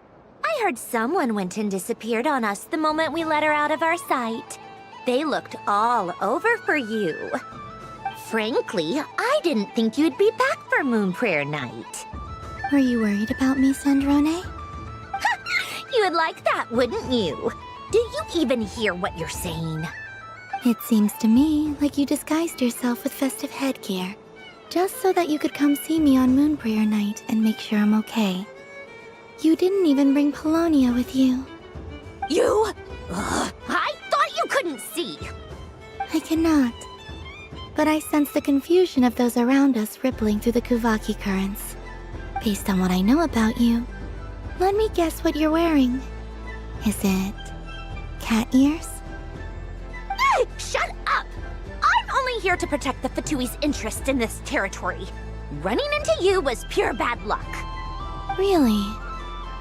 But you were the one who asked Arlecchino to help everyone find my name. Columbina! Ugh! Just one more word, and I'll unscrew your vocal cords. It's Columbina Hyposelenia now. Tell someone who cares. I've missed you, Sandrone. The whole time I was gone, I was thinking. I hope I get a chance to say some ugly words to you. Is that supposed to be a joke? Anyway, let's go play that game. What? You mean that frostfin whale? Yes. It's some kind of game where you get bitten if you step on the wrong tooth. Seems like fun. Who in their right mind would wanna... Because you're not a scaredy cat. Fine! You wanna play? Let's play. don't complain when I kick your sorry butt. Lovely. You old geezer! I'm gonna beat the pants off you! Just you watch! I almost forgot. Sandrone? What is it now? You'd better not lose, or I'm going to beat your head in. What? Allow me to demonstrate since I'm feeling so nice. You just step on the teeth, like this.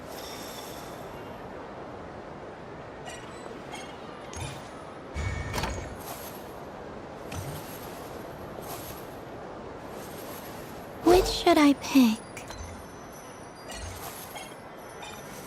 Your turn, Sandrone.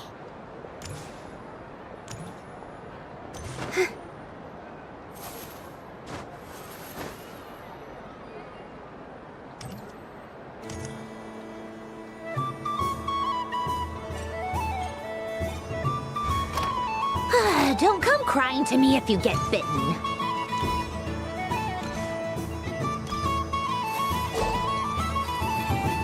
There are less and less teeth remaining.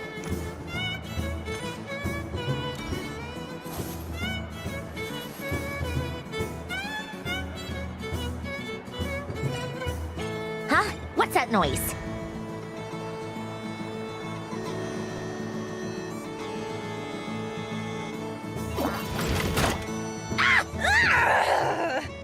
I think you might have picked a bad tooth, Sandrone.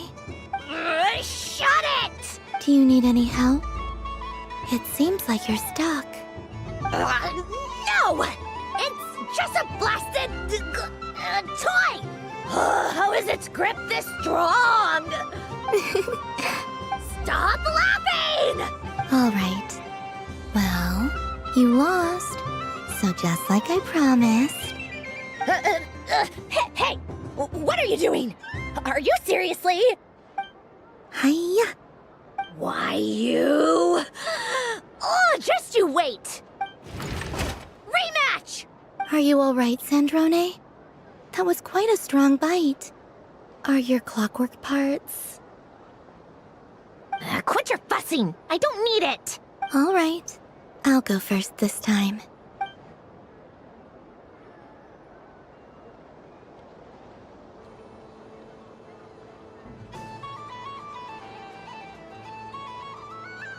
I see it now. She can sense which teeth are rigged. So I just need to avoid the same ones that she does.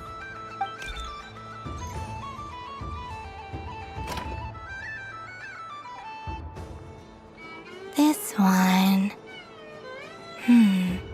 Seems fine.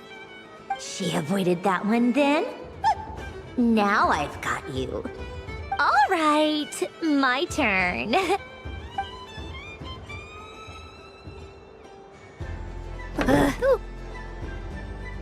What? Looks like you lost again, Sandrone. Wait! There's more than one bad tooth! Bonk.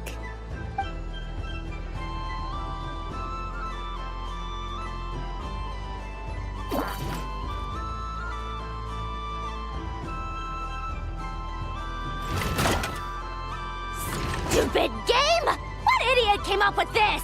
Are you alright, Sandrone? You said some nasty things just now. Oh, I'm peachy. Should I let you bonk me on the head as well? Ah, forget it. Come on, bonk away. It can be your consolation prize for losing so badly. I told you, forget it! Gah, you've always been so annoying. Singing right outside my door, inviting yourself to my tea parties, going AWOL. And now you're off to the moon or something. Of all my days with the Fatui, the times I spent with you, Arlecchino, and Rosaline, they were my favorite. I will not forget them. Just as I shall not forget this moment. We'll always be friends, no matter where we are, right? Who'd want to be your...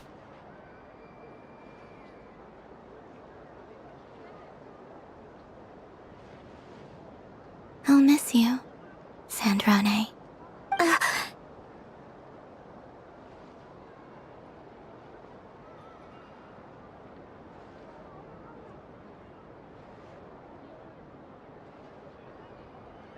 Goodbye, Sandrone.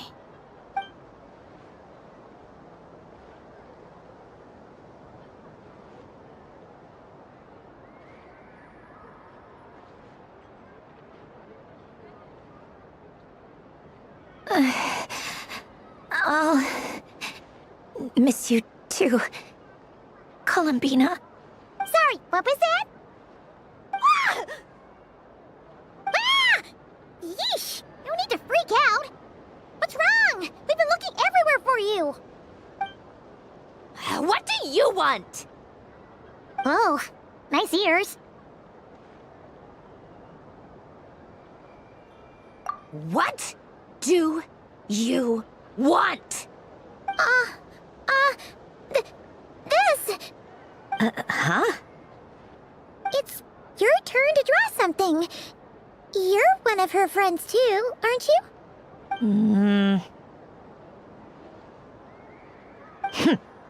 Doesn't know how lucky she is.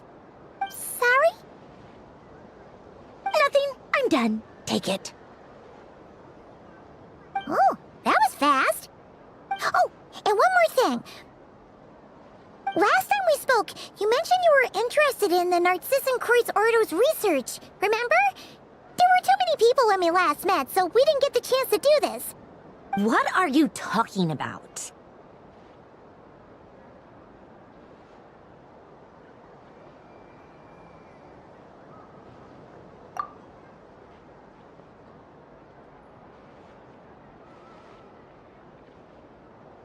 This is... Oh. Alain, Renee, and Marianne. Huh. The Holy Blade. A savior's plaything.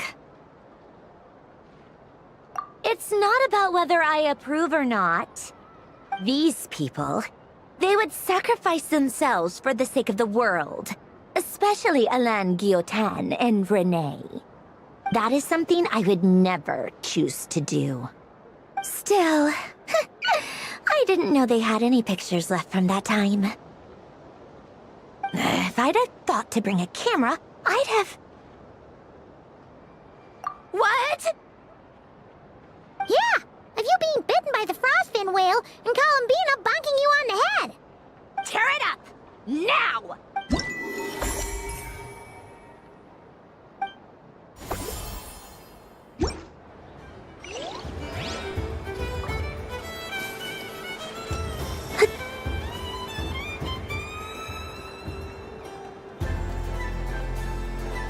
What is going on over here? It looks like fun. Hold it right there!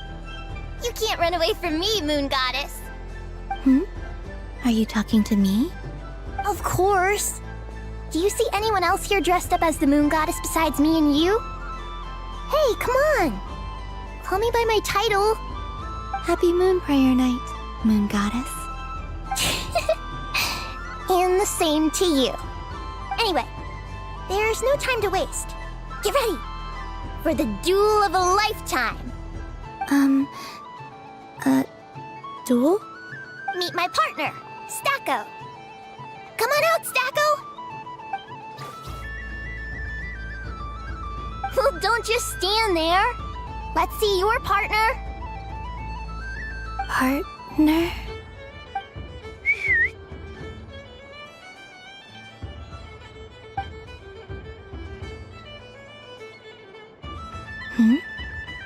So I need to select a partner and command them in battle. Partner. I need a partner.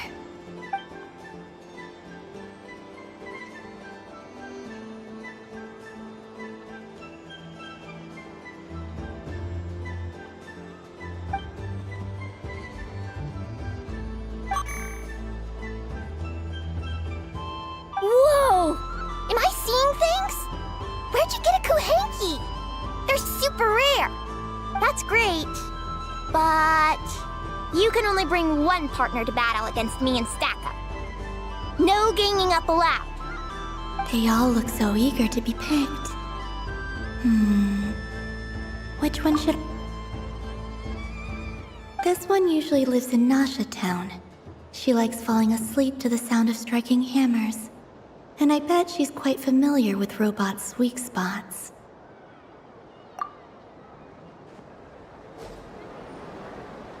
Testing! Testing! Oh, this is an emergency broadcast! An exciting battle is about to take place right here at the Nasha Town Special Arena! In this corner, we have the Moon Goddess and her robot partner. And in the other, we have the Moon Goddess and her Kuhenki partner.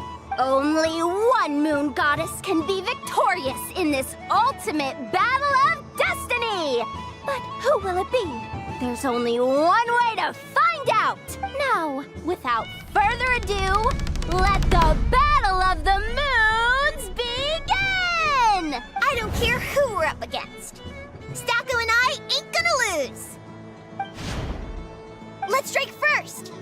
Stacko, formation shift. Ho ho ho! The robot has kicked things off with a change of formation. But how will this affect the battle? Nobody knows! The other party chooses to attack! Let's see how their partner performs!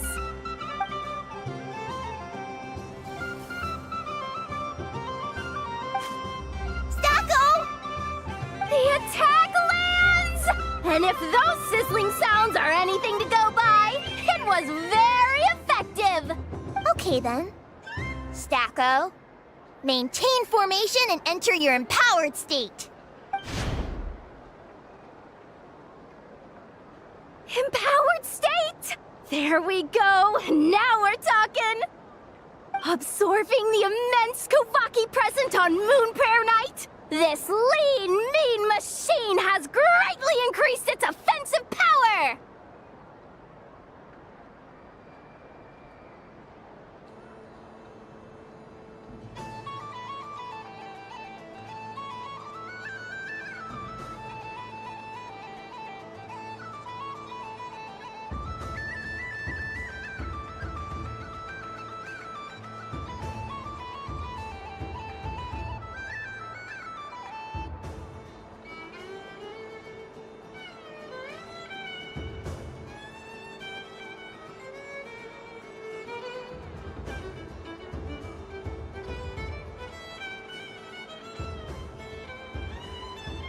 Oh, they chose defense! But Stacko's about to attack with full force!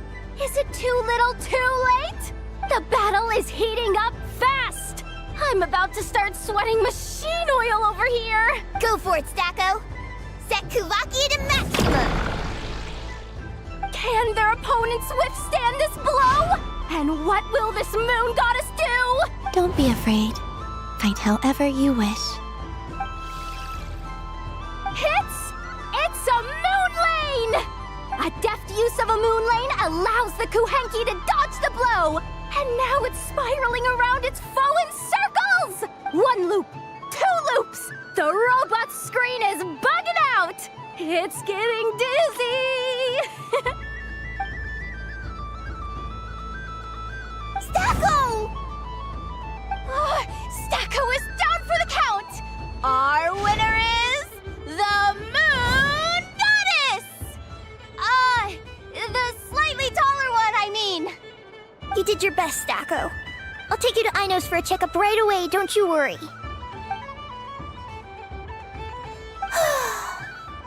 Well, you beat me fair and square, I guess. Honestly, I underestimated you. Won't make that mistake again. I think my partner deserves most of the credit. Just you wait. When I'm a little bit older, I'm gonna come back a whole lot stronger. Be ready for a rematch.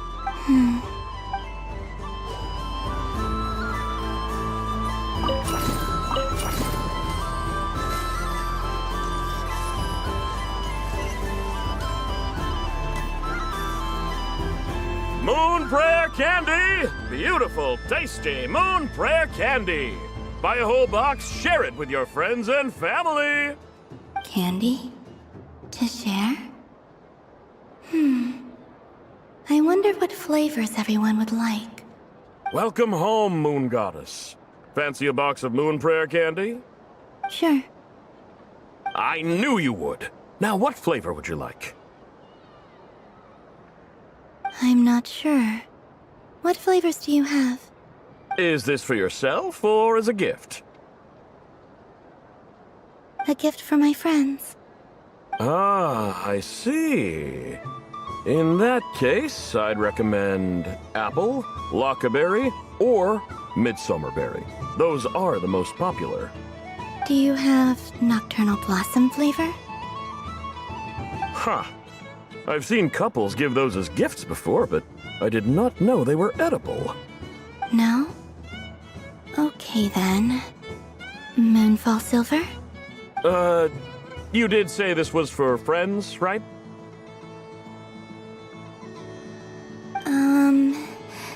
Maybe smetana then. Hey, now that's a creative idea! I've never tried it before, but if you're happy to wait, I can see about whipping up a batch on the spot. While we're at it, you got any other ideas?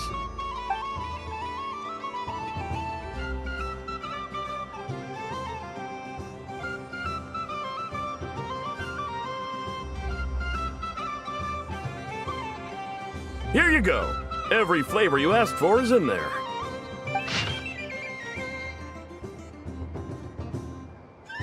Thank you. I should be the one thanking you! You brought me a whole bunch of new business. It's like a genuine blessing from the Moon Goddess. I hope you and your friends have a lovely night.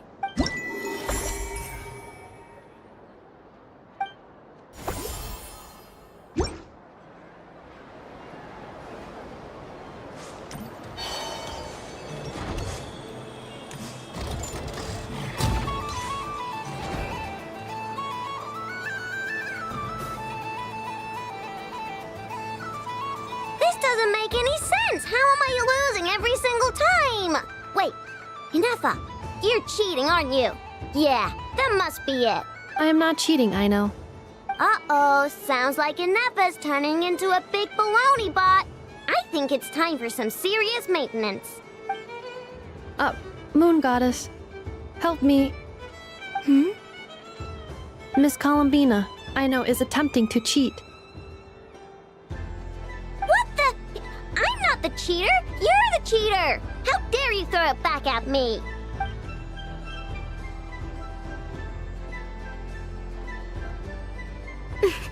Alright, fine. Let's all laugh at Aino. Just you wait till I get home, because I'm gonna make a game bot that can win 100% of the time. Let's see you laugh when I come back and beat your butts. You'll all have your heads covered in stickers when I'm through with you. We came to check everything was okay after all that yelling, but,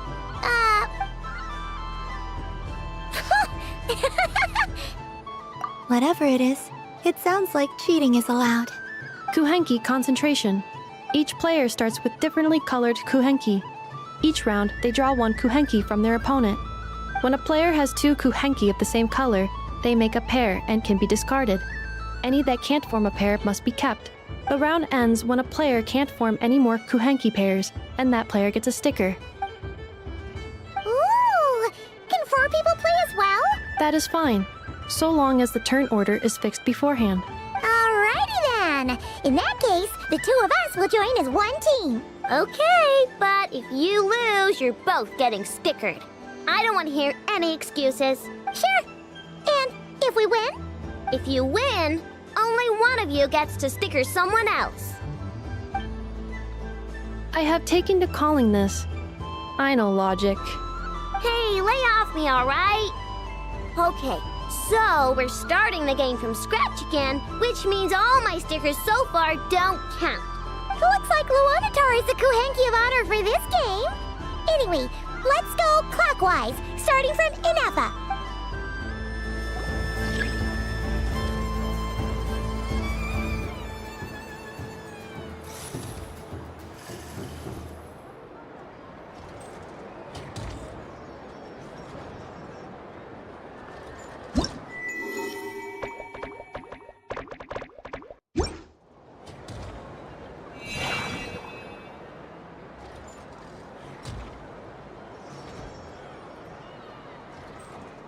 Nice! That's a pair!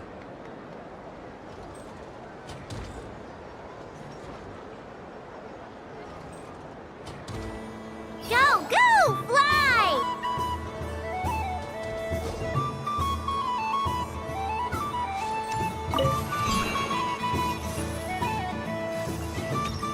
Go on.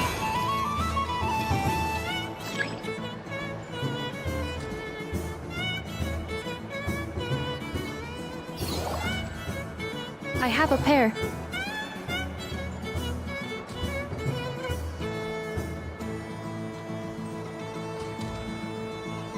Uh-oh! We gotta pick up the pace!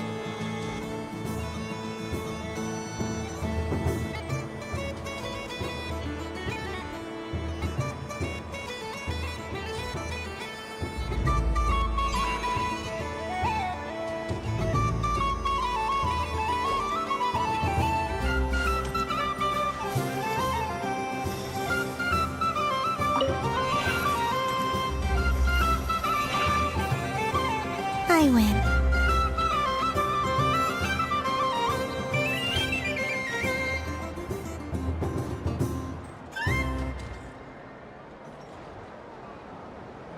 Phew, that was too close.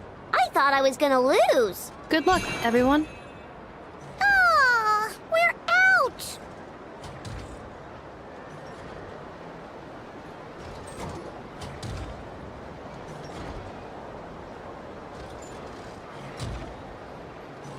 Let me pick a good one. What's it gonna be? You're looking very pleased with yourself there.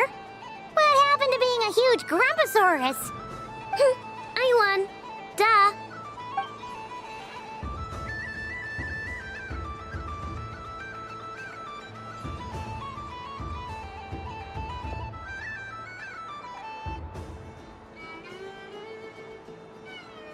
Oh, me again? Don't fidget too much, Aino, or the sticker's going to fall off. I don't care. If it falls off, it falls off. If a pair of Kuhengi get discarded, why not a pair of stickers? Huh? Huh?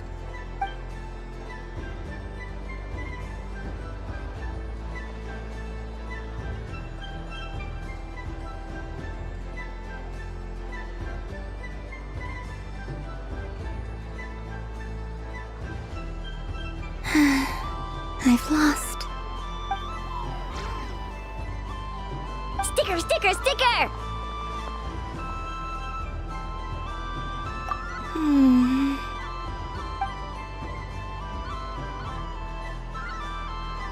Cute! You think so? Shame. I can't see it for myself.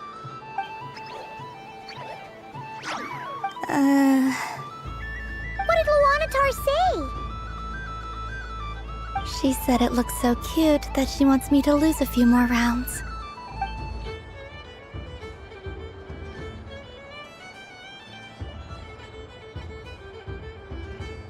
Who put these stickers on Paima's eyebrows? Ugh, she can barely see! Alright, now, I think we got enough evidence to prove that there's a serious problem here.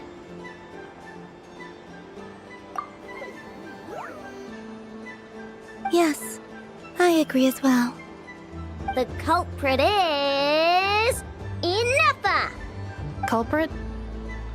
What did I do? Quit acting dumb, Ineffa! You're not wriggling your way out of this one. I've been watching you. Not only did you remember whose side Luanatar started at, but every time someone drew a Kuhenki, you were logging it and calculating every last possibility. Which Kuhenki pairs were gone, who had what color Kuhenki in their hand, even our facial expressions. You were keeping track of it the entire time. Exactly! What Aino said! Putting aside the fact that running calculations is not against the game rules, do you have any evidence to support your allegations? But that's not against the rules either. So she admits it. She certainly does. Alright, everyone grab a sticker. It's time to get Ineffa back. But... Take that!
Welcome home, Moon Goddess.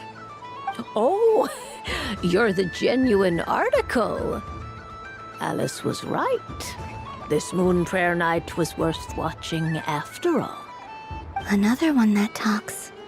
Greetings. Pleased to make your acquaintance. I am the Hexenzirkel member they call B. Barbeloth Trismegistus. Columbina Hyposelenia. Pleased to meet you too. Hyposelenia. A fine name indeed. Now then, Miss Columbina, do you wish to hear a mage's divination? Divination? The Frost Moon Scions used to ask me what would happen in the future. Is this like that? From the perspective of the one seeking answers, perhaps. As you look to your journey ahead, if you seek to understand the unknown, resolve your doubts, and soothe the confusion in your heart, divination could be for you. The unknowns on my journey. Of course, if one wishes to peer into fate, then hydromancy is the more precise option. But that is a complex affair, and to relegate that majestic art to the status of a festive amusement would seem somewhat uncouth. Besides, it is sometimes better to not know fate with great certainty. Hence, I shall use the suitably festive Luna Arcana to tell your fortune instead. It is more popular with the youth in any case. Lunar Arcana. Indeed. Unlike hydromancy, this will only display possibilities and trends.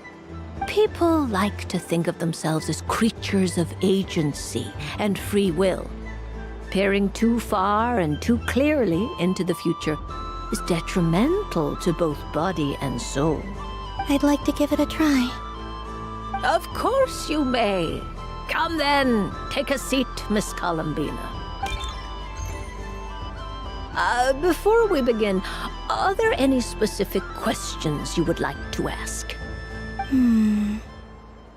Let's stick to general possibilities and trends, like you suggested.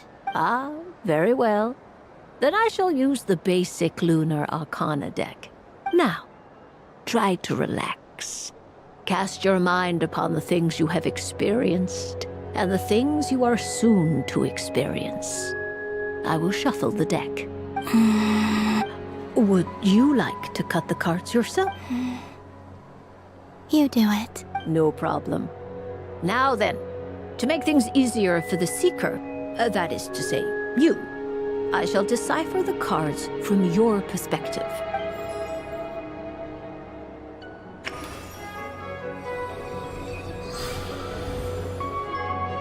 Please, draw the first Lunar Arcana. This represents destiny and is the foundation for the divine... Now, draw your second card. This will stand. And now the third Arcana. This is the present. Finally, the last card. This shall speak of the future, which... Oh. Kuvaki Pulse? Fascinating. I've never encountered this before in my role as a diviner. Something has exerted an influence upon this card, causing it to leave its designated position. What do you make of this, Miss Columbina? Perhaps this is the guiding hand of fate in action. Of course, if you wish, you can choose to deny the validity of this card and draw the future for yourself. No, it's fine. Let's go with this one. A bold decision. I must say I'm looking forward to the results. Well then, Let us flip the lunar arcana in sequence and see what emerges. Sure. First, destiny. No surprises here. The card that represents yours is the moon. The moon. Indeed. The moon can represent the truth at some times, but deception at others. False peace, destructive calamity, and the world-changing power that lies within. When the moon is placed on the destiny tile, it indicates that your destiny is not what it may appear on the surface. Instead, it may yet have a hidden side. It symbolizes a journey through the fog, fraught with uncertainty and deception, where one must face inner challenges head-on. I don't understand. Patience, my dear. This is but the first card, which serves as a basis for the interpretations that follow. Our divination will only grow clearer from here on out. Now then, flip the second card, the one that speaks for the past. The Hermit, but inverted. Inverted? Yes. The Hermit symbolizes solitude, introspection, and the pursuit of truth. When inverted, it represents isolation, truth out of reach, and a path that leads one astray. Combined with the moon as one's destiny, the Hermit inverted represents a choice you made to stand alone in the past. It was a choice made not out of fear or arrogance, but for reasons that others could not perceive. You fumbled through the darkness without a guide, but you did not find your way. Rather, you went astray. More than once, it would seem. Is this about how I became Kutar despite not wishing to become a god? And how I joined the Fatui because I yearned for a place to belong? I suspect only you know the answer to this question. All is not lost. The past is in the past, and so it shall remain. Shall we look into the present now? Oh my. The Lovers. One of the most interesting Luna Arcana. What does this one mean? This means that you have had an unprecedented emotional experience. The joy of finding your soul becoming intertwined with that of another. A precious and wonderful thing indeed. It's true. I've made a lot of friends recently, and they are very good to me. I like them a lot. That sounds lovely. I am most delighted for you. The Lovers can also represent important decisions, perhaps related to a parting of ways. Now, if I were to guess... Yes. My return to the moon. I understand. Parting with friends is never easy, Columbina. But rest assured, this is not the end of your journey. There is always another story waiting to be told. The future always lies ahead. The future. Well now, it's finally time to flip this most mysterious of cards. Why did it appear? And what does it wish to tell you? I'm ready. Very well. Flip this card and see what lies on the other side. Oh. Miss Barbaloth? What is it? This card is death. That doesn't sound very good. It depends on how we interpret it. It is true that it can represent an agonizing death, a complete and utter end, but at the same time, it can also represent rebirth. Do not forget that your destiny card is the moon. That lends your future many different potential meanings. If death spells the end, is it unavoidable? As I have said, divination can only display general trends. It is a rough guide, but it does not show predetermined outcomes. Allow me to summarize it for you. In the past, you may have lost your way, but now you have gained new connections and new strength. You now face an important decision, one that may bring about a great change in what is yet to be. This change might, in turn, be the end of all things, or their beginning. But remember, everything is subject to change because of the moon present in your destiny. You must see the truth clearly and face your innermost thoughts. The truth. My innermost thoughts. Thank you, Miss Barbaloth. Don't mention it. Some people dislike divinations, for fear of glimpsing an ending to their story that they wish was not so. But I can see that you're different. The result of this divination will not sway your decision. This is a rare quality, and one that diviners always hope to see in the seeker. We are here merely to guide, not to exert undue influence. I understand. Go then and illuminate your future, Miss Columbina. The moonlight that shines from you now is most captivating.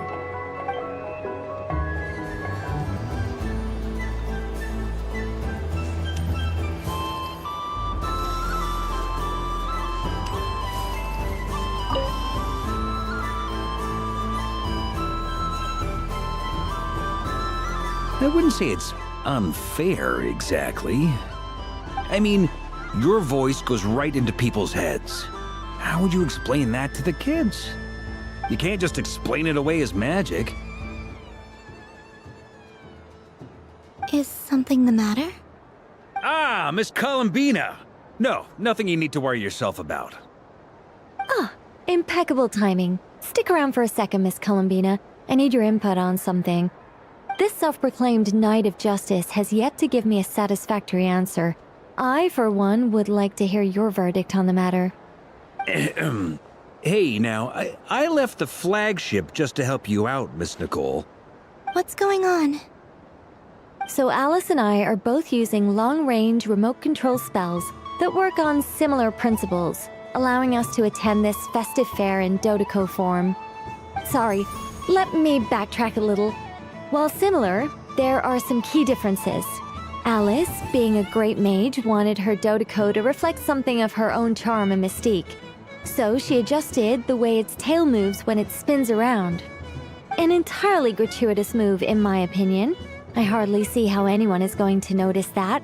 If anything, I'd say that anyone who stares intently enough at a Dodeco's tail to notice such a small detail is someone we ought to be highly concerned about.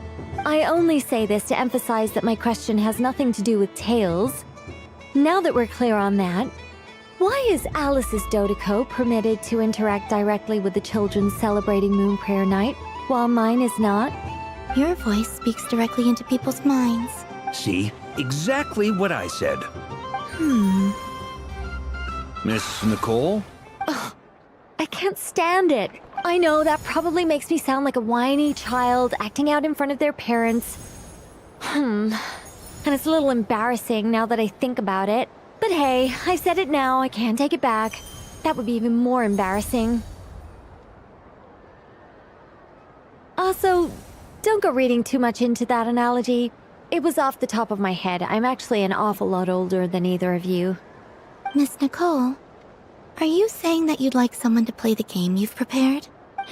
I'm not so invested in that. It's just something cobbled together using items I borrowed from Alice. She probably didn't even make them herself. The point is, I want to know everyone's thoughts after they receive their prizes. But as you've said, I can't just ask. I've been biting my lip for so long, and I've had no one to vent my frustrations on. I thought this was going to be a nice, straightforward festival where I'd get the chance to guide people to treasure. Well, can I play? I can't guarantee that I'll win a prize, but... You will? I'd like to try.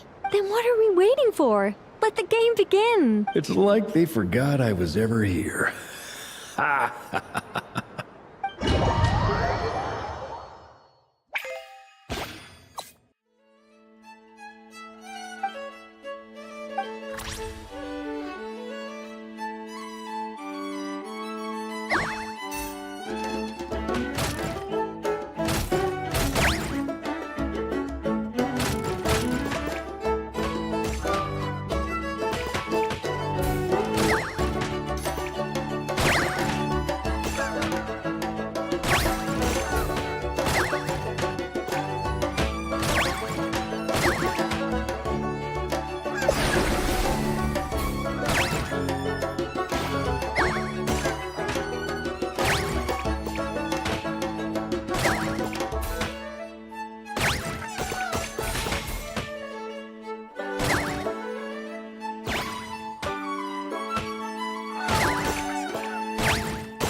Congratulations, Miss Columbina! With your great wisdom, you have overcome every obstacle in your path and conquered the great challenge posed to you by fate. Fate? Well, something to that effect. If you'd prefer something more poetic, it could be the icy winds or the dawn. Anything you like, really. You could even go with the challenge posed to you by Dodoco, if that's what you're into. Anyway, you can take or leave my suggestions. Moving on. All my hopes are now resting on this. Can I open it now? Stop teasing me! Please, I'm begging you. No more talk. Just open it. Wow. What a lovely sculpture. Classic and cute at the same time. Thank you, Miss Nicole. I'll always treasure it. Ah, there we go. Music to my ears. You have my sincerest gratitude, Miss Columbina. Thank you for sharing your precious time with me and fulfilling my wish. Don't mention it. You've all done much to help me. And still, I'm the one receiving all these gifts.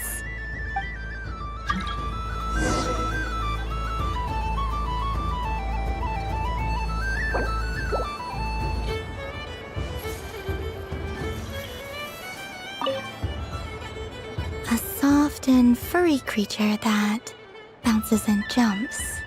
Welcome home, Moon Goddess. This one talks too. Allow me to introduce myself. I am a Dodoco from a distant archipelago, the most mischievous of all my Dodo brothers and Dodo sisters. When the going got tough, I powered through, and when I met obstacles, I boomed them away. That sounds like a lot of fun. Doesn't it just? Oh, but then the trouble started. Recently, I found a lovely beach, the same beautiful jelly color as my hometown, and so I dove in to have a look, only to find it overgrown with seagrass and nasty little spiky fish everywhere, looking to turn me into a Dodoco kebab. I made it back to shore by the skin of my teeth, on my tail was sorely hurt. Couldn't you just boom them away? Oh, I wanted to, believe me. But I've heard that you, Moon Goddess, can understand animal speech. The last thing I wanted was to cause a gigantic fuss and get taken to court by a school of spiky fish. I'd be driven out of these waters for good, and my winter holiday would be ruined.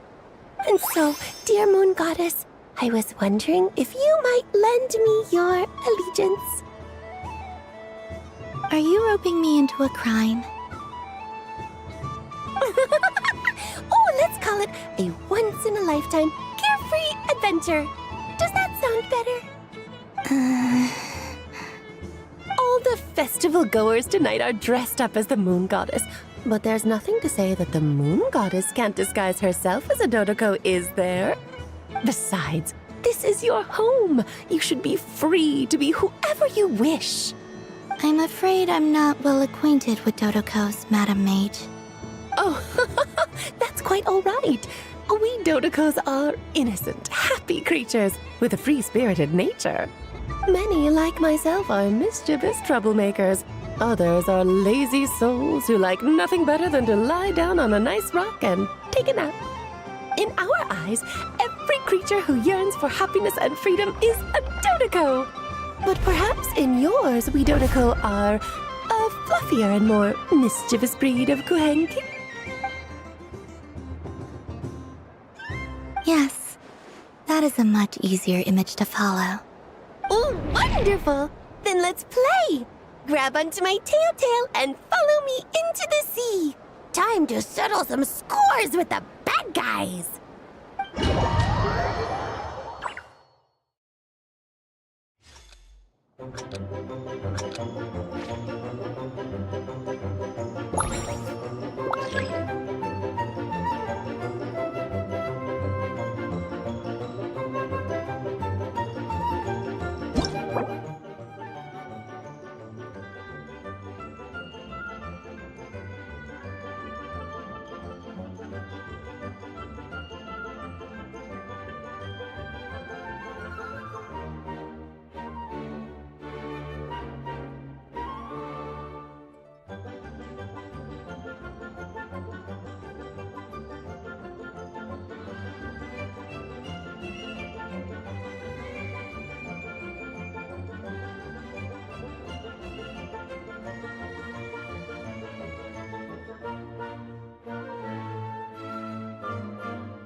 wonderful talent.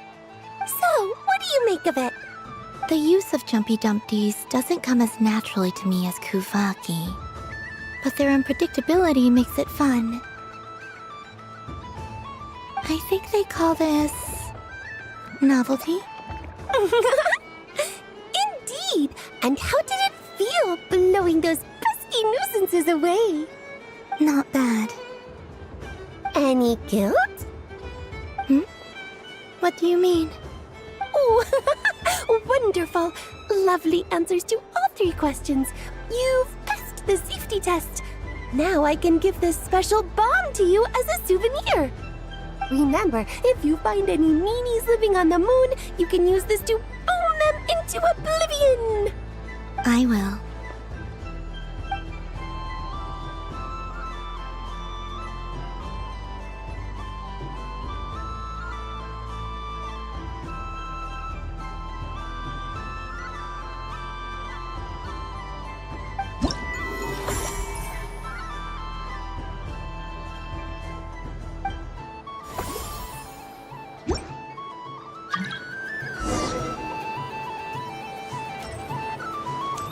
What's this?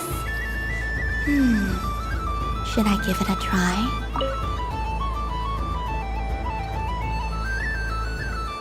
Come on, Citrus. One more round. Just one more.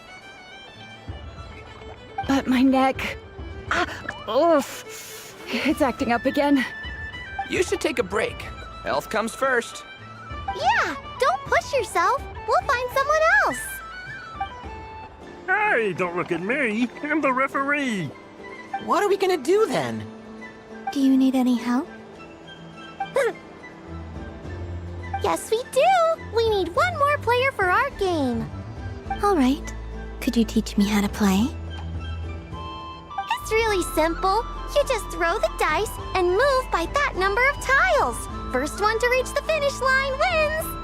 Rolling a hamster means you move 1 tile. A paper frog is 2 tiles, and a flying squirrel is 3 tiles. 'Cause they go the fastest. Okay, I get it. So, we're all set? In that case, please take your places and let the game begin!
And the winner is Cranberry! Bravo!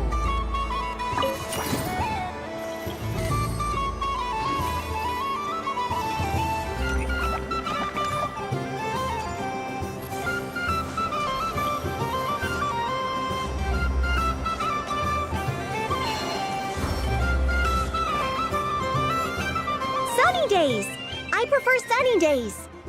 Ah, well, you are as warm as the sun itself, Moon Goddess. Very well. I believe your spirit animal has to be this most adorable chic badger. Wow! Thank you, Mr. Talking Magic Lamp. Have a very happy festival, Moon Goddess. Valence? That's you, isn't it? It's our little secret, my dear traveler in Paimon. Okay, sure, but Why are you here selling sugar sculptures? Everyone celebrates in their own way. After gazing into the abyss and spending time around gravestones all year, what better way to relax than to see sunny smiles on the faces of the living? Besides that, I like to think of myself as a fair judge of character. I dare say matching personalities to confection suits me rather well. That's not what Paimon was talking about. Aren't you afraid that your true identity might be exposed? Should I be? There is all manner of magic in the air this moon prayer night, thanks to the work of the great mages. I see Miss Columbina is hiding in plain sight. Why should I not do the same? Why miss this rare opportunity to enjoy a special evening in my true form? Fair enough. You got a point there. People who don't know you will probably think you're just a talking lantern. Well, now that we see eye to eye, what brings you here? Not a search for your spirit animal, I presume? Ah, well, actually... Here, see for yourself. Oh, this is... How wonderful. A beautiful idea. Yeah, we just met Barca, and he said that having everyone draw their own section was kind of boring. So, he did your bit for you.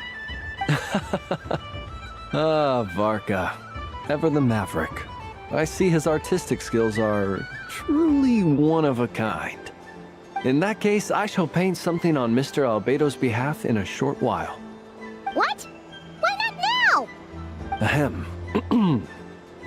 Welcome home, Moon Goddess. Phew, that was close. Hello, Flint. She recognized you right away! What keen eyes you have, Miss Columbina. Especially considering they are shut. I did not see you. Rather, I sensed you. I can sense the fluctuations in Kuvaki all around me.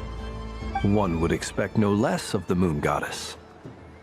Might I interest you in some candy? Yes, please. Excellent. I shall make some for you right away. Something the matter, Miss Columbina? What about my spirit animal? All the other children carrying sugar sculptures are talking about it. Wait, is she taking the test seriously? Ah, my apologies. How could I neglect that?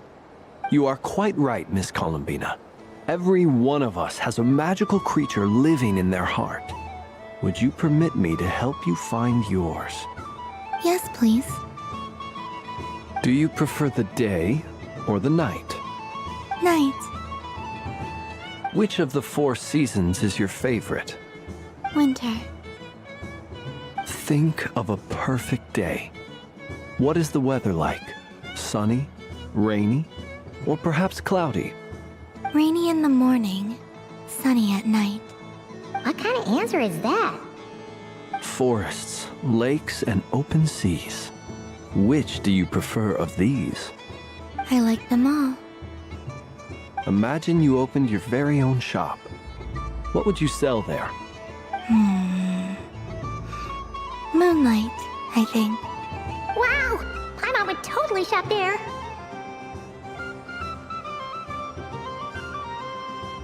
It wouldn't cost anything. You'd just need to visit. Aha! I believe I know what your spirit animal is. Here, for you. Oh, it's a Kohenki! Indeed. A free-spirited being with a deep love for all things here in Nodcry, who selflessly lends her aid to as many people as she can reach. It is the perfect fit for you, Miss Columbina. Thank you. It would be my honor.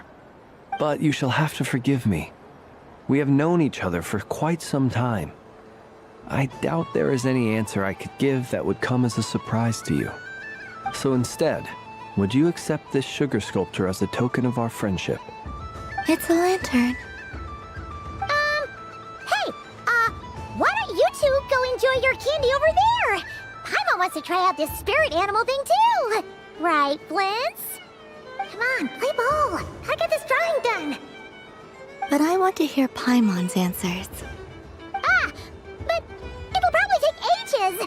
Paimon's a complex soul. And we don't want your candy to melt while you wait, huh? Oh. Okay then.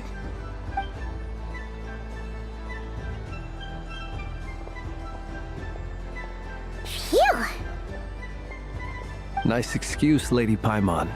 That was some quick thinking. Yeah, no thanks to you. A little help next time?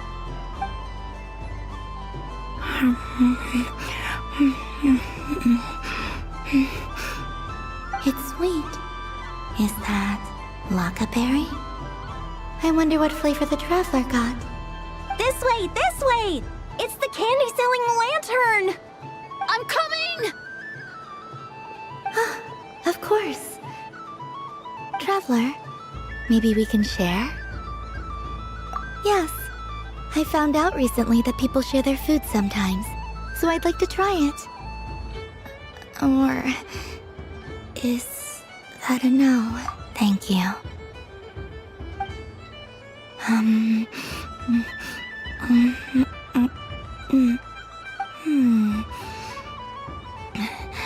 Yours is a little more sour than mine. Here, you try it. Are you sure? Amazing. My sugar sculpture has shrunk, yet my heart is filled with feelings of sweetness. I will remember this feeling. Sure.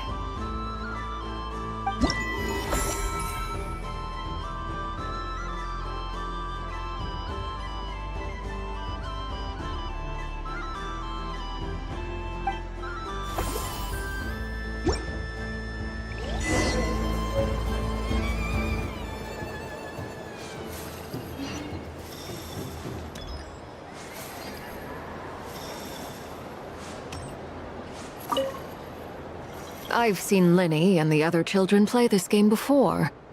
It would seem that it's not a bad way to relax. Once a candy. Would you mind if I took a handful extra? I'm sure the children will enjoy them. I must say, Columbina, you really have changed. You never used to show this much consideration for other people, even when prompted. I'm sure Sandrone would agree when I say, I like the present version of you better.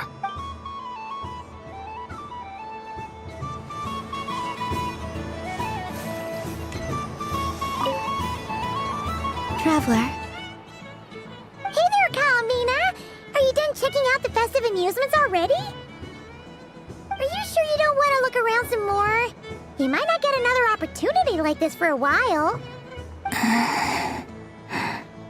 Right now, what I'd like to do is...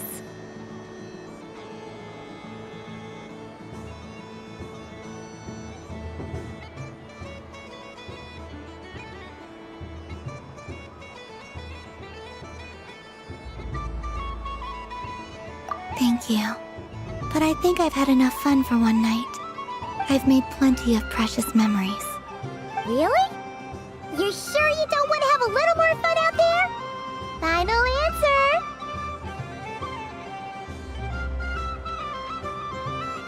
Yes, I am sure.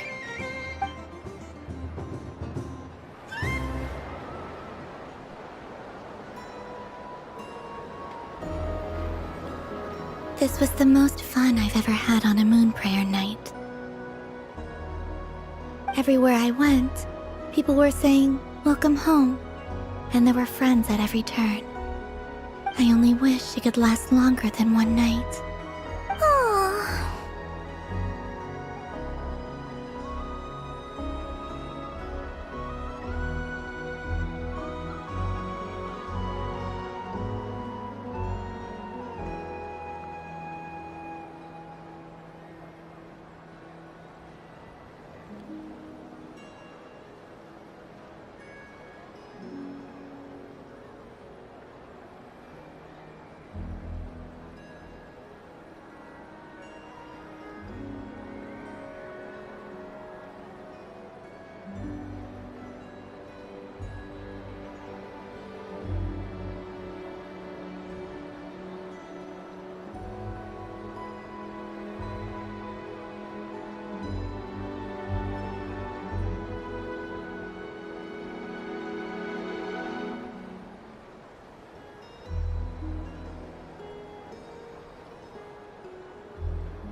right.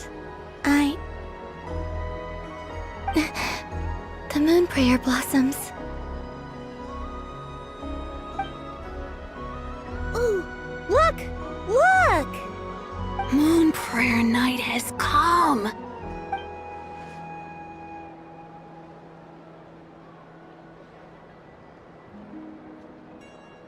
The moon. It's so beautiful. Happy Moon Prayer Night, dear. Happy Moon Prayer Night!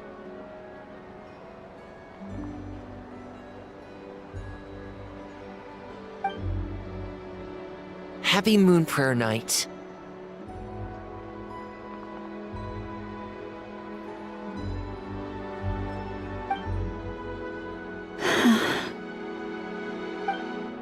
Aww.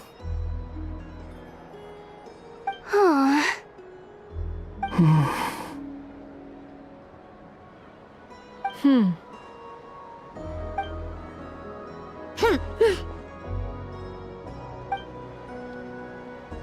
Time flies when you're having fun.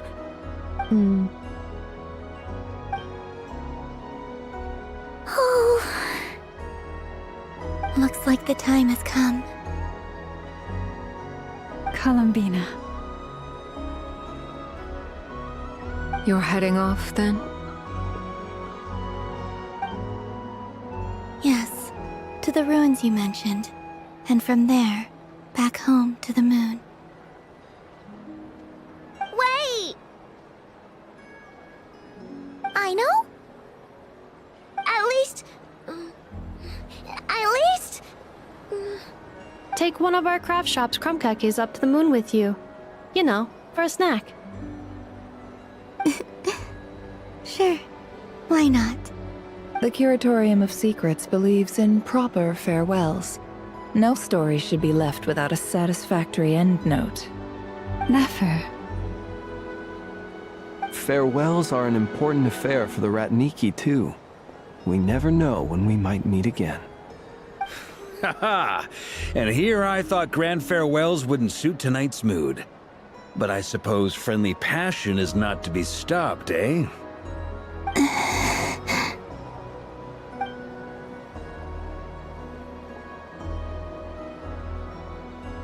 We made a little something for you, Columbina. Ta-da!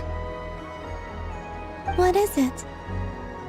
A Moon Prayer Night greeting card with drawings by all of your friends. You did mention that you'd like a portrait done, so I took the liberty of creating one for you. I, meanwhile, did the portrait of Mr. Albedo. And Mr. Varka did the same for me.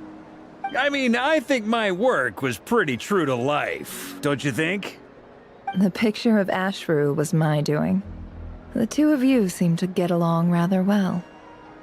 Wait, was I the only one who did a full body picture? That's so embarrassing. I did pictures of me and Anefa. I did my own portrait and one for Hat Guy. Plus, there's the two mages, Arlecchino and Sandrone. So, if you ever miss us, just flip the card open and we'll all be right there with you. I don't know what to say. Thank you so much, everyone. This whole Moon Prayer Night was more than I could have ever asked for. It is the greatest gift I have ever received. Lama, I figured it out. Figured what out? Remember how the Frost Moon Scions used to use milk as invisible ink to write hidden messages? That was a very long time ago. Oh, are you saying? Yes. When I miss you all, I shall use moonlight in the same way, to write words that only you can see upon the moon itself. Wow, that sounds lovely. Quite. But how will we see them? Simply open your windows on nights when the moon shines bright, and the moonlight will naturally flow towards the words I have written. That sounds most fitting indeed. Very true to form. I'll try to write them in places that won't disturb your sleep. I, for one, would sleep all the better for having read one of your messages before settling down for the night. Exactly! So don't worry about disturbing anyone's sleep. Just promise you'll write to let us know you're okay, alright? All right. I promise.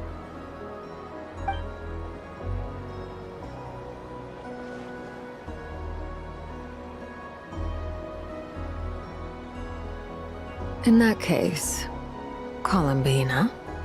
I'm ready.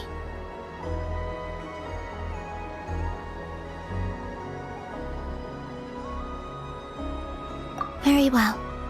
Let's go.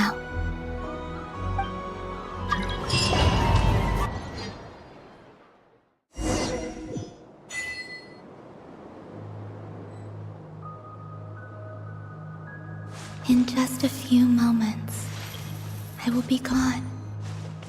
I still don't know what to expect on the moon.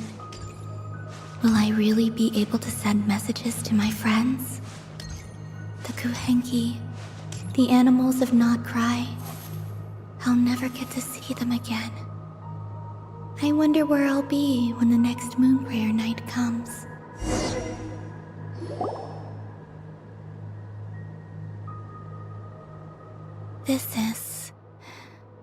This is where the people of Hyperborea used to communicate with the moons.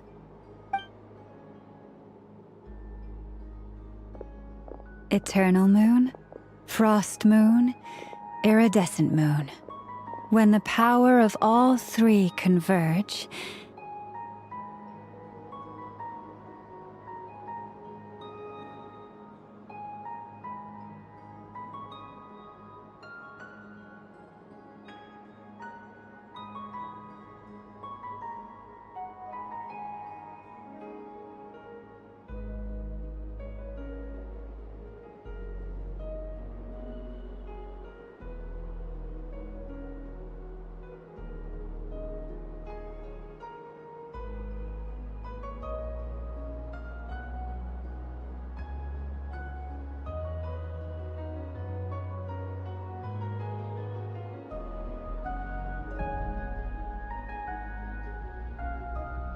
the gate to the moons shall open.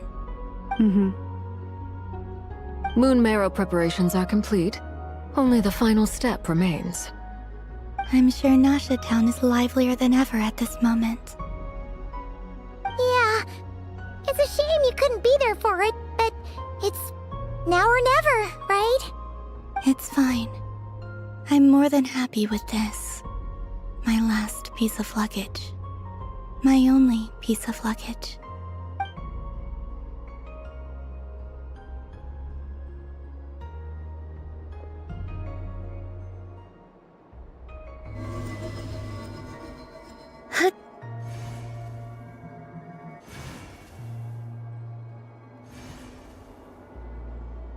I can already feel the moon calling to me.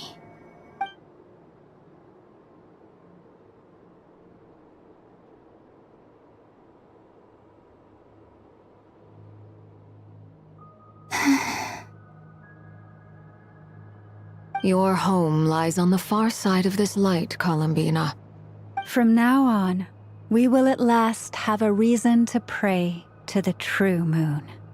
Columbina. Yes? I'm listening. Be sure to come back and see us when you get the chance.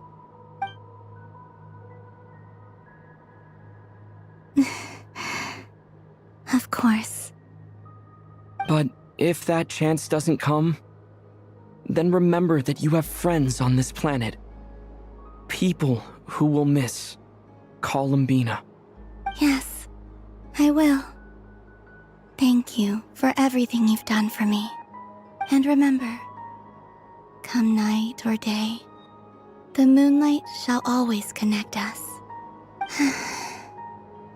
Well then, farewell, my friends.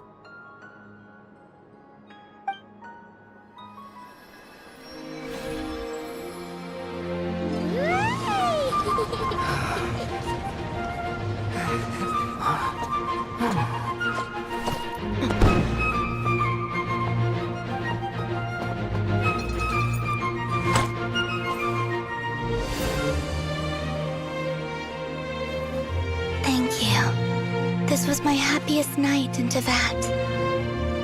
Farewell, Columbina.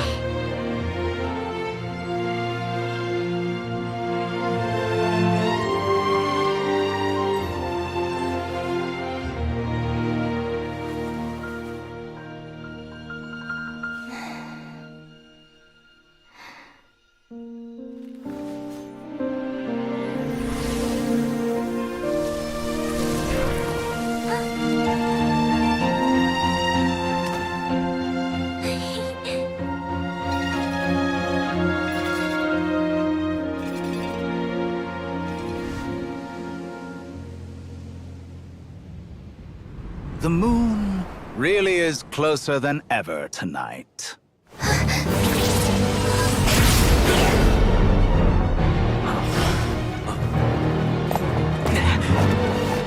Columbina. All 3 moons in one place. Time for one final experiment. Reason, life, death, time and space. They all believed I would fail.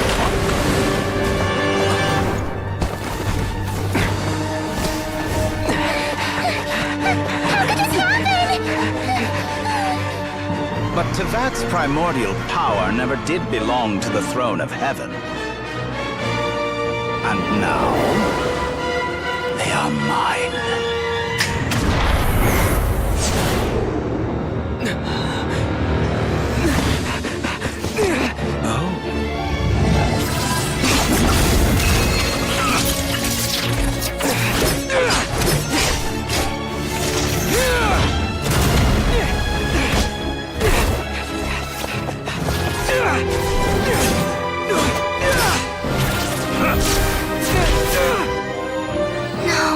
As long as I'm here, the Doctor is free to wield the 3 moons' power.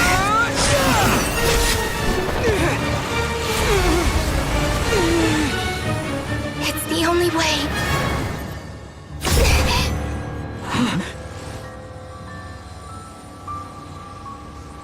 I guess I won't be going home today.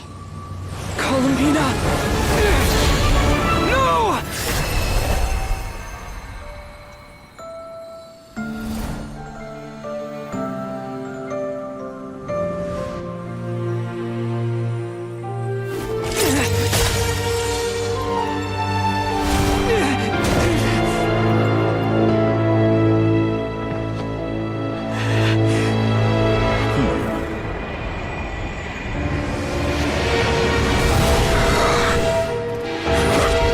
Stubborn world, do not try to control me!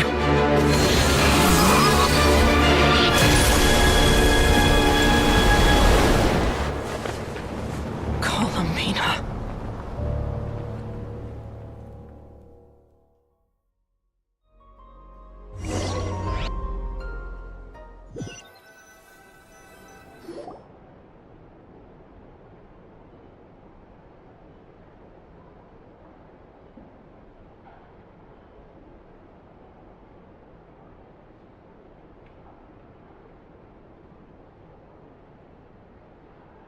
Are you all right? Do your wounds still hurt? I had someone prepare a little medicine that could prove effective. Take it if you need to. In that case, let me relate the contents of the call we made to Alice after the incident occurred. That Dottore is a crafty one. He distracted the Hexenzirkel by creating a huge fuss at Tevat's borders. I'd assumed that the cause was an abyssal intrusion from the outside world, which in fairness is a rather common occurrence. But after learning that you managed to influence the phantoms in Nordcry, I realized that perhaps this interference could have come from within Tevat instead. But we weren't able to change their fates. True, you couldn't change how their stories ended, but you did build some variables around yourself. Variables? Yes, things you heard that you could not otherwise have learned, ideas that would otherwise have never crossed your mind. All these things are variables. Of course, most variables usually pale into insignificance with the myriad of possibilities floating around. But the moment you start treating them as building blocks and intentionally stacking them, that changes things. That's what Dottore did, and it's how he created the necessary conditions so that when you activated the portal tonight, it played right into his plan. However, we have no way of knowing exactly what he did. Yeah, we also need to ascertain Columbina's status. And that about sums it up. As I suspected, Dottore has disappeared completely. If it's any consolation, he wasn't able to control Columbina as he might have wished to.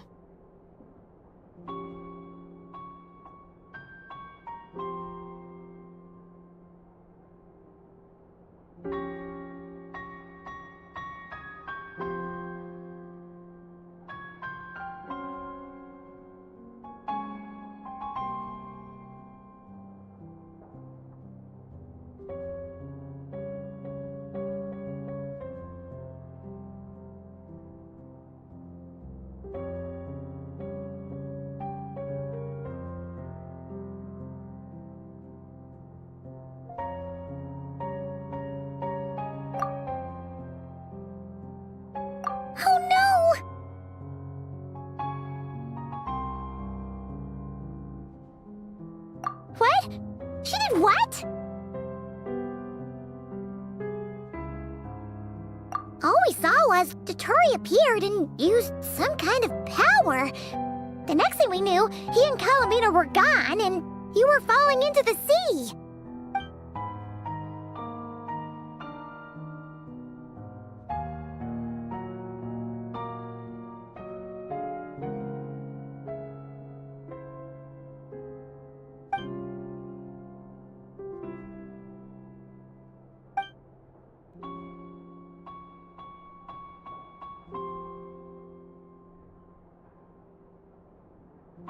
So, Columbina intentionally opened the Moongate and escaped into the same mysterious world as Rerir and Thalindis. Sounds like bad news.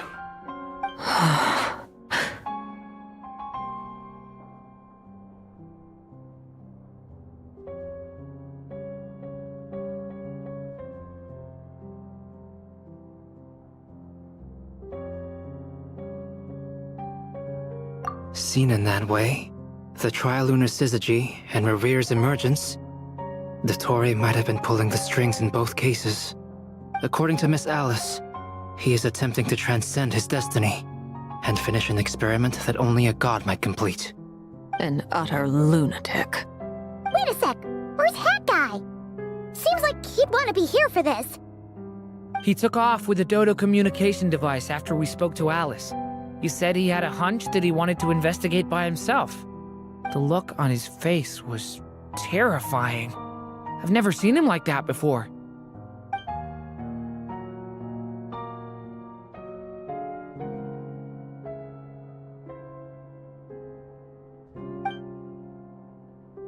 I'm back.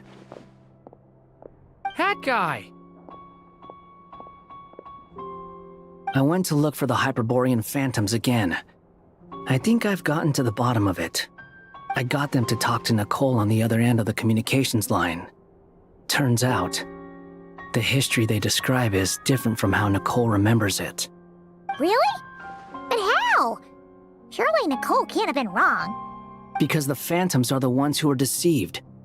They speak of a savior who appeared in their history. One who never should have existed. This savior promised to create a new moon within the false sky, and even bring back their moon goddesses. Foolishly, they believed in him, and told him everything he wanted to know about the moons. It's obvious that this was Dottore's doing. Now you mention it, the first time we entered the Hyperborean ruins, we heard the phantoms discussing their history, and I remember Nicole commenting that something sounded a little strange. But Dottore shouldn't have been able to get in there in the first place. He didn't. Nicole said that this was an anomalous state triggered by disruptions in the causal connections between phantoms from the same era. The variables that Dottore put in place were substantial enough that they even affected phantoms that he never met. So it's not that their memories were unclear. They'd been tampered with. That's exactly the possibility Dottore was trying to manufacture. He turned these variables into knowledge and engineered the situation so all that knowledge would fall into his hands. Then, he harnessed that knowledge on Moon Prayer Night to truly create a false moon. How is that even possible? To be precise, he exploited a weakness in the way the spell works. The spell senses Kuvaki to detect the moon's location. So, as long as the false moon more strongly resembled a moon than the frost moon beyond the skies, the gate would teleport Columbina to the false moon's location. In other words, to Dottore's side. Once he had her under control, the teleportation spell remained active, and he manipulated her power to seize both moon marrows. At that moment, the moon marrows disappeared right before our eyes. It was already too late, even as we were leaving the ruins. By then, Dottore had already amassed the power of all 3 moons. So, where does that leave us? What do we do now? I'd certainly like to know what Her Majesty thinks, now that the concerns I expressed to her have come to pass. But we cannot simply sit and wait for her to decide the matter. And in any case, it is not the Fatui Harbinger Damselette who sees us as her friends, but rather Columbina Hyposelenia. If, even in such extreme circumstances, Her Majesty will not lift the prohibition on Harbingers drawing steel against one another, then I will do as my heart demands. I will fight as Peruware instead. Oh, Arlecchino! Time is short, so I'll make the first move.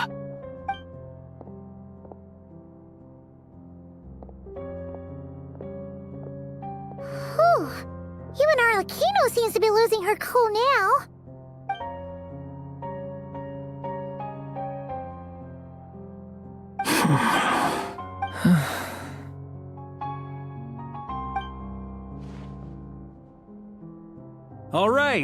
All right. Lose those dejected looks for a moment and let me get a word in. It looks bad, I won't lie. Very bad, in fact. So Dottore's pulled some real dirty tricks to gain the upper hand. For now. And yeah, it's to the point where even the mages say that his variables have affected destiny. I'm not so sure, though. Many have told me that Tevat's destiny is fixed. And that does appear to be the case. Well, what makes Dottore so sure he'll be the exception? And since he was able to stack these variables up, who's to say we can't do the same? You of all people should not be discouraged, traveler from afar. This isn't over yet.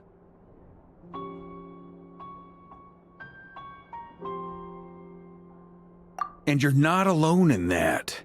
Everyone here does, whether they've spoken thus far or not. But none of us are the type to sit back and wait for the sun to shine again. That's exactly how a knight should roll. If they knock you down, you get back up and get back in it. Don't forget, Honorary Knight, you're a legitimate member of Mondstadt too. Mark is right. This is far from over. Dottore's already way overdue a butt-kicking given his past shenanigans. And after this, he's earned himself a double dose. That's what I'm talking about. How's everyone else feeling? I'll use Kuvaki to investigate Columbina's whereabouts. I am not ready to give up either. Leave the intel gathering to me. Whatever happens within Nodcry's borders, when the Curatorium of Secrets wants to be in the know, we always find a way. Aino and I will do all we can to support you. We will attempt to reverse engineer Dottore's actions and seek a breakthrough that way. Alice and Nicole are busy dealing with an emergency at Tevat's borders, so they can't return just yet. But they're both very angry about this. They've asked Albedo and me to act on the Hexenzirkel's behalf and do everything in our power to fight back against Dottore. Are you ready then? We're going to have to conduct a lot of research, even in the early stages. I'll do my best. As for me, I'm pretty familiar with Dottore's way of doing things, so I can try to predict his next move. I'll help with your investigation. Nice! Looks like we have our basic division of labor. I'll get in touch with Flints and Eatlua, get them to have a chat with their Starshiner. It couldn't hurt to bring the Lightkeepers on board as well. At the same time, I'll pass on instructions to the Knights present in Nodcry to assist the Lightkeepers and other organizations in ensuring the safety of those living here.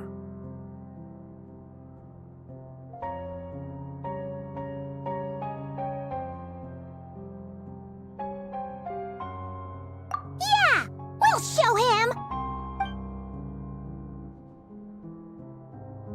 That's it then. Good luck, everyone.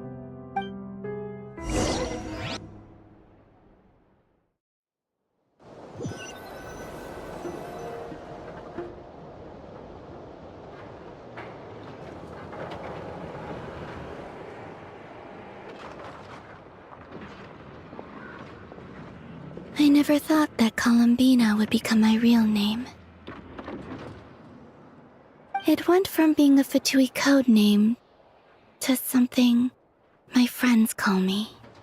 And remember, come night or day, the moonlight shall always connect us.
O traveler from beyond this world, will you witness this tale unfold? Alice? You recognized me just like that? Maybe I need to work on my impression. Anywho, come to Star Sand Shoal. There's a little something I'd like your help with. Well, it wouldn't be Clay's mom without a hefty dose of mystery, huh? Let's go see what this is about!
Ground into death! Extinguished! Power!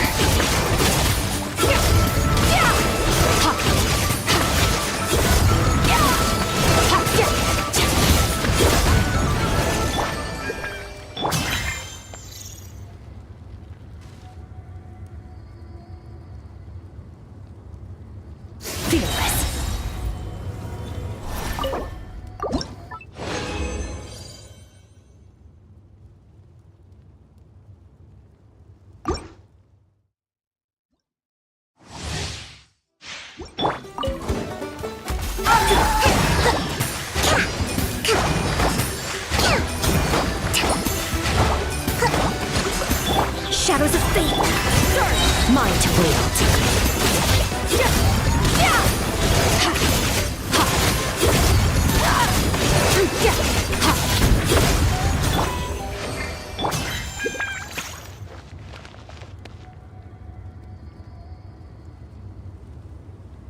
Merciless!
Let me scry!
Sweet dreams!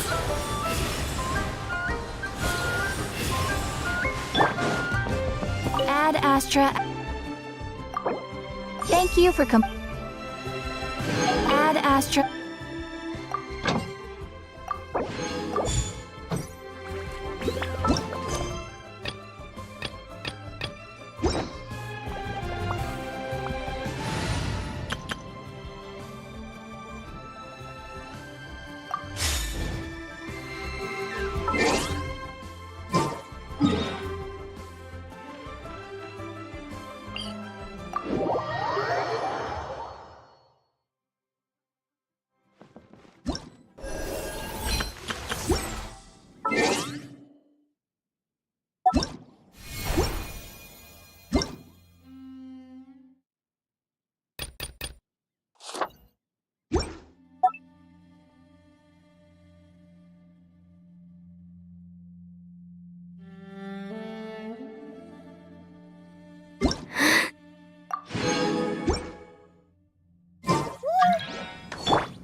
Whoa! This is way too many books!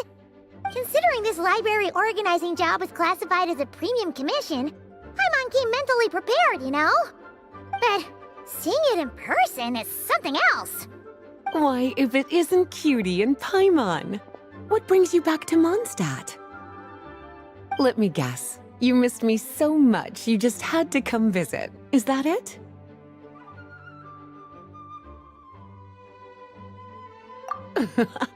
You've become quite the flatterer since we last saw each other, haven't you? Found you! We were starting to think you weren't clocking in today. Well, I wasn't planning to. But then, Catherine mentioned someone had finally accepted an important commission for the library. So I came to check on things. Might you both be here for that very commission by any chance?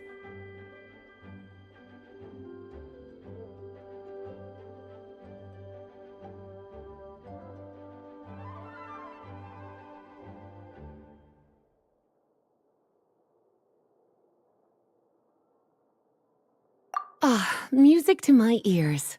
Now, as you can see, a certain anonymous benefactor has donated a large amount of books to us.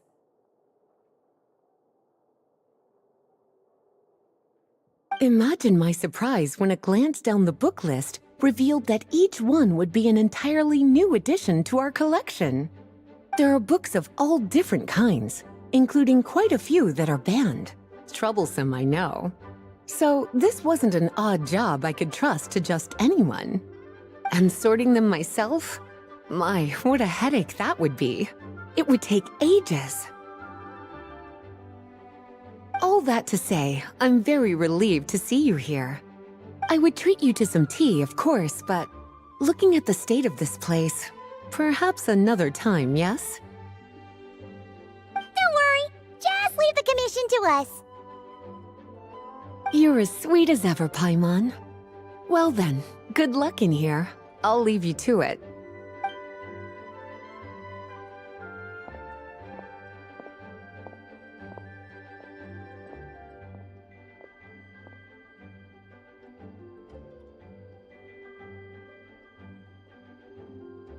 Finally! We made it to the last stack! What even are some of these books? A Hilichurl's Guide to Running for Your Life? Do Hilichurls even read? Oh, and Basics of Whopper Flower Cultivation. Who'd grow one of those, anyway?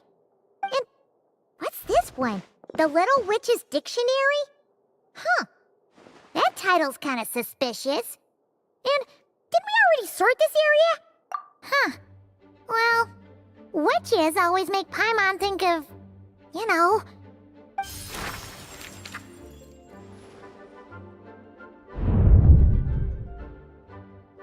Yoo-hoo!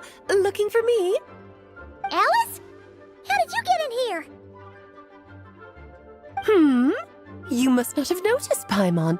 I wasn't the one who barged in at all. When you opened that dictionary, you entered a mage's domain. What? Ugh. Paimon knew that book had issues. Have you ever read the storybook, The Little Witch and the Undying Fire, by any chance? Splendid! That makes things easier to explain. This book was written as a dictionary for that other story. The actual contents of the two aren't related at all, though. That explanation makes things even more confusing. Oh dear. Where should I begin? You know the promise the Hexencircle made to Varka at the Tripartite Conference, yes? Namely, that in Mondstadt's greatest time of need, the mages would return and lend their aid to the nation? Well, waiting around for danger to descend upon the land isn't exactly our style. Rather than a scenario where we jump in and save the day out of nowhere, it makes more sense to lay the groundwork over time. That's how Em put it.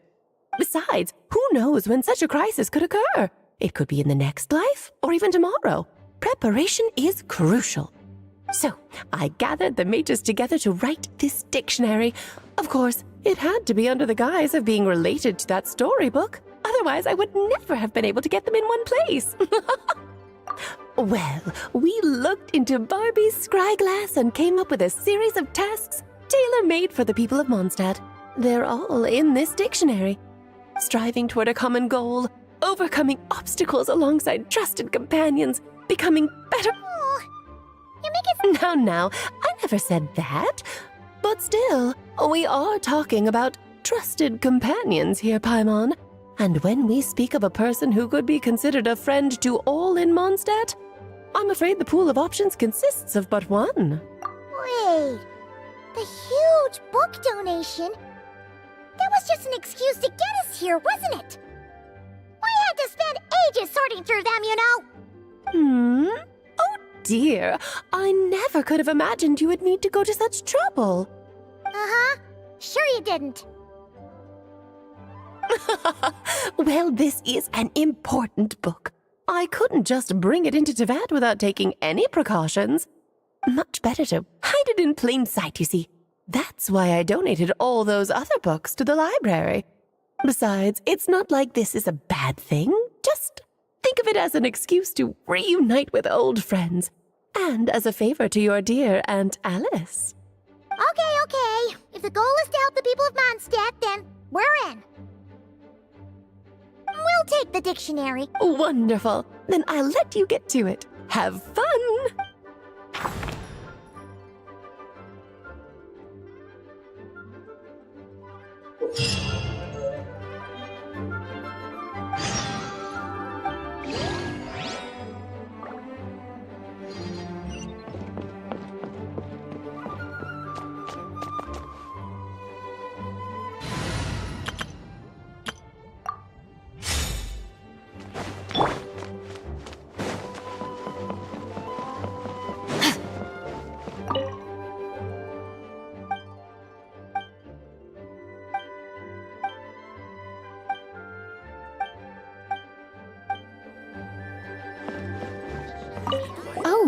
You finished sorting already?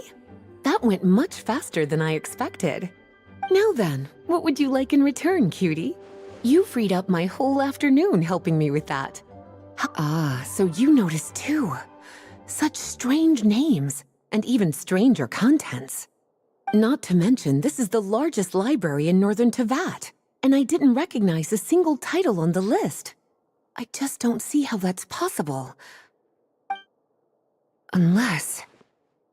Actually, we just ran into... Trouble, I presume? I think I'll steer clear if it's all the same to you.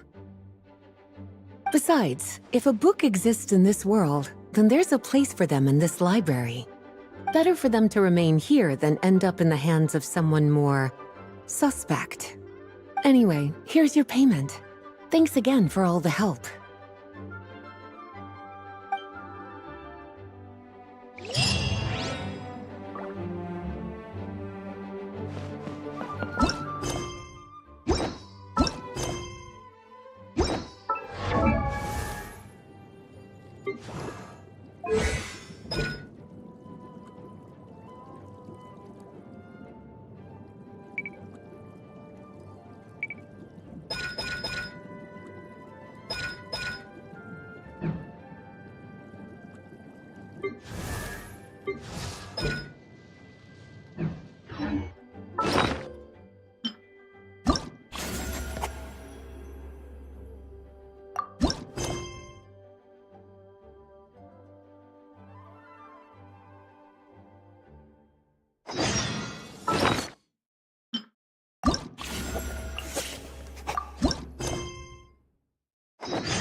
Astra Abyssosque. Greetings, traveler. Hey there, Catherine!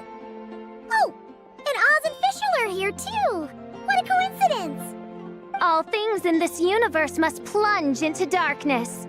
'Tis only natural that those who seek light should cross paths in the realm of dawn. Mein Fräulein means to say she's happy to see you both. And I feel the same. It's been quite a while, Traveler and Paimon. You're here just in time. Yae Publishing House has a commission for you, traveler. An editor is here to discuss the details in person. Much of the information was kept from the Guild for business reasons. All we know is that it has something to do with the author of the Legend of the Shattered Halberd. What? Surely you don't mean... Wait, is this author really that important? What if we weren't here? Or if we decided not to take the commission?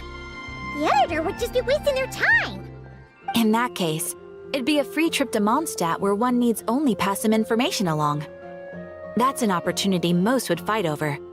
In any case, if the commission is of interest to you, the editor is waiting at the Good Hunter. Just look for the man dressed in Inazuman clothing. Hold on! Halt thy steps, good traveler. Fate cast you upon the tides of the world, but not for you to stand alone in the face of its desolation. Nay, you step forth onto the path of the Immernachtreich. What mein Fräulein means to say is, she would like to go with you. Wow, you seem really jazzed about this commission, Fischl. Do you have some kind of insider information? Well, let's head to the Good Hunter to meet with this editor then.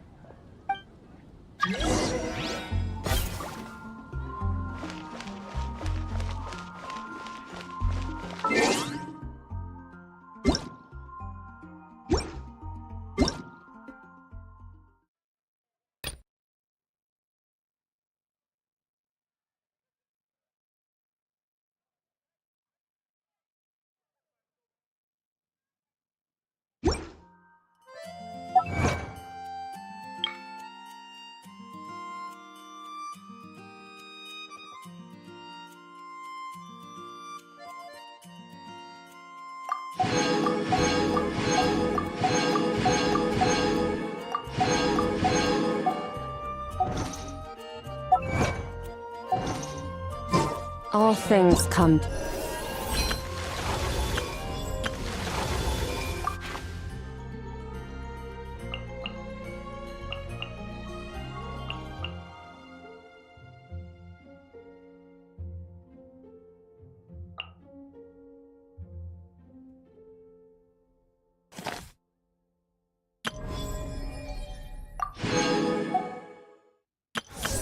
An end.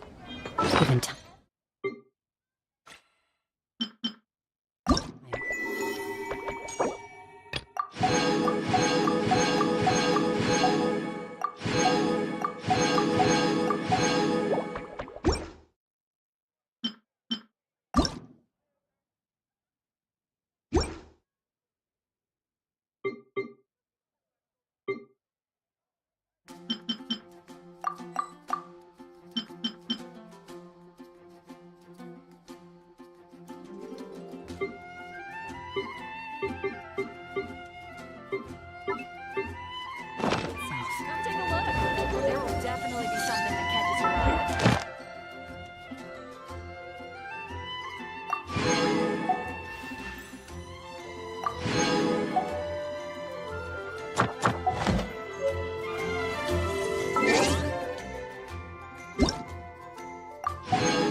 this free trip to Mondstadt. Wait, you're Shing. Genu's editor Onodera. Traveler, thank you for all you've done for us in the past. I come here today with a commission from Lady Yai, with which I'd like your help, should you be willing.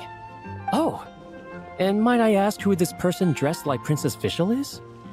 You have the pleasure of speaking to our eminent person, Fischl, Prinzessin de Vertalang. Mein Fräulein means to say that her name is Fischl, and that she is most pleased to meet you. Yep, this is Fischl. She's a reliable adventurer, and she's here to help.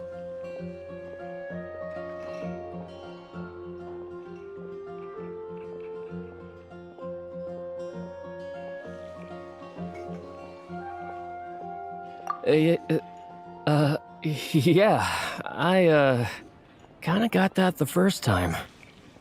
Since thou hast learned my name, understand this. To speak it is to be absolved. Praise it, therefore, and thou shalt earn thine salvation. Mein Fräulein means to say she... Ah, I see. I completely concur, my lady. Remembering names is simply basic etiquette. And if you might lend me succor in solving this problem, I shall indeed praise your names to the heavens above. As many times as necessary, in fact. You understood Fischl language before Oz could even finish translating.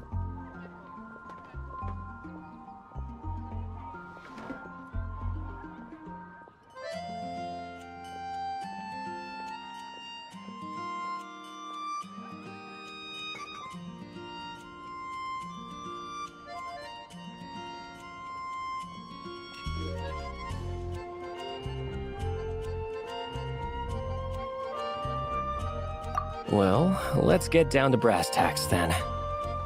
Now, have you heard of the author Mr. Nine? He's famous for writing the legend of the Shattered Halberd. Flowers. What was that, mein Fräulein? Flowers for Princess Fischl. That's what Mr. Nine is actually famous for.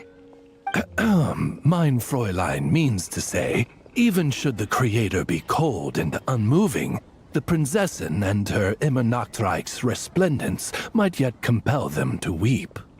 Well, sure.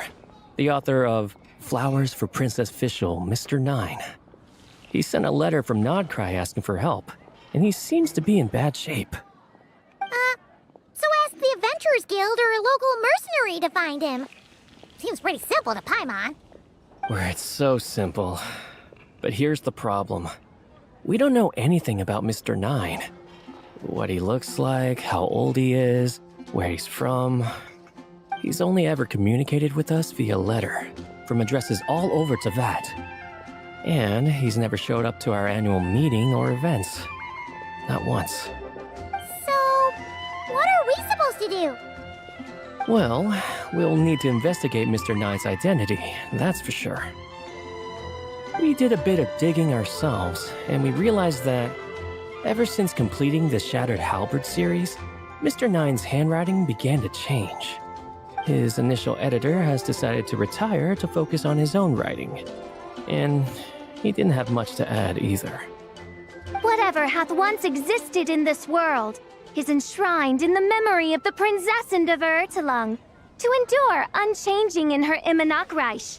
For from the sacred primordial words flow the wellspring of all cause and consequence. Mein Fräulein means to say that... Yes, we had the same idea. So, we tracked down the original manuscript of The Legend of the Shattered Halberd. Aw, man! Jinyu's gonna be so mad he missed out on this. Wait, you didn't need Oz to translate this time either, Onodera.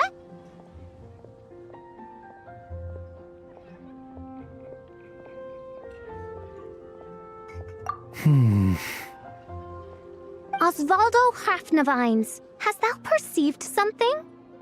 No such Henry exists, mein Fräulein. I sense a faint, elusive resonance. Something akin to the magnetic field, gravitational force, and threads of cause and effect that surround you, mein Fräulein. Isn't that interesting? Well, in the end, our only takeaway was that the design and craftsmanship of the paper point to it coming from Qingce village in Liyue. Huh. Could Mr. Nine be from Liyue then? No, wait. If we're talking authors from Qingce village specifically...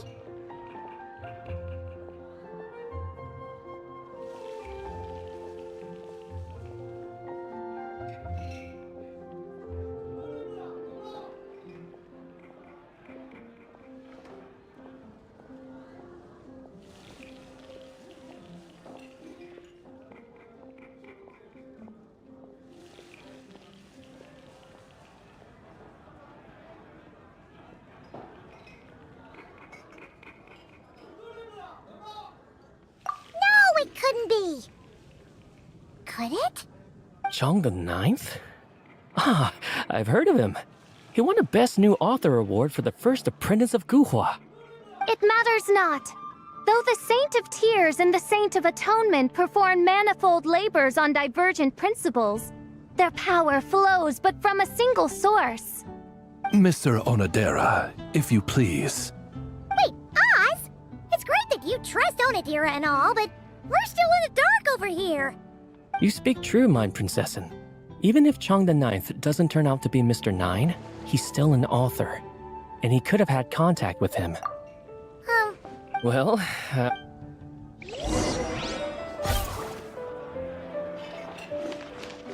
Today's recommendation, haven't you heard?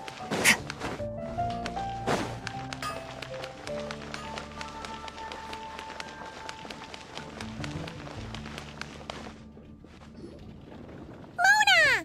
We have something for you. Oh, Traveler, you have some... Well, yeah, that's a hard no. But I guess I don't have a choice, huh? I just know. Why don't you just take a look? Huh. This? Whoa! Letters just fell out of it. Oh! No idea. Either way, it looks like I'm supposed to open these if this is her Oh, how long it's... Remember, now... Well, then get it some other way. Now, head. Huh. Does she really it? You two have... Anyway, this gate to an underground kingdom... Wait. Yeah. Perfect. Come on. There's... And since you didn't... Yep.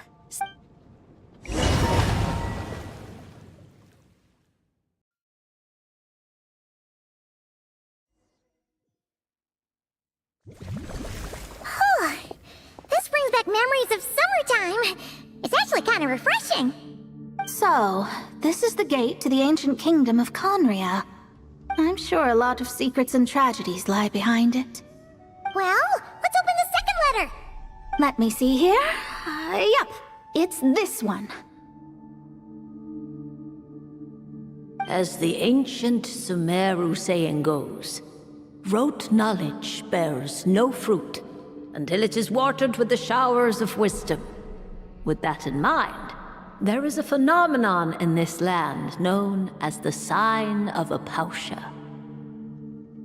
It is a celestial mark that burns in response to an all too ardent desire for the truth. In that sense, perhaps it's more fitting to call it a sign of truth instead. The records of this ancient kingdom state there are several large subterranean lakes in Conria, clear and calm as mirrors, whose surfaces reflect the true stars. This is because the sign of truth created in the water is able to bypass the false sky and connect to the outer universe. I had no idea. To observe the gravitational forces and influence of celestial bodies, one must be able to see past the false sky. Only by obtaining these cosmic parameters can one predict the fate of this world. Now, my task for you is as follows. Open a sign of truth in front of the gate to Conria. The rest is a bunch of stuff about the ceremony the old hag came up with to summon this thing. Yeah. All these planetary trajectories and runes. Paimon's not even gonna try to make sense of it. So, what do you say, Mona? Are you gonna attempt it? Well, I hate to admit it, but it looks like the parameters she came up with could work. Frankly, this prospect is quite exciting, and heading back now will just cost me another night of lodging, so no better time than the present. Emissaries of the enduring stars, wanderers over ecliptic and equatorial planes, radiant celestial brethren. Traverse the twisted paths of the cavernous void. I, Mona Magistus the Astrologist, invoke the power of Hydro to balance the scales.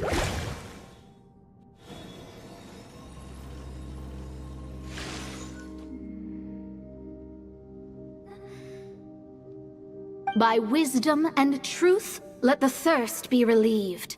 I, Mona Magistus, the Astrologist, summon you, O stars, to stand before me! Did it work? Ah! Monsters!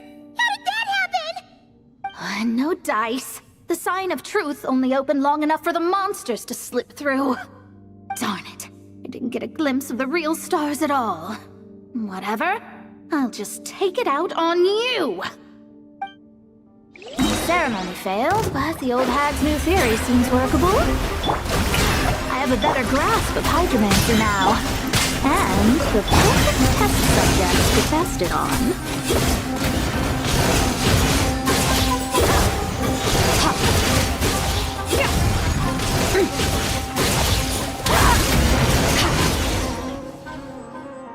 Phew! That's that! Well, the old hag said to open the third letter once it was all said and done. But I couldn't make it work. So, should I still open it? You know, Paimon thinks she understands your dynamic a lot better now. Look, she didn't say you had to successfully complete the ceremony, so you can open it. It'll be fine. I guess. All the same, I doubt she has anything nice to say. If you're reading this, it means you attempted to open the sign of truth. Seriously, I can't believe you actually tried it. What are you laughing at, you old hag? Khaenri'ah was home to several lakes of stars, rendering the fabric of space in that area comparatively unstable. As a result, attempts to break through the firmament through non-physical means were more likely to succeed. In any case, I knew this place was well hidden and wouldn't be frequented by too many people. As such, any negative effects of failing to open the sign of truth would remain small scale. And of course, as my student, I felt sure you would have the chops to deal with the abyssal creatures that roam beyond the false sky. Even if you couldn't beat them, I am certain you could outrun them. You always were fast on your feet. Connecting hydromancy to the kind of wisdom that quenches thirst. Truly, my genius knows no bounds. The practical application of the scryglass has also reduced disturbances caused by the false sky. I'd like to see Alice try and top that.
Merciless.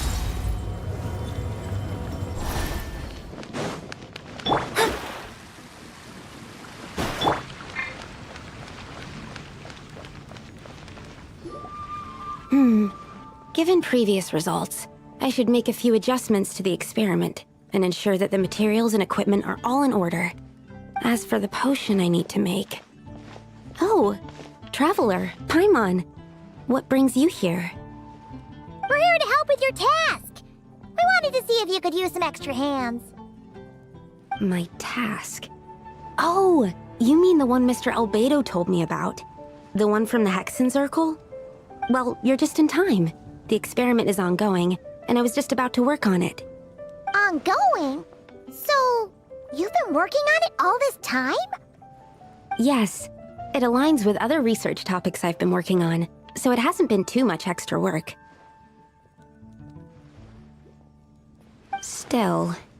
What? Is there a... I've been unsuccessful so far. Oh... It's not as simple as just fate. Oh, right! One meant to develop, that is to say. Wow!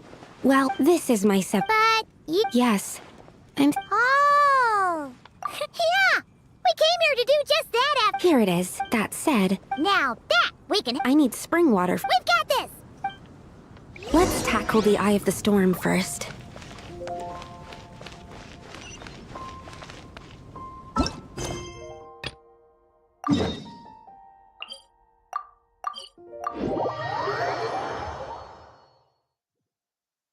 Nice. I like the rain. Merciless.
Chang the Ninth isn't home. It doesn't look like there's anyone around we can ask either. Shall we wait? Seems like that's all we can do. Still, could his absence mean that he really is Mr. Nine, now kidnapped and sent to Nodcry? Perhaps we should have a look around his house. Barging in without permission seems wrong. But if he really is Mr. Nine, then... Okay, let's do it.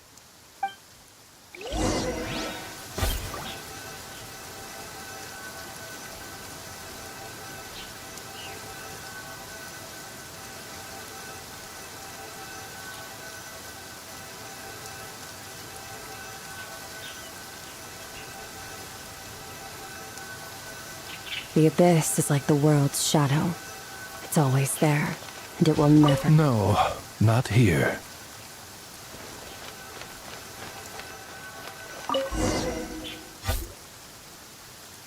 Just seems like a bunch of ordinary stuff. Nay, I, the Prinzessin, have beheld the mystery of the universe enshrined in these specks of dust. What hath been revealed is the very fount of wisdom. Ever does it flow toward the shores of truth. Mein Fräulein means to say, she thinks this is a clue.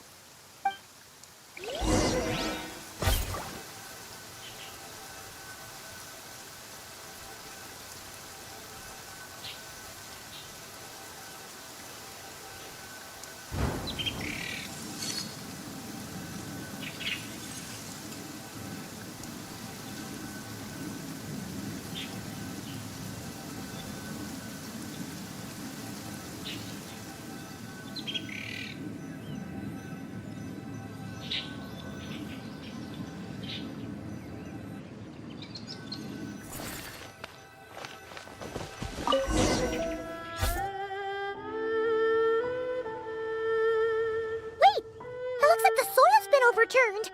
Oh no. Did some kind of overzealous fan have buried him in here? Maybe we should call him Millilith. What do you think, Traveler? It's all right, Paimon. Mr. Nine's most zealous fan happens to be right here. And since mein Fräulein would never do anyone harm, I'm certain the same is true of his other less avid supporters.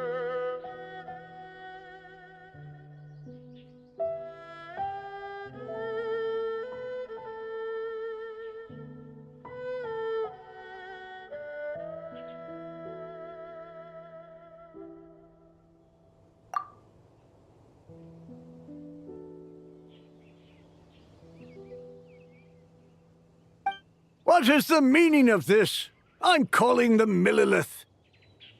Chung the Ninth! You're not dead! Or kidnapped! What are you even talking about? Oh, wait a second. You're the ones who came here with that young lad from the Guhua clan. Yes, I remember. I'm guessing this is a misunderstanding then. The question still stands, though. What are you doing digging around my house? Oh, well, actually, we just wanted to know if you've ever written under the pen name Mr. Nine. What? Not even a whole bucket of hallucinogenic mushrooms could make me that delusional. No. If I were Mr. Nine, why in the world would I enter all those writing competitions? To what? Demolish the competition from the shadows? Yes, doing a real bang-up job, aren't I? My submission's never even been selected. The classic archetype of the boy hero is outdated. That's the kind of critique I get. Even opening with a plot twist or disguising your hero as a fool is falling out of fashion.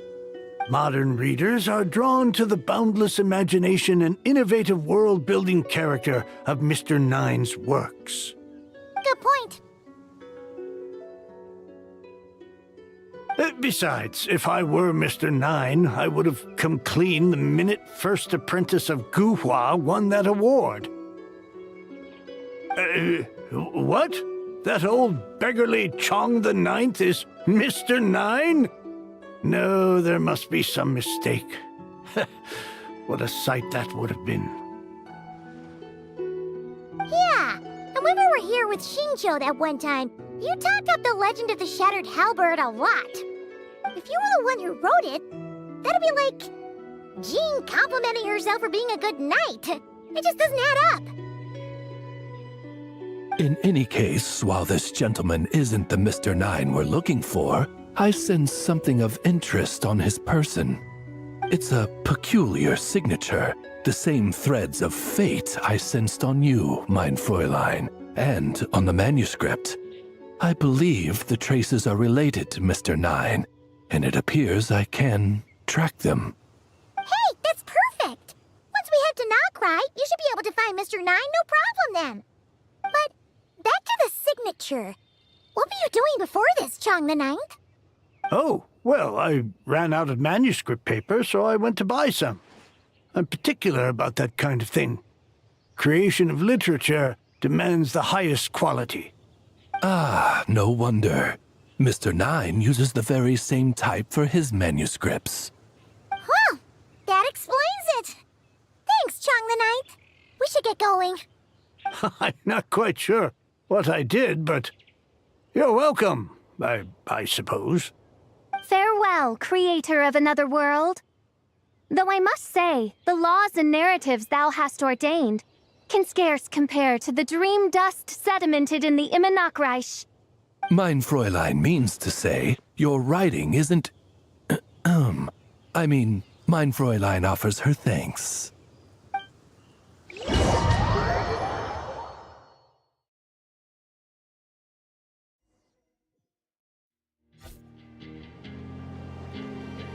It should be up ahead. Wait, did something attack that Seelie? Something doesn't seem right here. And it bears the same signature I sensed before. Then it would seem fate has dictated our path for us.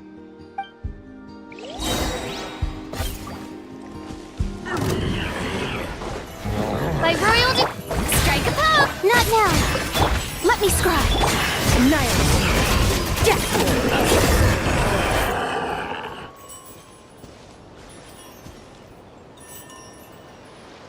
Huh. Looks like the Seelie is showing us the way. Let's follow.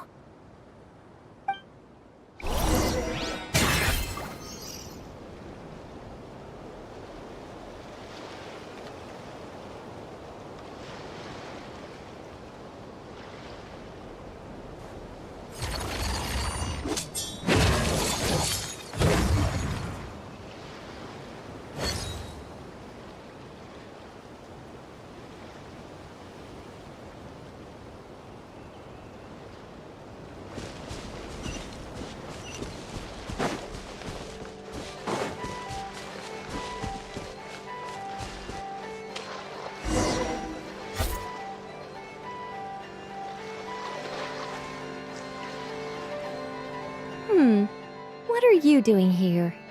Wait, that voice. It's Nicole! Also, that should be our line. We were looking for Mr. 9 and our search led us here, but now it seems we found you instead. Ah, I see. Well, Mr. 9 is right here. Hello. What bizarre Demerung is this? Never in 1,000 sunsets have I heard of such a thing. In truth, I too aspire to be an author. But I'm also partial to direct communication. Talking is rather inconvenient by comparison. And as I'm sure you can understand, writing things down is even more tedious. I thought perhaps if I found someone with whom I could share my ideas, it might give me the same release as writing. But then those stories would never see the light of day, which would be a shame. So, I tracked down an old Seelie friend of mine and told her all the stories I was imagining. Then, I sent her to find people with similar aspirations to write them in my stead. We even came up with several character traits to lend a certain authenticity to Mr. 9. A receding hairline was one of them, I think. Yep, I'm the one she roped into all this. Come now, it was beneficial for you too. By inhabiting those authors and mobilizing their language faculties, you were able to hone and eventually recover your capacity for speech. And anyway, an angel has always functioned like a sort of a flash of inspiration in someone's head. I'm sure it was like stepping into old shoes. So you, what, possessed people? Isn't that kind of intrusive? Oh, it's fine. She did it while they were sleeping. As long as the person is someone who dreams of creating worlds of their own, this inner writer within them will automatically awaken. Wait, but what? Nicole sent me to monitor the situation in Notcry. And it's super dangerous, okay? So I needed some help. It's not like I have the knowledge or power of the heavens anymore. As for your friend over here? Well, you see, when writing a story, it's not uncommon to incorporate certain half-true details. For realism's sake, you understand? Yeah, we've seen that before. A real curse was written into an Inazuman light novel once. Indeed. In a similar vein, Mr. 9's stories are full of metaphors, including one for the creation of life. What it describes isn't made up, per se. We just never imagined someone would actually manage to use it. Until you came along, young lady. Mein Fräulein is speechless. So if I may ask in her stead, did she manage to use one of these half-truths in Mr. 9's novels to create me? It was more like 70% made up, 30% true. No, it was 90% made up, 10% true. I thought it was too dangerous, so I changed it. See, I knew you'd never read my books. You don't seem too surprised, Oz. Well, I suppose I've vaguely sensed this since the beginning. Regardless, it is an honor to serve mein Fräulein. Well, once our affairs in Nordcry are resolved, Mr. Nine will be able to return home. Yes, just tell them that when you return. I don't want to be your eyes here. It's too dangerous. Oh, but, while you're at it, could you pass a message along to that guy in Chingsa Village? I've been splitting the royalties with him 90-10. His share's been buried in his yard all these years. Wait, what do you use the Mora for? I bury it, and then lead people to the treasure. Guiding people is in our nature. It's what I love to do. Feel free to come search for my personal stash someday. I've buried it at the furthest end of the Immernachtreich. I will. I absolutely will. Mein Fräulein? And, I just want to say that I really like your books, Mr. Nine. What mein Fräulein means is, though the cosmos stretch forth in unending darkness, yet shall come an hour when all things shine. I'm glad to hear it. All in all, it seems you've already found my greatest treasure. All right, that settles that. Now, I need to have a quick argument with Mr. Nine about who really deserves to be considered first author.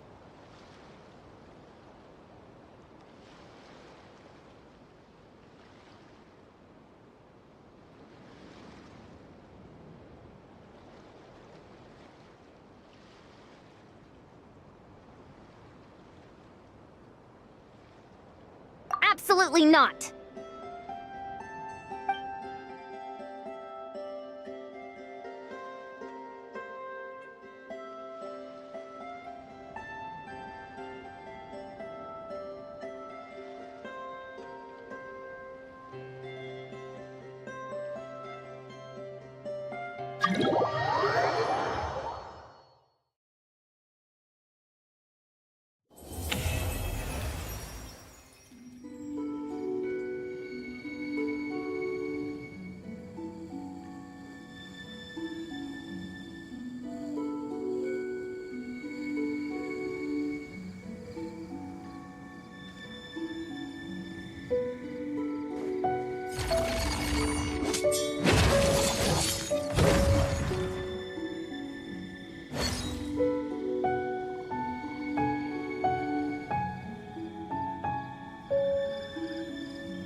Oh, that's right. Hey, Changdana! Oh?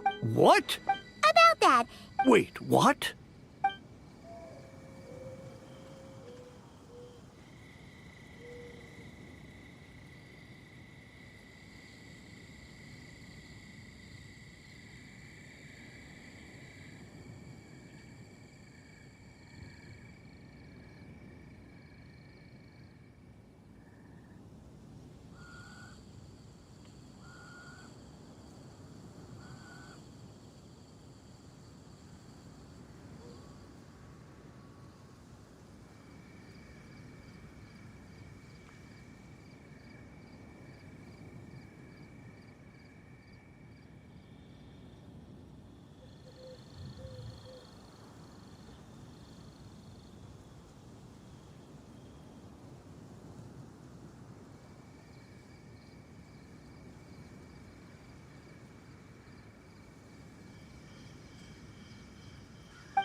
The night is cold. Delve into destiny. Alright, that's the first ingredient done. Wow, you two work fast. That step usually takes me forever. We can get the spring water down there.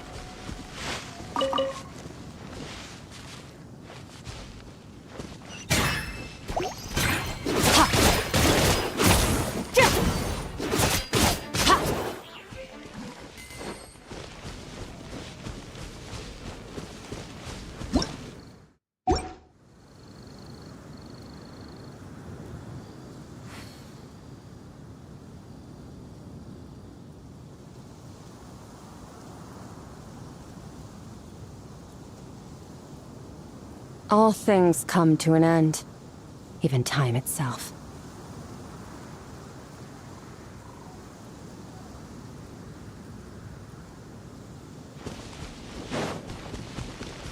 Fearless.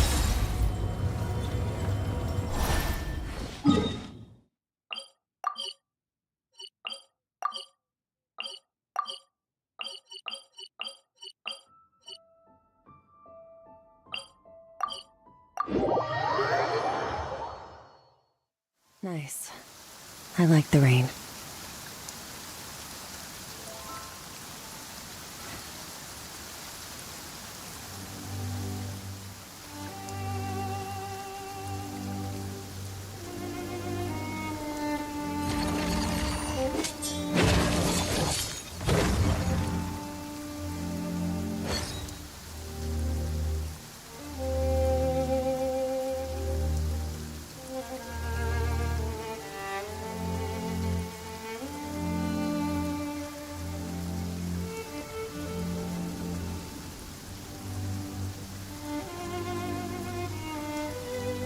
Where do we come from?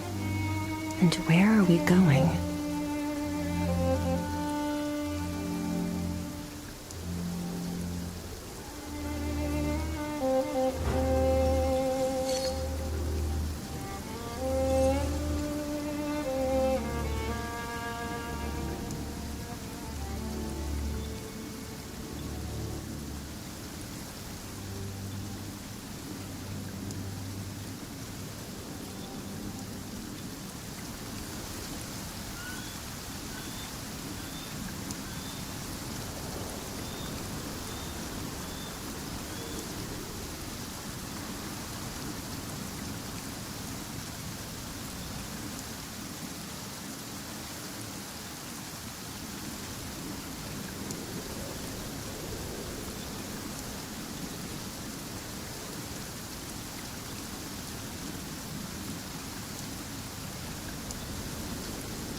All things come to an end, even time itself.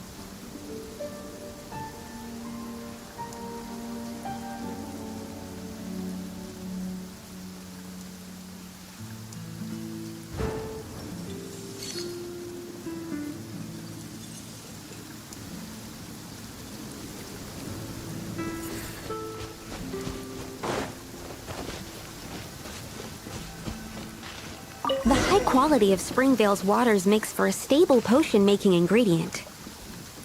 That's all we needed, right? Yes. Let's head back.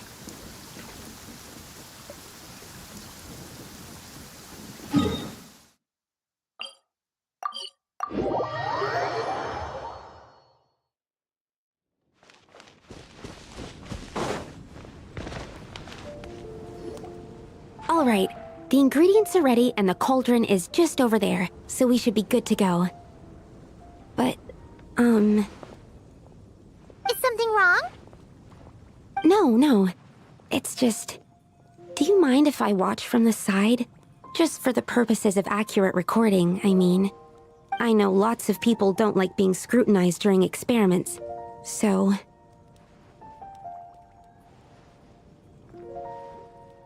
Thanks. Then, I'm ready to go whenever you are. I'll make sure to take detailed notes, too. So, are you ready to start the experiment?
That's it.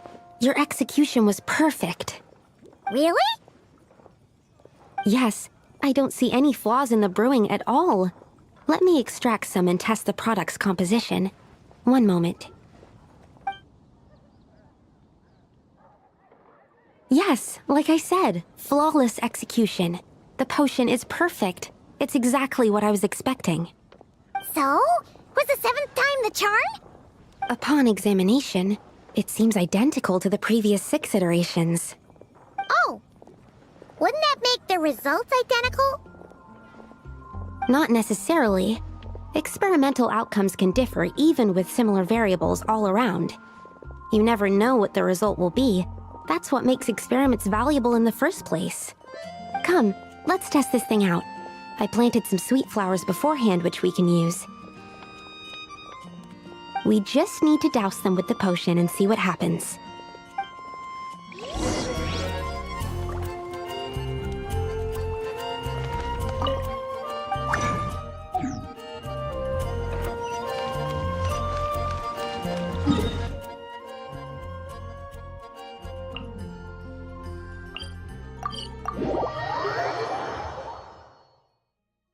They say that at absolute zero, everything falls completely still.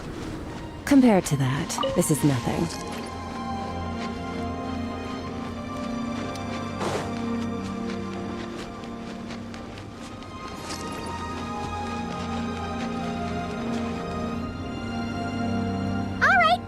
poured the growth serum on the flowers. Is that all we need to do? Yep. The flowers need to fully absorb the potion, so it might take some time before we see a reaction. What happens then? The flowers will grow in size while maintaining their original appearance. But then, when they reach 12 to 14 times their normal size, this will prove more than they can bear. As if some upper limit has been reached, they will wither and rot, assuming unnatural forms until nothing is left of them but liquid. Wait, what? So there's a problem with the growth serum then? No, I've adjusted the formula time and again, resolving all kinds of issues that arise when inducing small plants to grow larger. Issues like ensuring that the leaves don't get too large, strengthening root diameter and load-bearing capacity, calculating how the increase in surface area might affect sunlight exposure and nutrition. So, why isn't it working then? Because the flowers cannot transcend. As above, so below, is one of alchemy's guiding principles. Alchemy seeks mastery over matter, but this world has its limits. It's like a specification etched into the law that governs all things. Part of the purpose of doing multiple experiments is to determine if this Exactly! Okay, this is a... Oh. Wait a second! That's not a sweet flower at all! Careful! It's a whopper flower. It must have absorbed some of the potion. Wait, but that's happened before, and it's never gotten this big either. We can talk about this later! Strike a pop! Great guiding stars!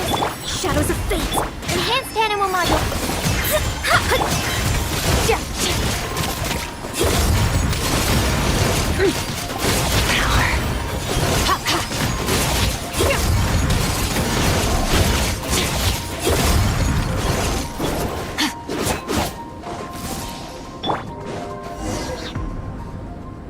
Phew! We did it! Even at that size, a whopper flower is just a whopper flower. But, was it supposed to get that big? I could only make a rough estimate during the battle, but it looked at least 16 times its original size, maybe even larger. This means that the experiment worked. Wait, but isn't that a good thing?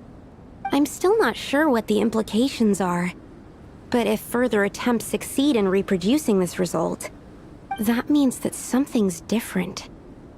Perhaps the limits and laws of this world are changing due to some unknown factor. I can't say if that's either way. Seems... There's a lot that's... Well, we're here if you ever need... Just think about it! I have my doubts. The only reason you might become 16 times bigger, but you might also turn into a plant-based life form. Yeah, nope. That's not... Oh, by the way... Oh, that's so in that sense... Tastes exact... That's right.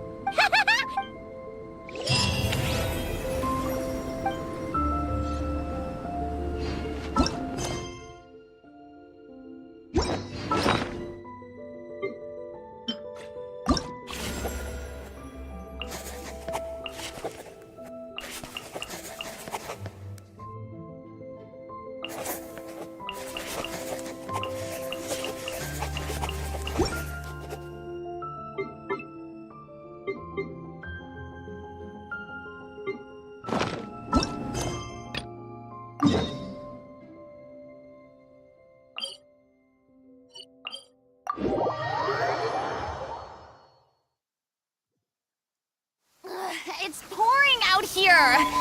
Wait, the water levels aren't rising, are they?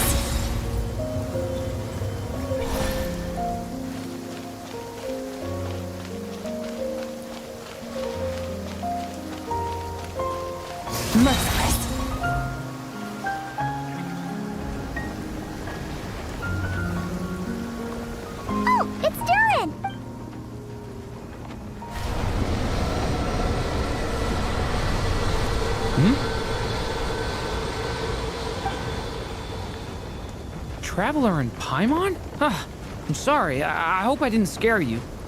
Oh, no, you didn't scare us. Just gave us a little surprise. Looks like you've gotten even more powerful now. I don't know. It just feels like it's gotten harder to control. I didn't mean to strike so hard. I'm so relieved you didn't get hurt. It's all good. We've had worse.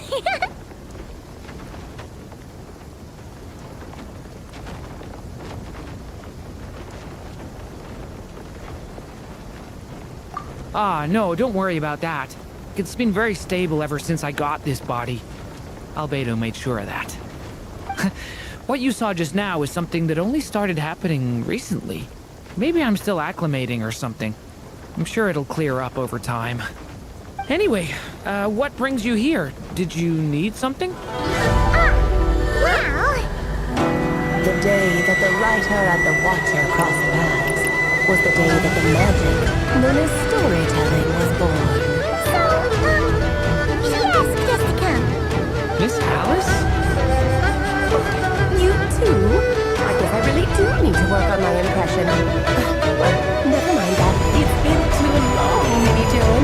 And please, that's Aunt Alice to you. I have brought you and the Traveler together here for a very important purpose. It has to do with your mom. My mom?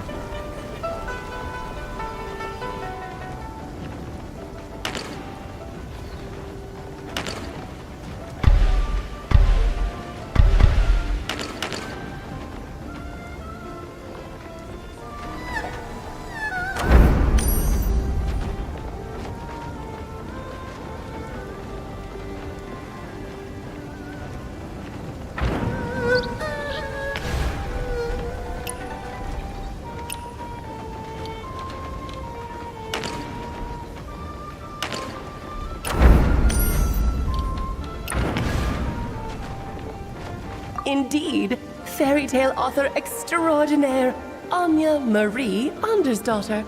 See, I knew this would be right up your alley. Now then, if you'll open the book, I will begin narrating.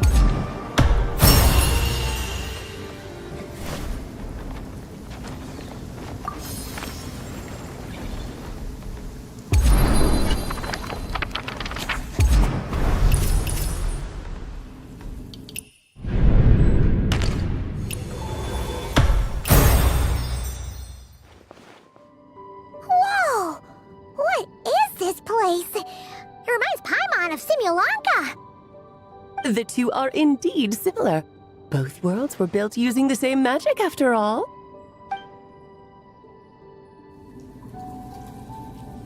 Aha! So it is Alice! Hello, Aunt Alice? Oh, no need to be shy. Just think of me as one of your mother's dearest friends. You keep talking about stories and magic. What's this all about? Simulanka 2.0 or something? Certainly not. Simulanka was a peerless masterpiece. Without the original author, it would be impossible to create a sequel, even for me. But you are right about one thing. Just like last time, I want to show you a work of magic that has to do with storytelling. What's this? This is your mother's dying wish. My mother's dying wish was a book? Let me answer that with a question. What do you suppose would be a writer's greatest regret? Have you ever read a book called The Little Witch and the Undying Fire?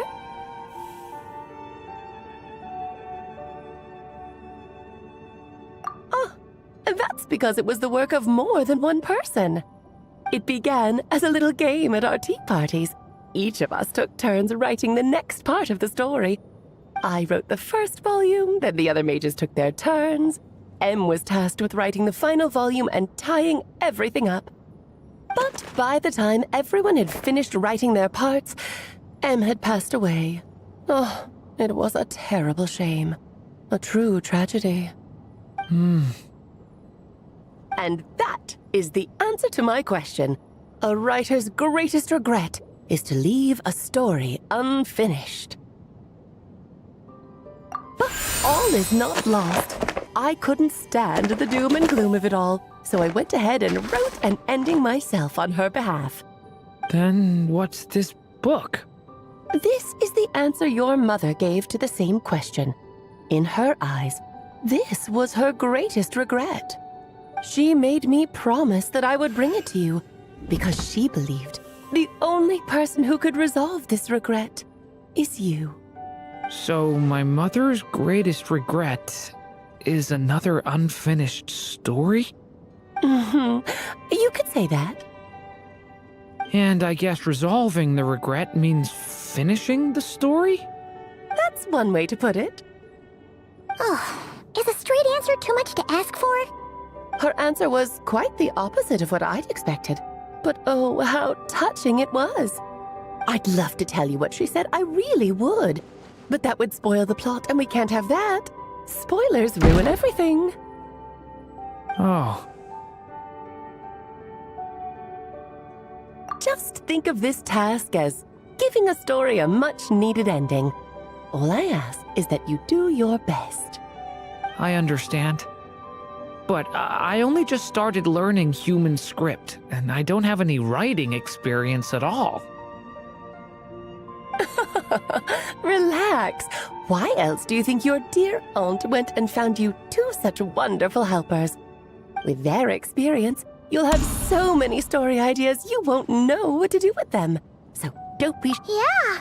If it's to help Durin fulfill his mother's dying wish, then we're in! Aunt Alice, could I ask, what kind of story was my mother hoping to write? I had a feeling this might come up, but that answer isn't mine to give.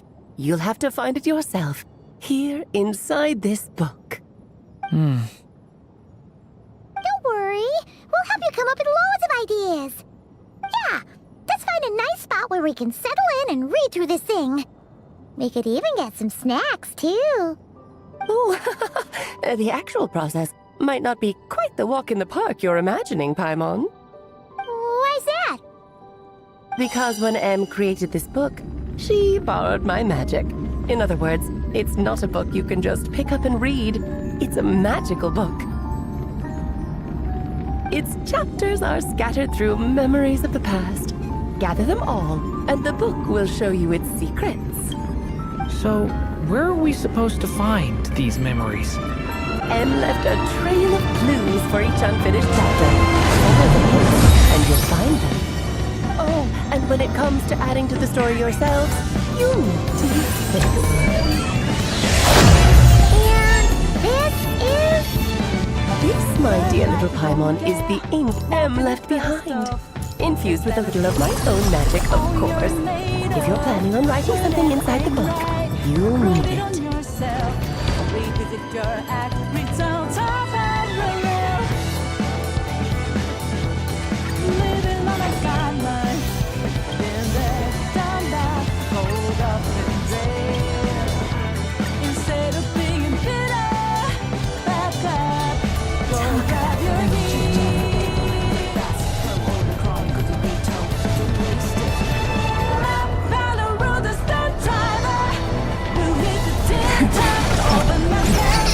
Turn over.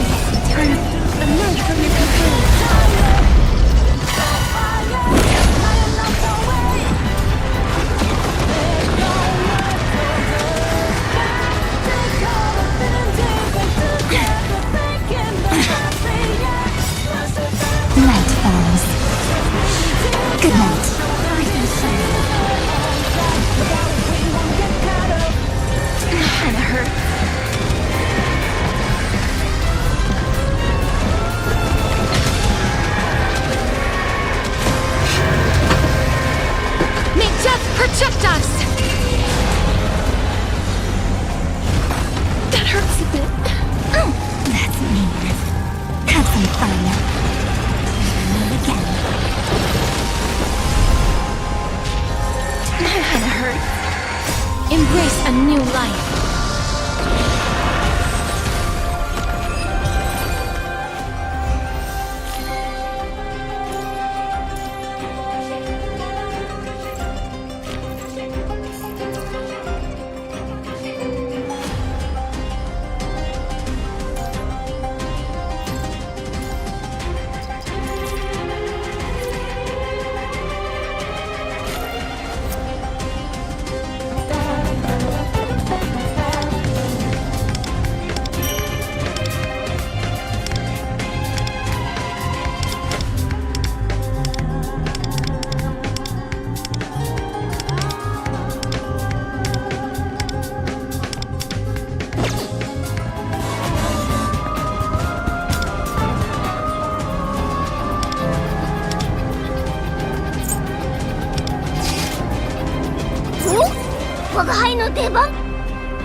Haven of memories.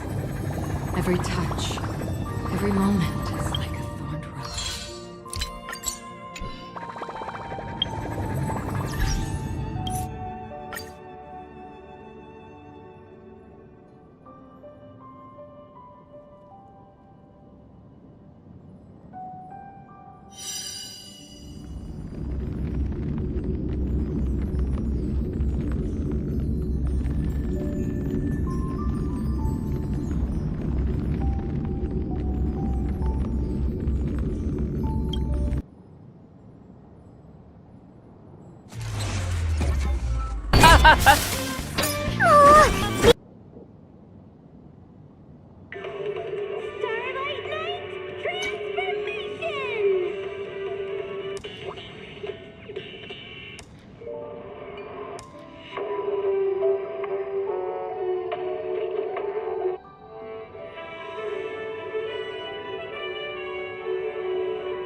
An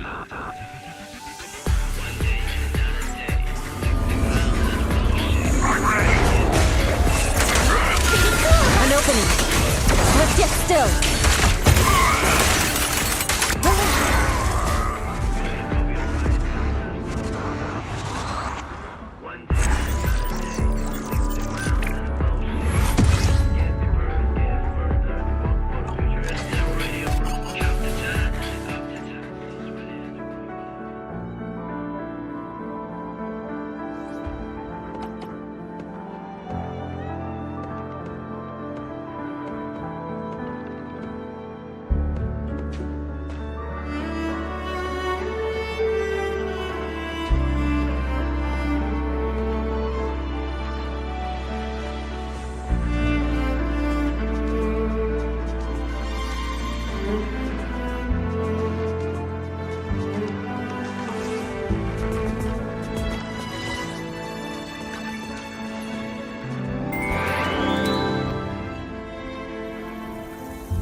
Oh, it's you! You're quiet like a cat. Nearly gave me a heart attack.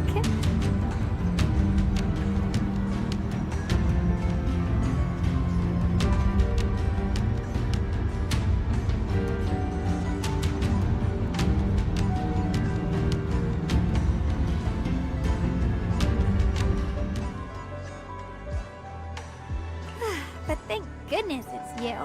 If anyone else saw my diary, I'd just die I of knew it. embarrassment. I knew your path would lead you back here.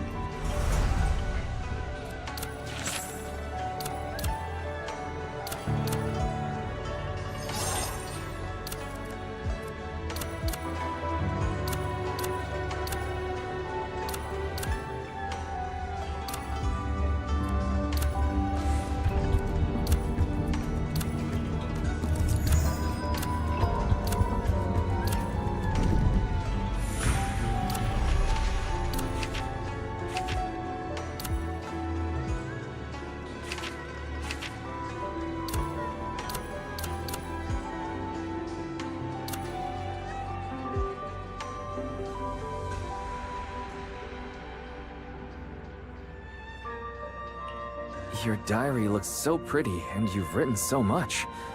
You must really love keeping track of everything. Unlike tangible things, memories are fleeting. Even the most precious tokens can fade with time.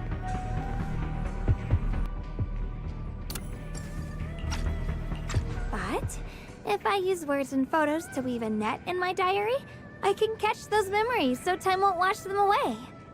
For example, the day when we first met, I wrote down every little detail. First,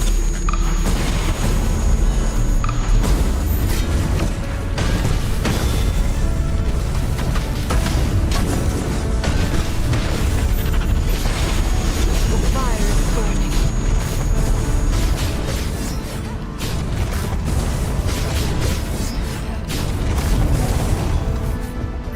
The fire is burning.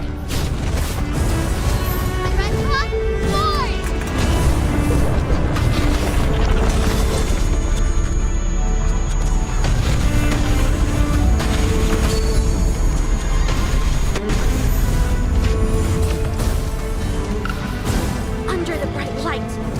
Blooming from the flames. In the name of Florence.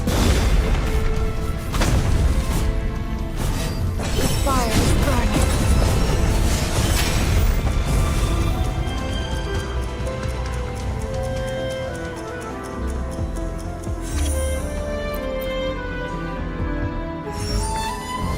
Meeting you is a memory I really cherish too. Hearing you say that makes me so happy. From the moment I met you, you filled my days with so many fresh experiences. If I asked you for a small favor, you wouldn't wouldn't turn me down, right?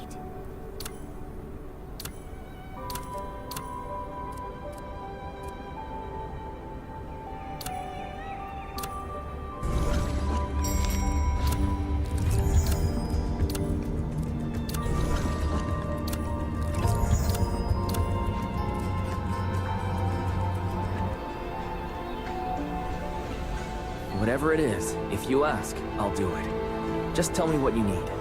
I heard that to become a proxy, one must know the stars above and the lands below, be well-traveled, and always ready to help those in need. I've spent my life training in the mountains, so I barely know the outside world. But you know so much. Would you show me what things are like out there and help me fill my diary with new memories?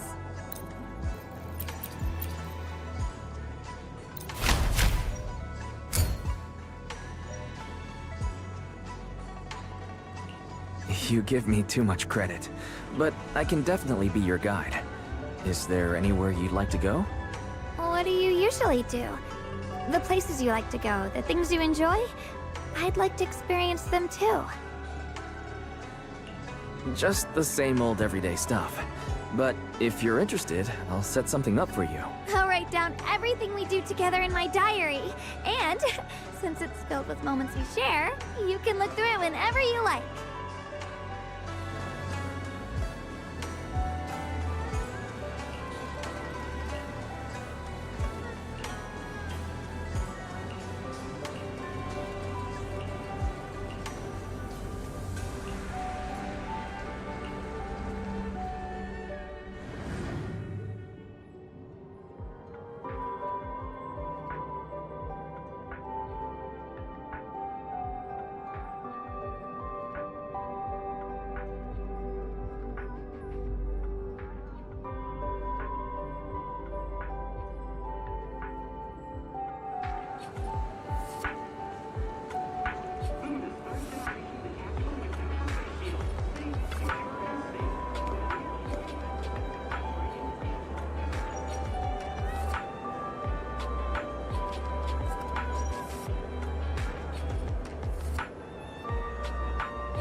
Gift wrap prey. Satisfy my hunger.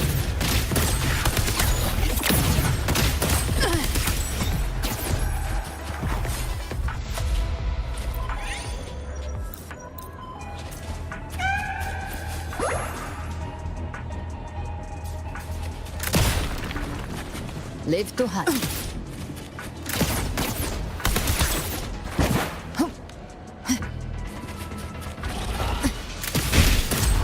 Behave now.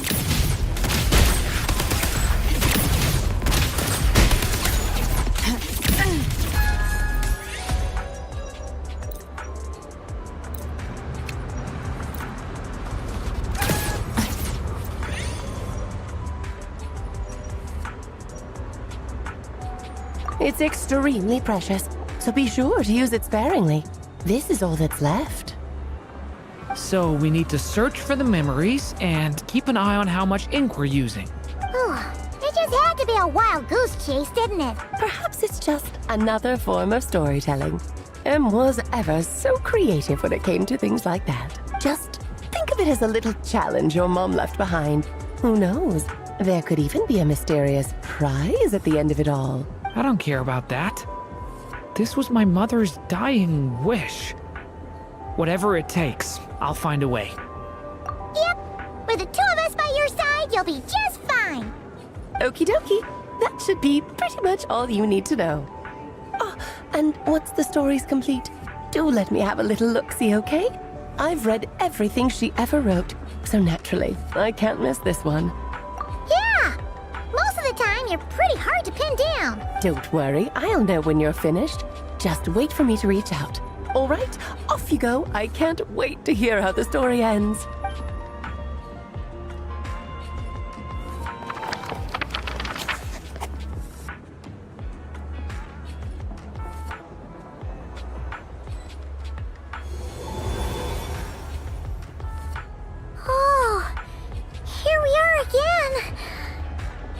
Alice's magic really is incredible, huh? Right. Alice mentioned we should be on the lookout for clues. Huh? A corner of repose for countless tales, watched over by the honor of knights. A place for stories to sleep, perchance to dream of ancient cities and the epics of ages past. There, a witch once spent a sleepless night, and all to bring forth a story yet untold. Find the place I speak of, for it is where the seeds of this story lie. Was that a riddle? Hey, you... I had a feeling that's where we would be headed. After all, it's where my mother was from, and I bet it's where she wrote this story, too. Yeah, that makes... Still, I feel bad about dragging the two of you along on such a long journey. Don't worry about it.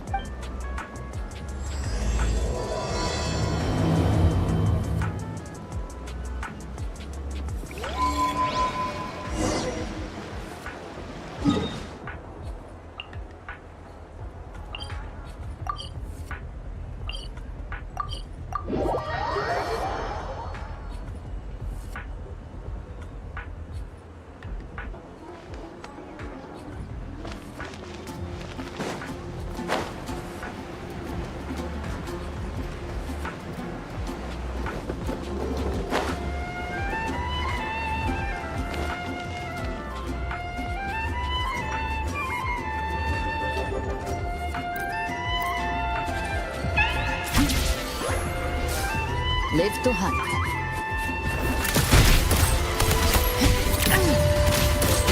Behave now.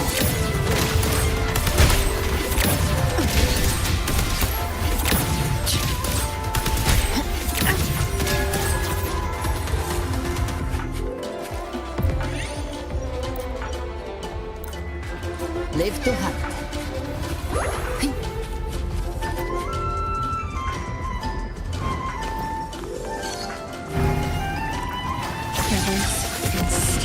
With me! Eyes no fear. Behave now.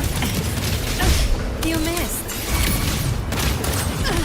Just a scratch. No time to lick your wounds.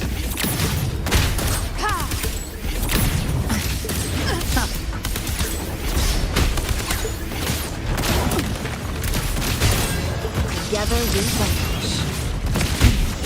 Triumph with me!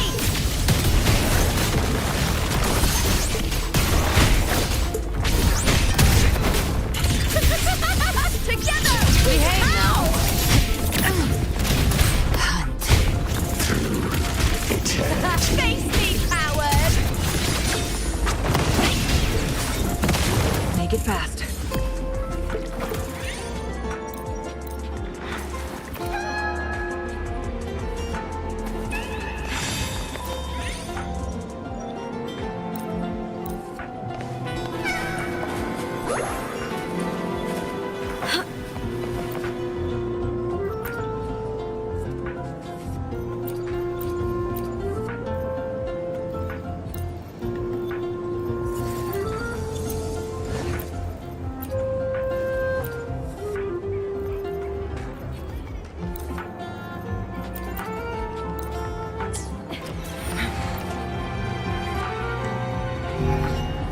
Guests of the unkind. Who's the caged bird now? Take applause for me! The fight is on! Die, evil! Into the spot! You can't escape me. Rise from hellfire! Explode! By my trigger! Enter Hell's Gate! Scorched to her!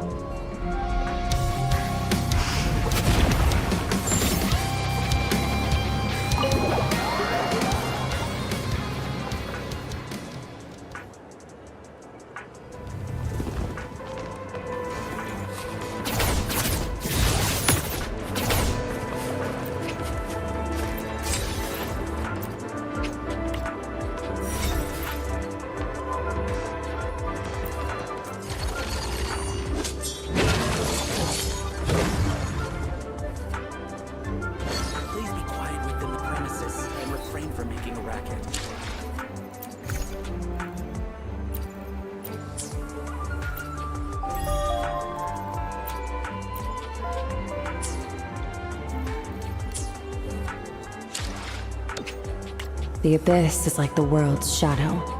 It's always there, and it will never perish.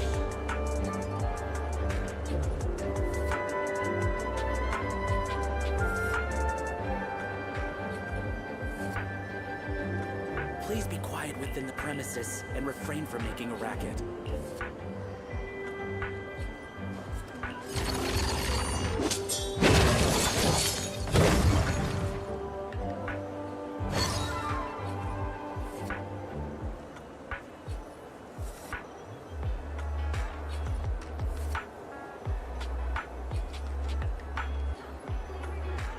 Please be quiet within the premises and refrain from making a racket.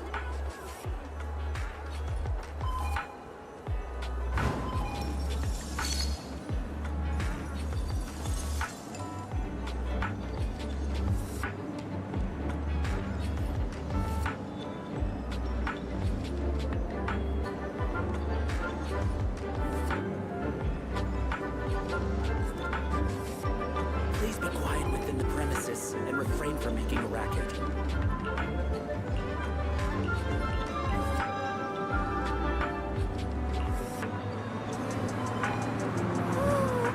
So many people! So many cars! So many shops! Let's go explore, Wise! Is that a pharmacy? I can smell ointment in the air. I remember this scent. It's just like what my brother gave me when I patched up an injured squirrel back on Yun Quay Summit. Premises and refrain from making a racket.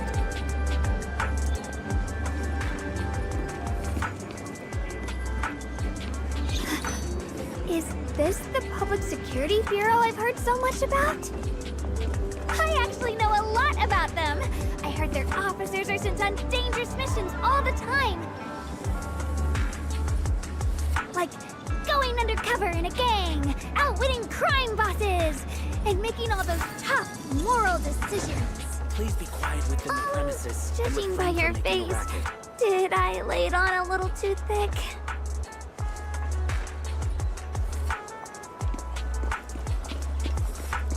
Where do we come from? Come on! And where are we Let's cross going? the street together. After the sun bakes the road, there's this cozy scent in the air. I love sitting in the sun. If you have time, want to sunbathe together? And refrain from making a racket. We could lie on the grass, soak up the sunlight, and share all sorts of secrets with each other. Ooh! Like that time I caught Shifu slacking off. But let's keep that between us for now. Over here, Wise! Slow down! You'll trip if you're not careful. Fresh flowers. A smell like this makes me want to wag my tail. Can we stop there for a little bit?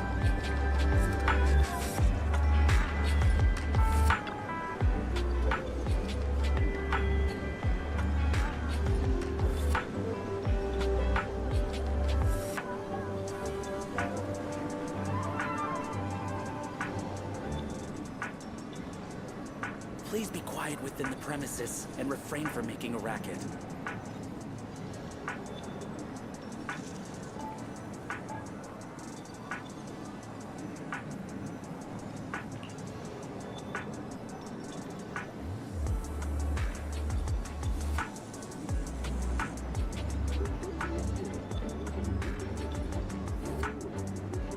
Please be quiet within the premises and refrain from making a racket.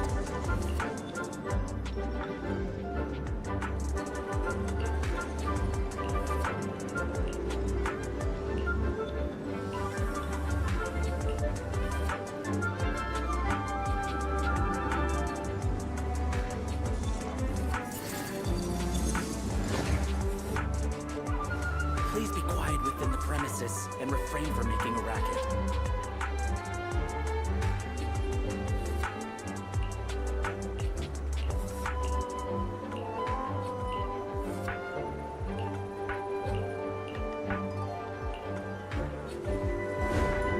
The abyss is like the world's shadow. It's always there, and it will never perish. quiet within the premises and refrain from making a racket.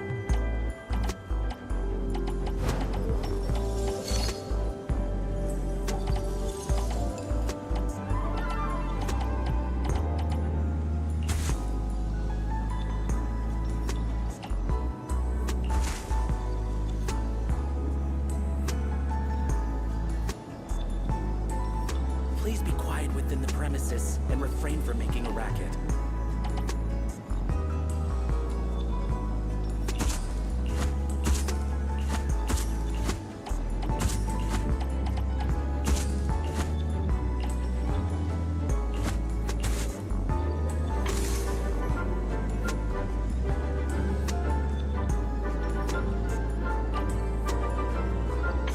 Please be quiet within the premises and refrain from making a racket. One cannot help but sigh at such...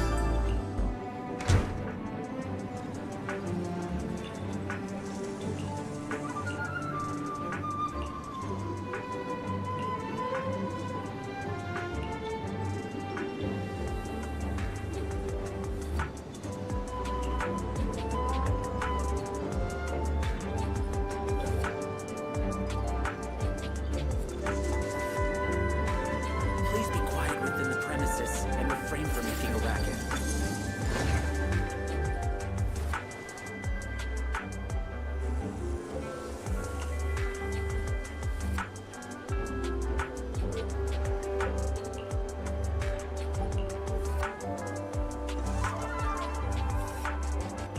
Where do we come from?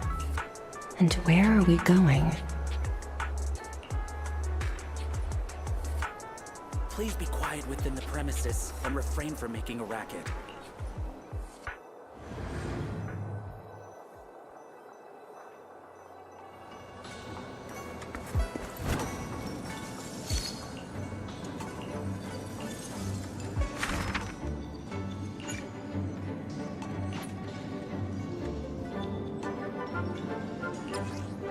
Please be quiet within the premises and refrain from making a racket.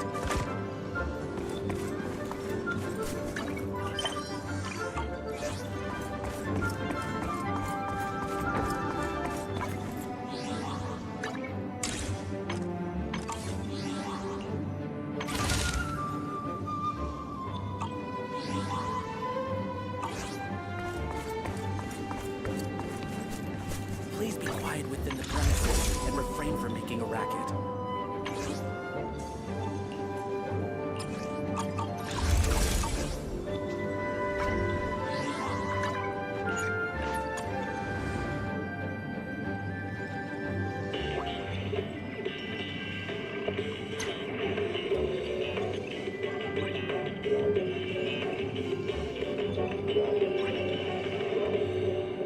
Energizing combo set. Please be quiet within the premises and refrain from making a racket.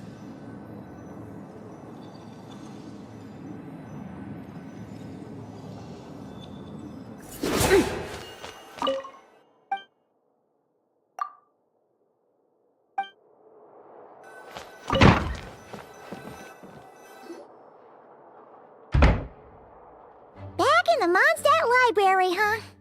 Talk about a trip down memory lane.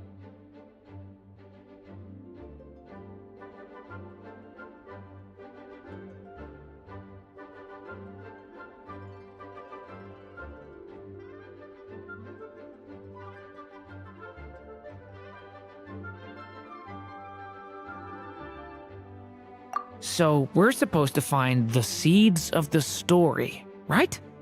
What do you think that means? Well, we're in a library, so it's gotta be books, right?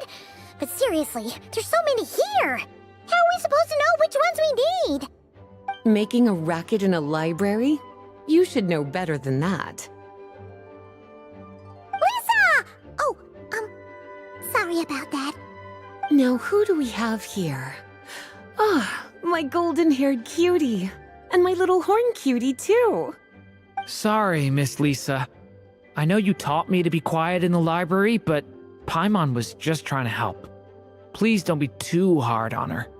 Well, it has been far too long since we saw each other, so I suppose I can let it slide just this once.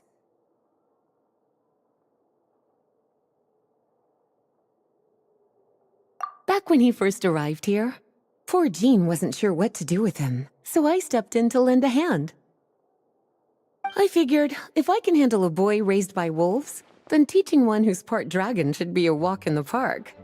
Nice! Sounds like Durin was welcomed with open arms. Why, of course. Now, let's save the reminiscing for another time. I'm sure you're here for a reason. Did you need to borrow some books? It's kind of hard to explain. Maybe you could take a look at this. Oh?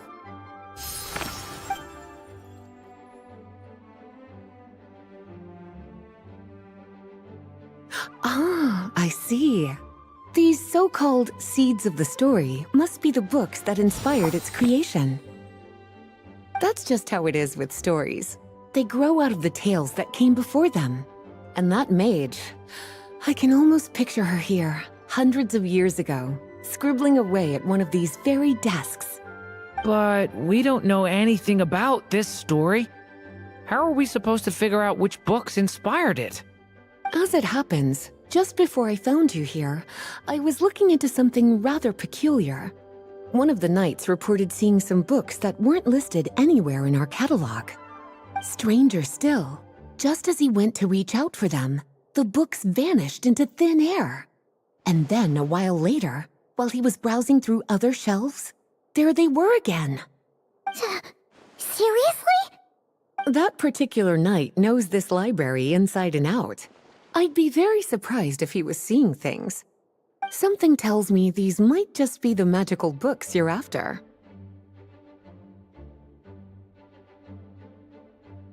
According to the report, there are 3 of these books in total. I'll be relying on you to track them down, cuties.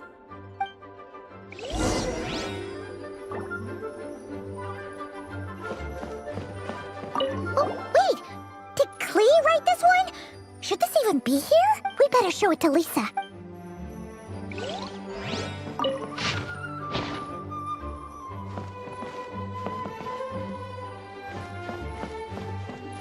Kinda looks like a poetry collection. Let's see what Lisa makes it.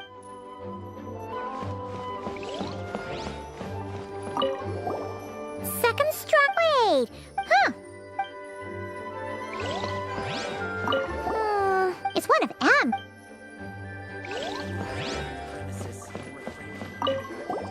An experiment. There's something.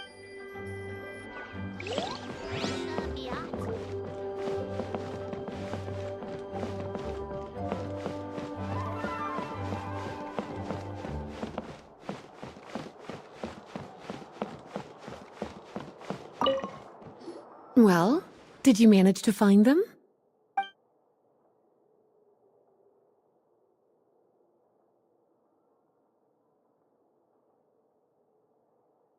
Huh. Yeah? Albedo was... Why? He said it's full, apparently. The danger it posed was so Really? Still. Well? Truly extra... So... It's true. The only reason it's after Klee was born, Miss Alex... So... Well, did you manage to... Yes. Huh. The issue lies 500 years ago. We're talking about Durin. Well, but given all bards are all... And since the knights... So the version in the poem... I'm afraid that question... Well, would you look at that? Seems like these are the little troublemakers you're after. Forbidden texts? You know, the first time you mentioned that the library had a restricted section, I thought you were just trying to scare us. Are you saying it actually exists? Not really something you should be poking your little nose into, is it, cutie? Sorry. Seeing as it was Miss Alice who asked you to look for these books, I won't question the matter. But they'll need to be sealed away again once you're done, so don't forget to return them. Don't worry, Miss Lisa. I won't forget. Well then, that's all from me. After all that hard work, I think I've earned myself a nice cup of tea. All right, we've gathered all the reference books. What's next?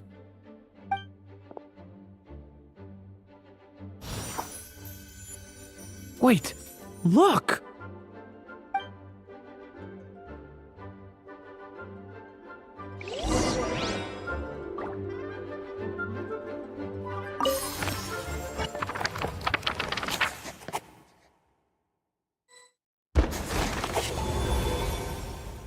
Long, long ago, an evil dragon descended upon the human world, bringing terrible calamity in its wake. Bravely did the people resist, until at last, the dragon lay slain. Later, a witch with a love for stories came upon the tale of the evil dragon, and for reasons she could not explain, felt a pang of sorrow on its behalf. For she knew, despite its body being born of wicked alchemy, all along, the dragon's soul was that of an innocent child. Right up to the moment of its death, it had no choice in becoming a vessel of calamity, nor could it fathom the cruel fate that lay before it. Though the witch had a love of stories, she was not pleased with how this one ended. No, that won't do, she thought. I'll write you a better ending instead. And so she set off to do just that, borrowing a little magic from her friend. With it, she wove a dragon's egg, resolving to rear a dragon child of her own. Yet long in thought she lingered, wondering what kind of world her little dragon ought to behold upon waking.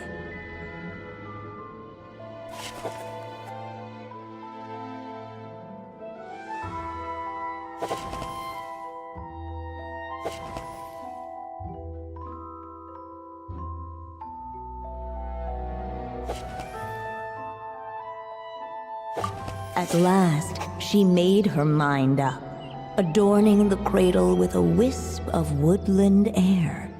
Then, she quietly waited for the egg to hatch.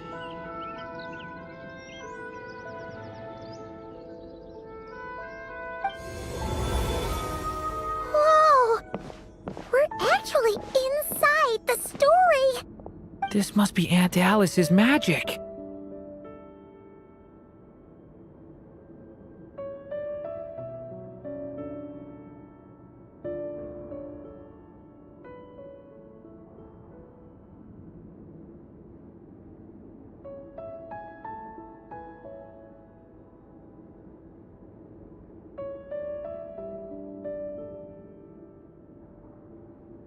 Yeah! A story about me? Why don't we just see where the story takes us? All we know is the beginning at this point. Okay. And now a golden-haired traveler, a silvery sprite, and a dragon-born youth step onto the stage. What new chapter will their arrival bring? Whoa! That came out of nowhere! Was that the same voice we heard just now?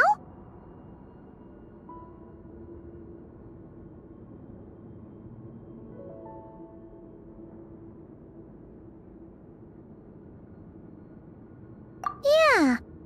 But why does it sound so familiar? I've missed this. It's just like the stories my mother used to tell me. You mean... Em? She used to tell you stories?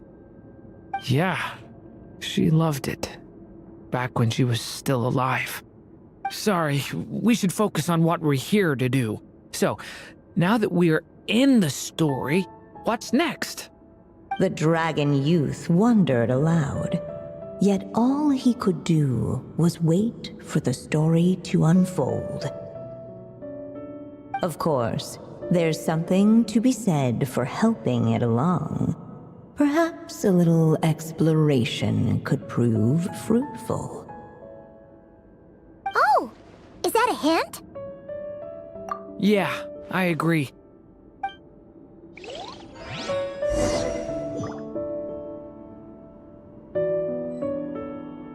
For a moment, the Story Crashers fell silent. Perhaps waiting around wasn't such a bad idea after all. Yet those who never stray beyond the main plot often miss the fun little details along the way.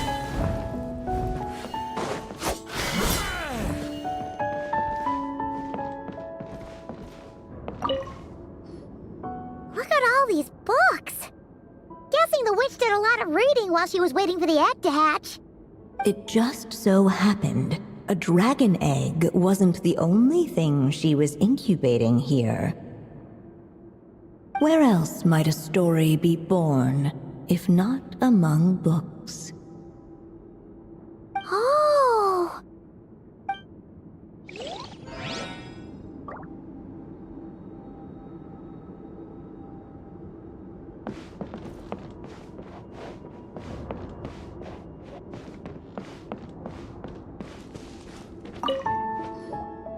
This must be the dragon egg, right?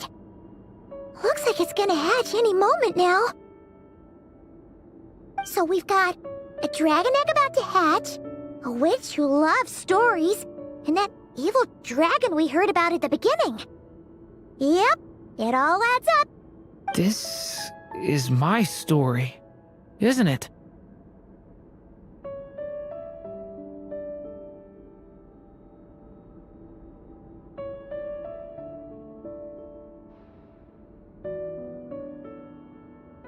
Okay, so how are we supposed to help the story along? It feels like all we can do right now is wait.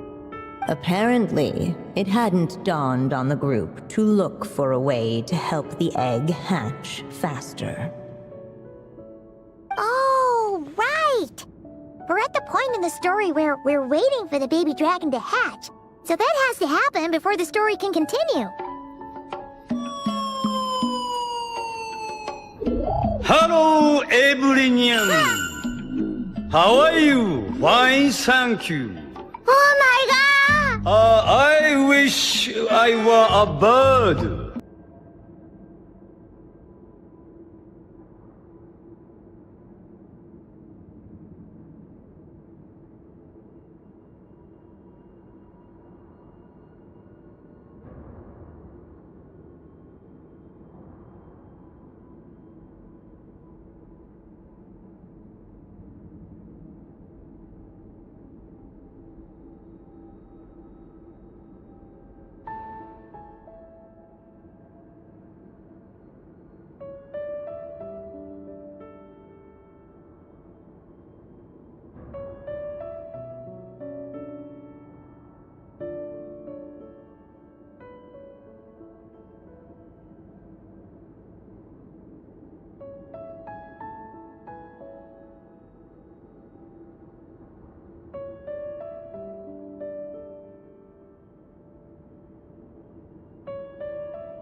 With the flames at his command, perhaps the dragon youth might be able to provide the egg with sufficient warmth.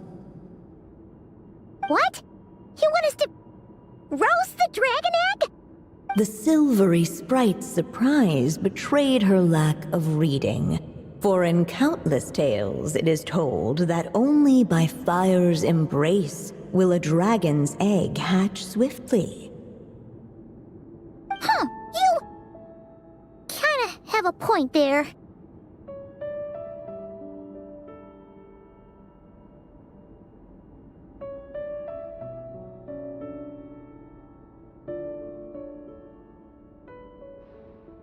Okay, I'll see what I can do.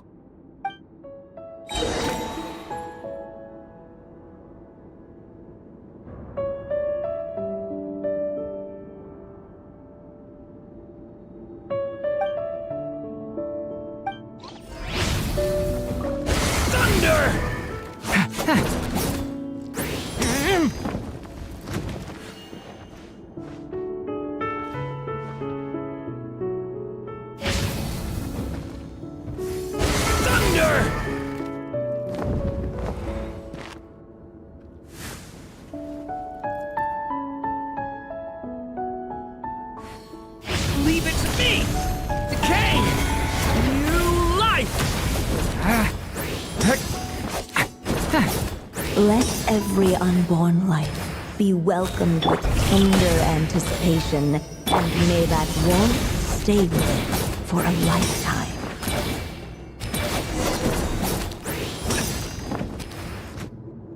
At last, under the witch's expectant gaze, the little dragon broke free from its shell. No living being has ever decided the moment of its birth. You were no exception, my child. I brought you into being because I willed it so, just like the witch who created that evil dragon. But I promise you this. Your birth was wanted. You are loved, and you will have a different fate than the dragon that came before you.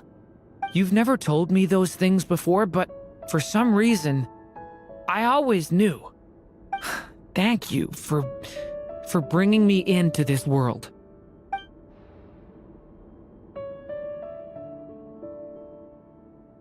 The waiting witch did not feel lonely, for she had 3 visitors by her side.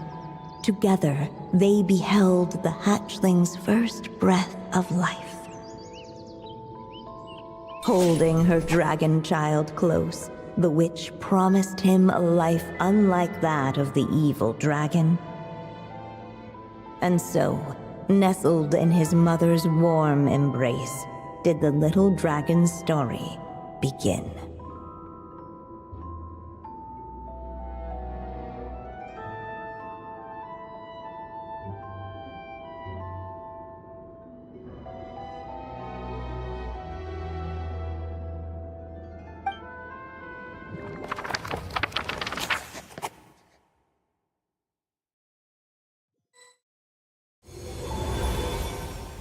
Wait, isn't this Mondstadt? Looks like we're back in the real world. Looks like there's more written on the page now and less ink left than before. So, does that mean we've completed this chapter? Yeah, but why does M seem to think that the story isn't finished yet? Durin broke free from the curse, came into this world with a new body, and even made a bunch of new friends. That already sounds like a happy ending to Paimon.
Everything's always so mysterious with these mages.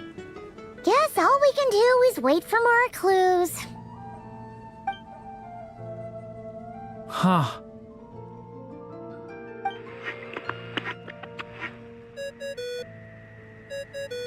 Is this thing on? All right, that should do it. Hey! That's Alice's voice! Hello there, children. If you're hearing this, you've stumbled upon the little recording I left for you. I thought you could use a few hints about how the book works. By now, I'm guessing you've already begun to leave your mark on the story. You should know, however, that the book needs time to absorb the ink, so the next chapter's clues won't show up right away. Wait, so even magic ink needs time to dry? The good news is, you can return to any chapter you've already completed and continue to explore the mystical, magical storybook world you helped create. Have fun, dearies. Toodles! Oh, man! Paimon was so ready to knock this out in one go! Maybe it's for the best. Sooner or later, we'll end up being whisked off to another world again, and if that happens, who knows when we'll be able to come back. So it might be good to take a break while we can. A break.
Yeah!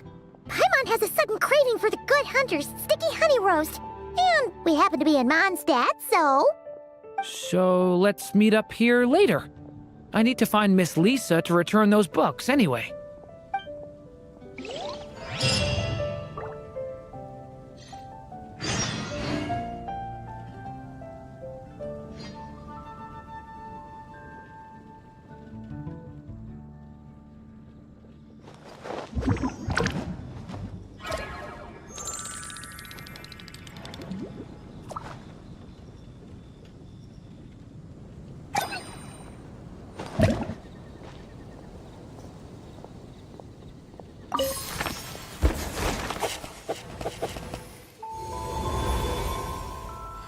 It's all for my daughter.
The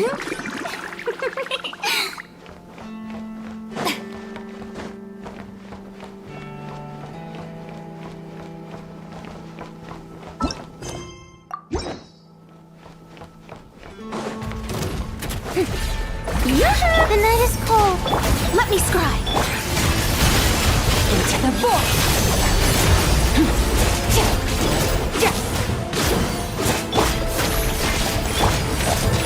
Not now.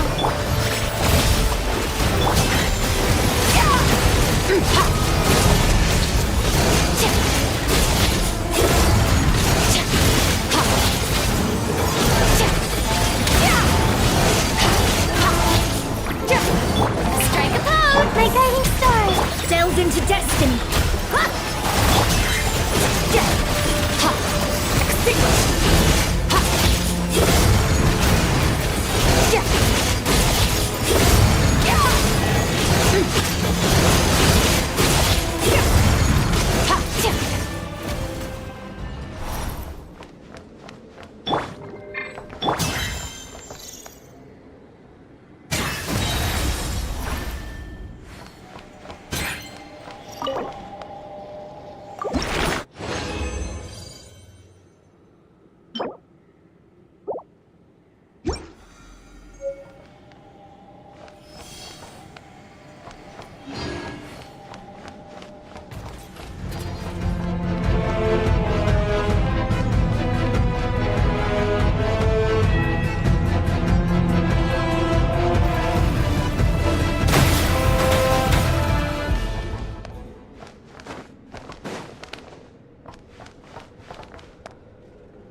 Hello, everyone. How are you? Fine, thank you. Oh my god! I wish I were a bird.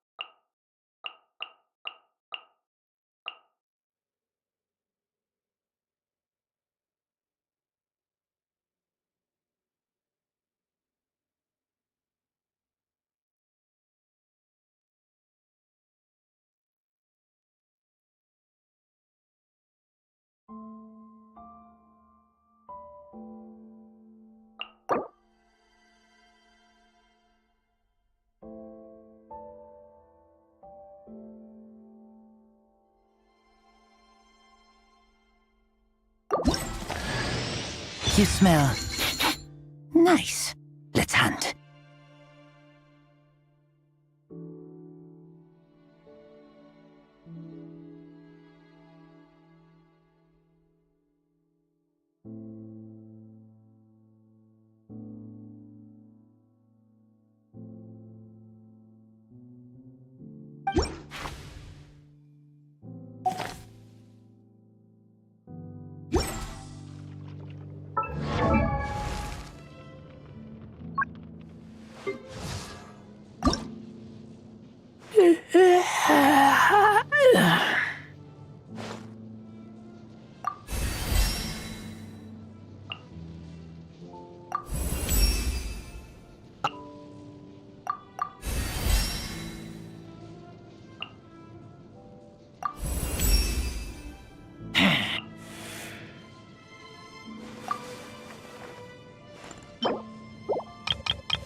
gotta be like, oh, Paimon doesn't want to think of...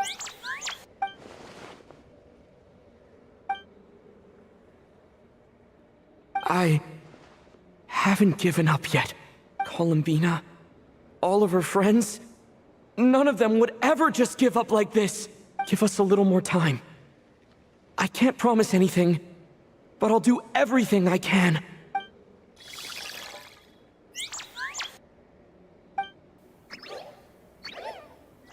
Are they cheering for us?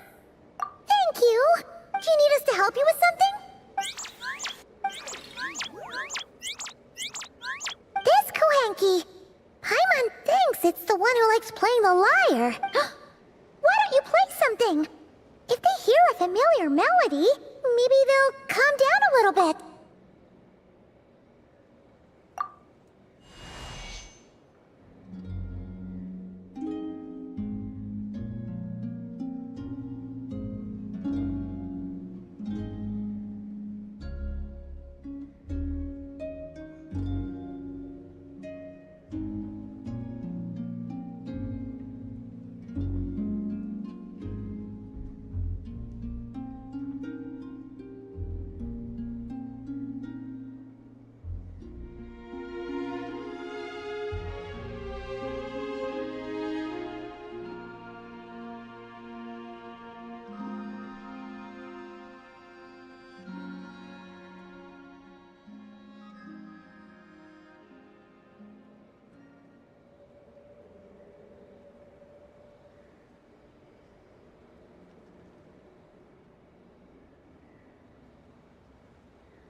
Like they haven't had a good rest in a long time.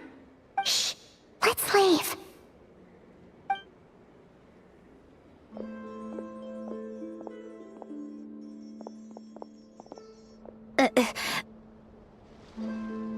Sandrone! What are you doing here? What? Am I not allowed to take walks now? Thought as much. No such thing as a free miracle, you know. Hey, which way are you headed? Paimon means we don't see much of each other. Maybe we could join you for a bit. Let's not. I'm not in a good mood today, and don't have anything nice to say. Besides, comfort is the last thing this place needs.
Everybody stand! Overruled! Wanted my full attention, did you?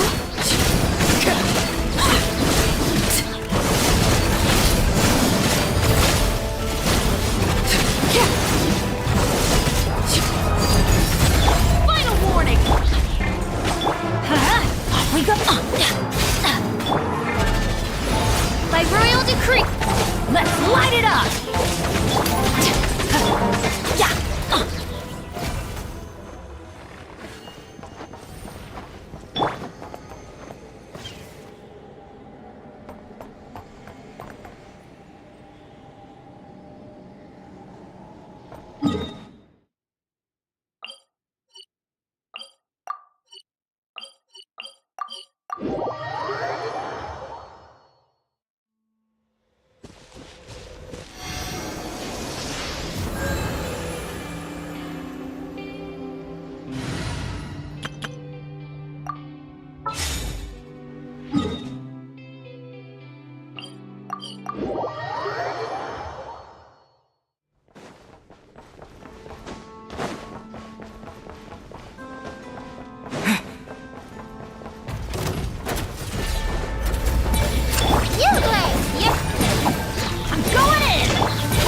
Locked on!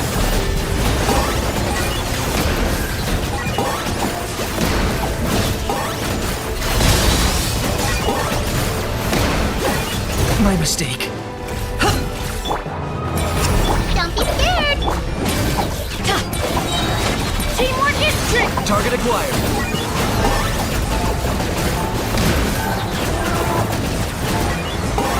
For the Lord of the Night! The dead will blaze and drag Yuglei, you're up! Everybody stand up! I got him cornered!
Adventure, let's light it up! Don't be scared!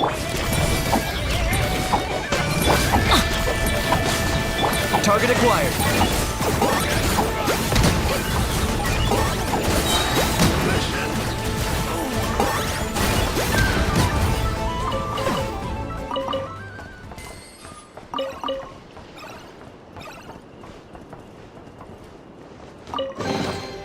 Ugh, worthless pile of garbage! Stop yapping. Just take it or leave it.